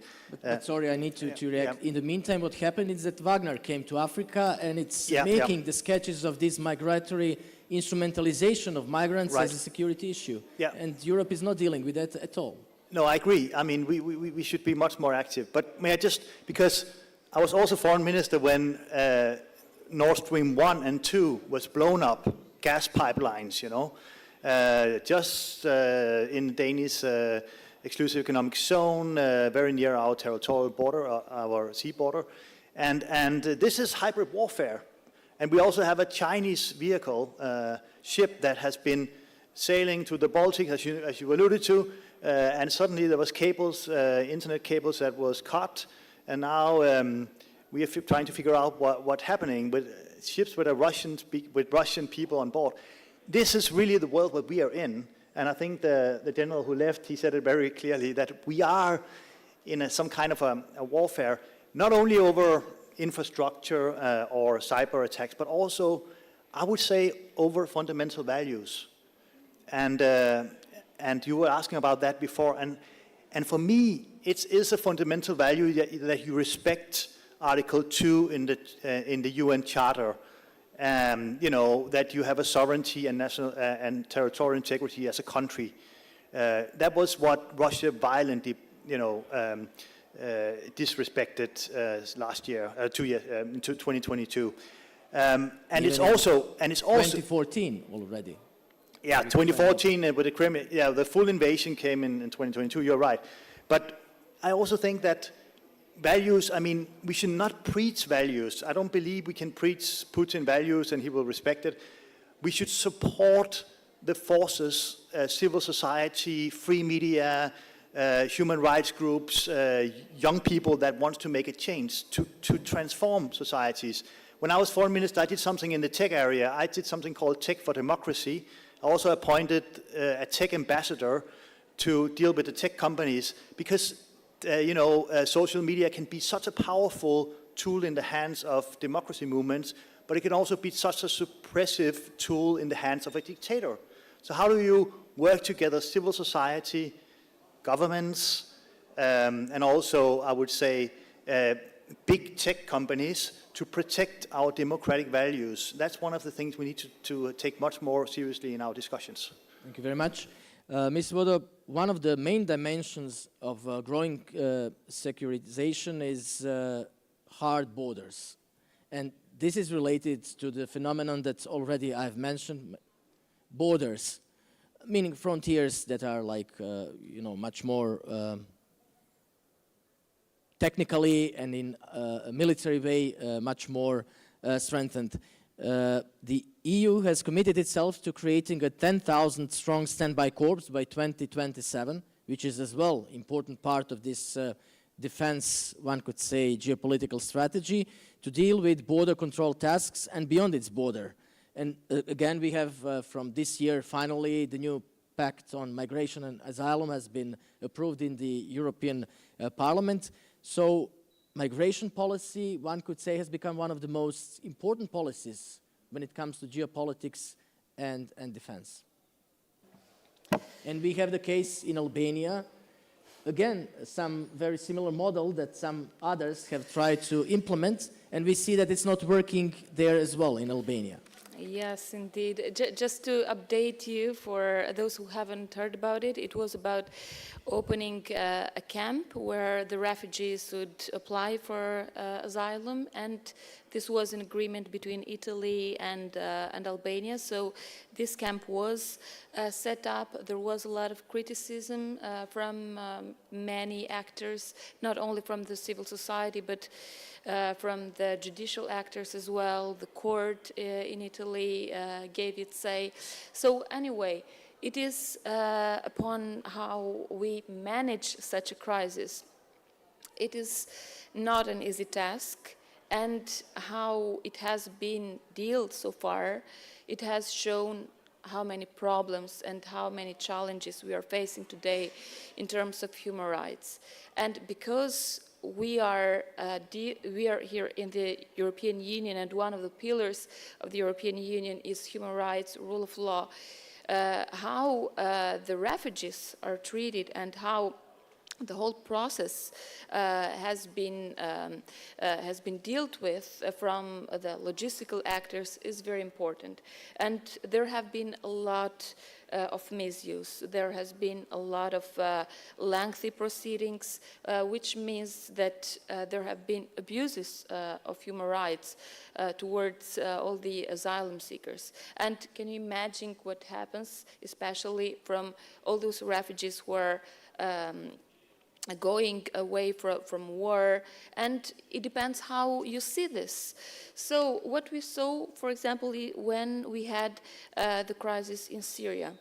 So we had Germany who opened its borders and admitted much more refugees than it had to. So it exceeded the quota.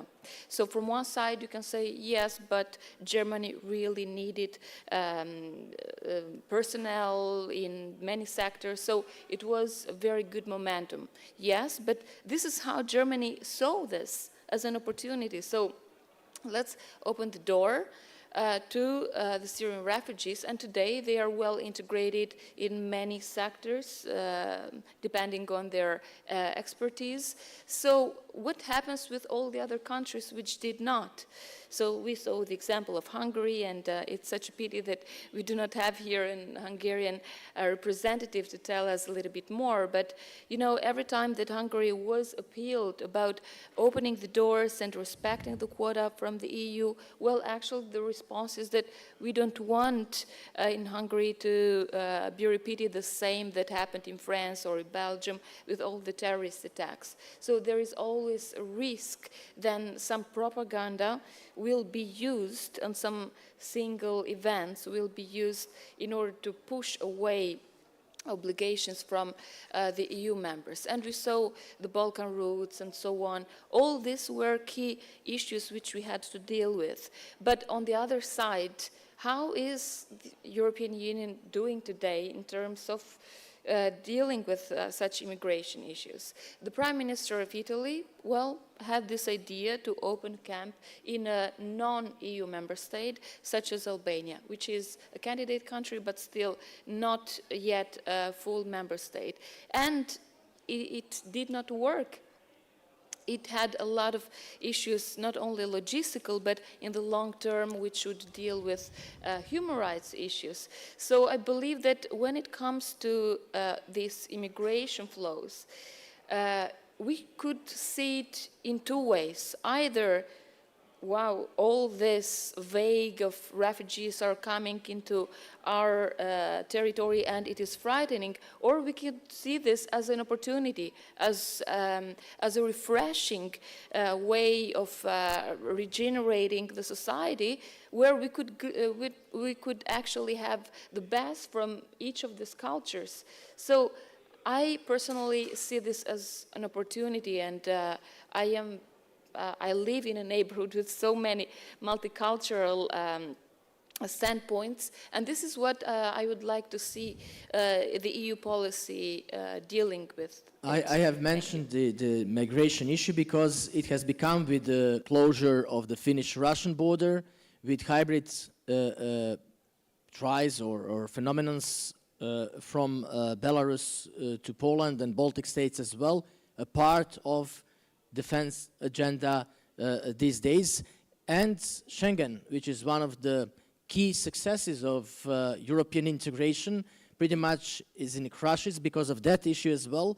And we are talking about the necessity and need for military Schengen, for instance, because one of the issues where it comes to the defense, that you need at least 5 or 6 days to be signed some papers that one army from the other country could move through one other EU member country, and we are talking about fast reaction, not just about these 5,000 or up to 30,000 soldiers, but in case of the worst scenario, capability of European armies to act together. So many issues, migration as security issue, and this question mark about military Schengen that we are mentioning. We have around 20 minutes more till the end. I saw from the first round even some questions, so if you're okay, I will give the floor for Q&As to these young guys that are listening to you. Perhaps it would be something interesting,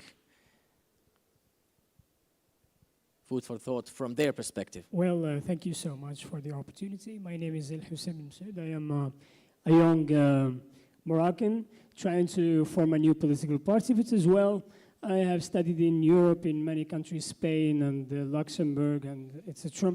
I see that in Africa, as long as we are in Morocco, we are in Africa, that in 2050 we will be 2 billion and 400 million people, almost. So it's continued to be that the problem of migration will be a crucial one.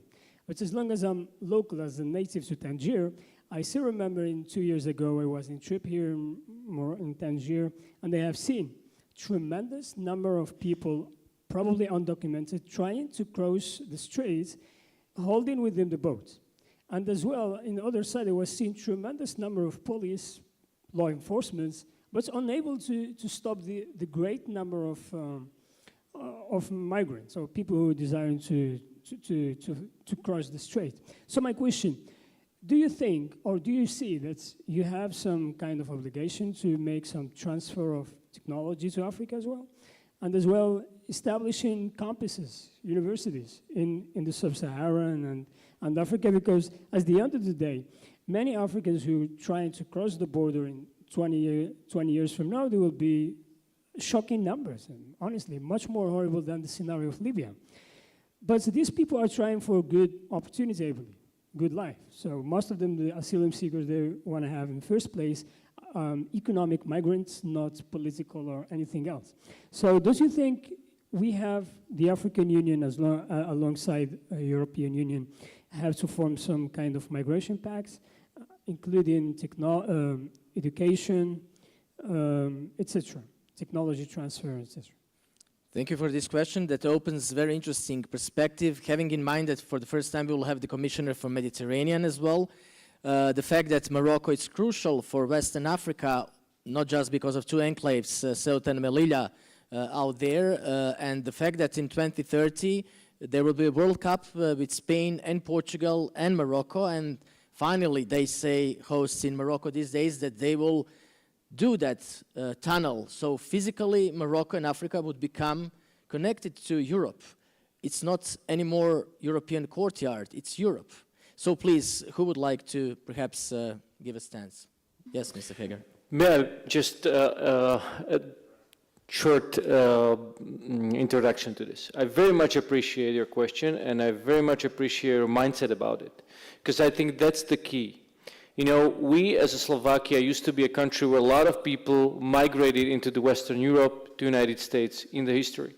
But now, I think we grew our country. I was one of the person who was a green card holder, and I didn't apply it. I didn't went to US, I stayed in Slovakia, and I think that's the way that you said that we need to bring the technology closer to the people who are trying to leave to Europe, because the Europe or United States should not be the only place for people to live. I think it's such a waste. So we should start to actually speak more about your mindset, how the technologies and the brain trust could come and help your countries where the people migrate from to have a good economic life. So the economic migration is not such a pull for people out of the countries. Brain drain, Slovakia suffered of brain drain severely. 150, we are 5.5 million people nation, and over 300,000 young people left the country, which we feel now.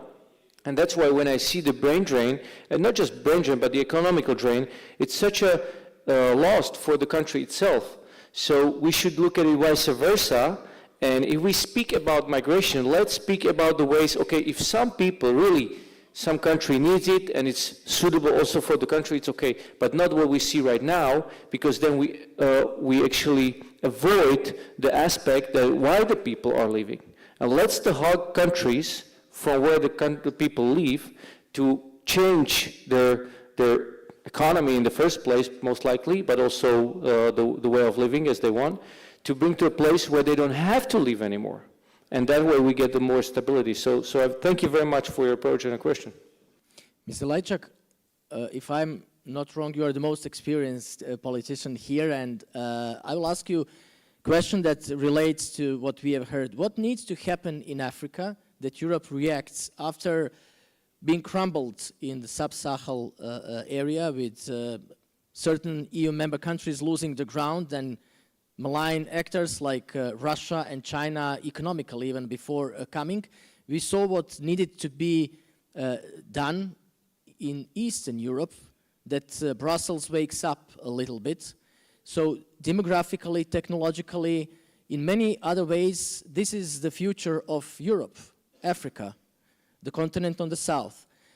When Europe coherently and structurally will have a policy towards Africa, and is this something that is on the horizons, the next big issue and challenge, security-wise as well, but having in mind demographic trends in Europe and this humanitarian issue of migrations as well?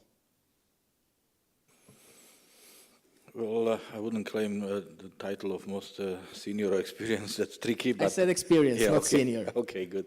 There is no, unfortunately, a good answer because we do not have a good strategy. First of all, European Union is struggling with the issue of migration, starting with a very humanitarian approach.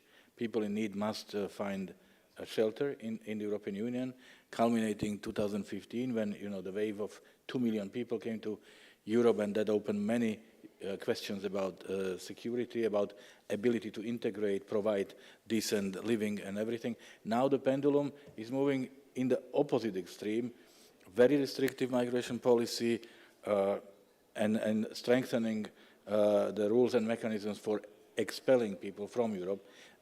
Neither of these is sustainable. First of all, European demography shows that Europe needs migrants. Europe needs additional labor because it's missing in Europe. So that means no matter what people say, you need migration, but you need organized, regulated migration. That's very important. At the same time, migration must not turn into a brain drain, because that's also what some countries are doing, not necessarily in Africa, but certainly in the Balkans. Inviting the most educated and the brightest who are then being missed at home. I had the honor to be the president of the UN General Assembly in 2017-18, and this is when we adopted the Global Compact for Migration, which is, I really believe, a document that could give answers to these questions. How to manage migration, make it a win-win solution. Unfortunately, today's world is selfish. We know that there is 1% of the world population that controls 50% of the world health. And would they see 1% of their health, that would address so many problems that African countries are facing. Because the first reason for migration, normally you don't opt for migration. You think about migration when you don't see future for yourself, for your children, when there is no good system of education, protection of your rights, rule of law, judiciary, and of course the opportunities for decent work. So we cannot close our eyes. I mean, demography is very clear, as you said, 2050, more than 2 billion people. If we don't address this issue now, these people will be knocking on our door, and there is no way you can stop it. So we need to have a serious discussion, not only between Europe and Africa, but really at the United Nations. Unfortunately, the global multilateral system is in disarray, and prevailing nationalism or national egoism prevents us from addressing this issue. Let's be very clear about it.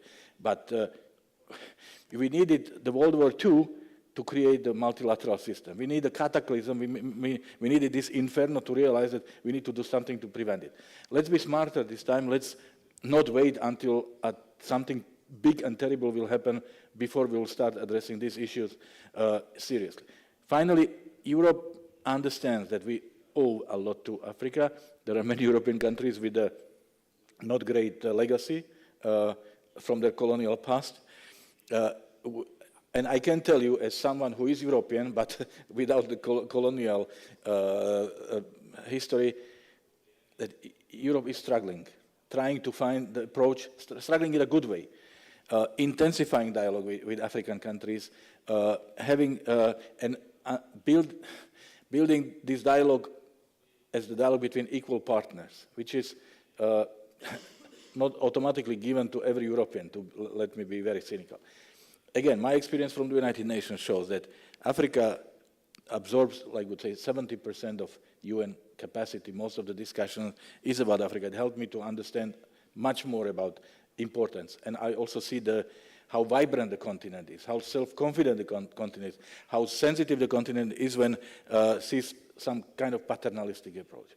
So there is still a long way to go, but I am sure that Europe is on the right path. So we really need to meet somewhere so that we don't wait for some tragedy to happen before we address these issues. I'm glad that we have started this session with so many military issues and arms, and ending up with those kind of messages, including migrations as a security issue, which is part of this big defense roadmap and security and geopolitically roadmap. Mr. Kofod, and we are now starting the closing words, so please be brief. Yeah. Thank you.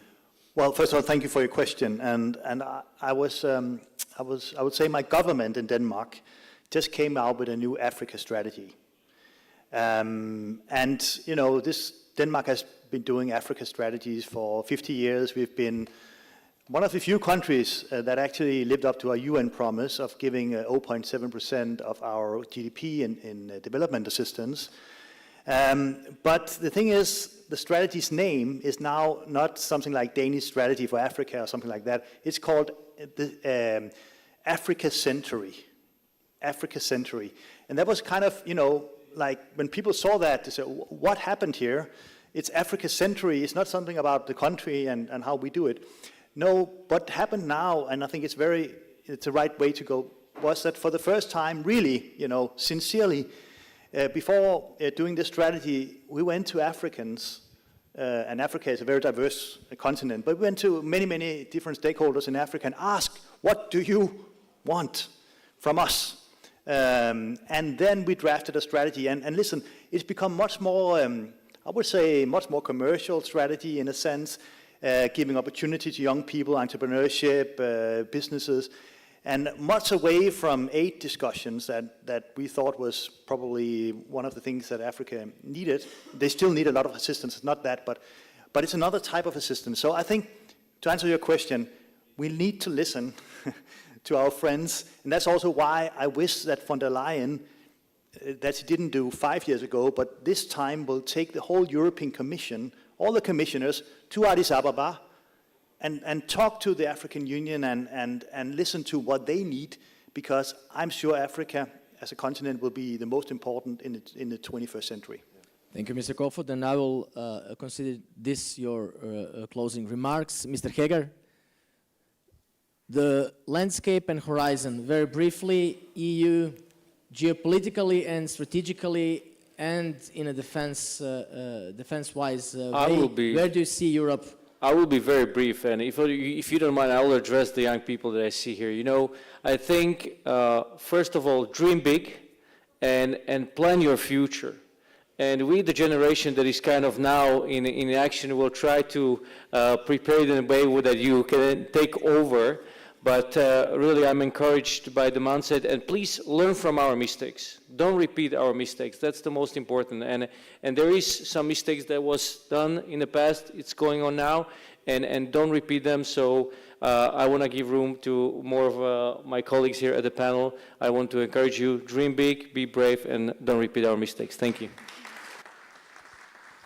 Ms. Wood, how the horizon looks like from the Mediterranean shore? Indeed, to finish with an optimistic way, I would expect, especially from the young people, with which I had the privilege to work for many years, to actually see this momentum, this geopolitical momentum, as an opportunity to give ideas. And I'm very encouraged that on a Saturday afternoon you are not somewhere drinking or hitting the sofa or watching some Netflix series, but you're here.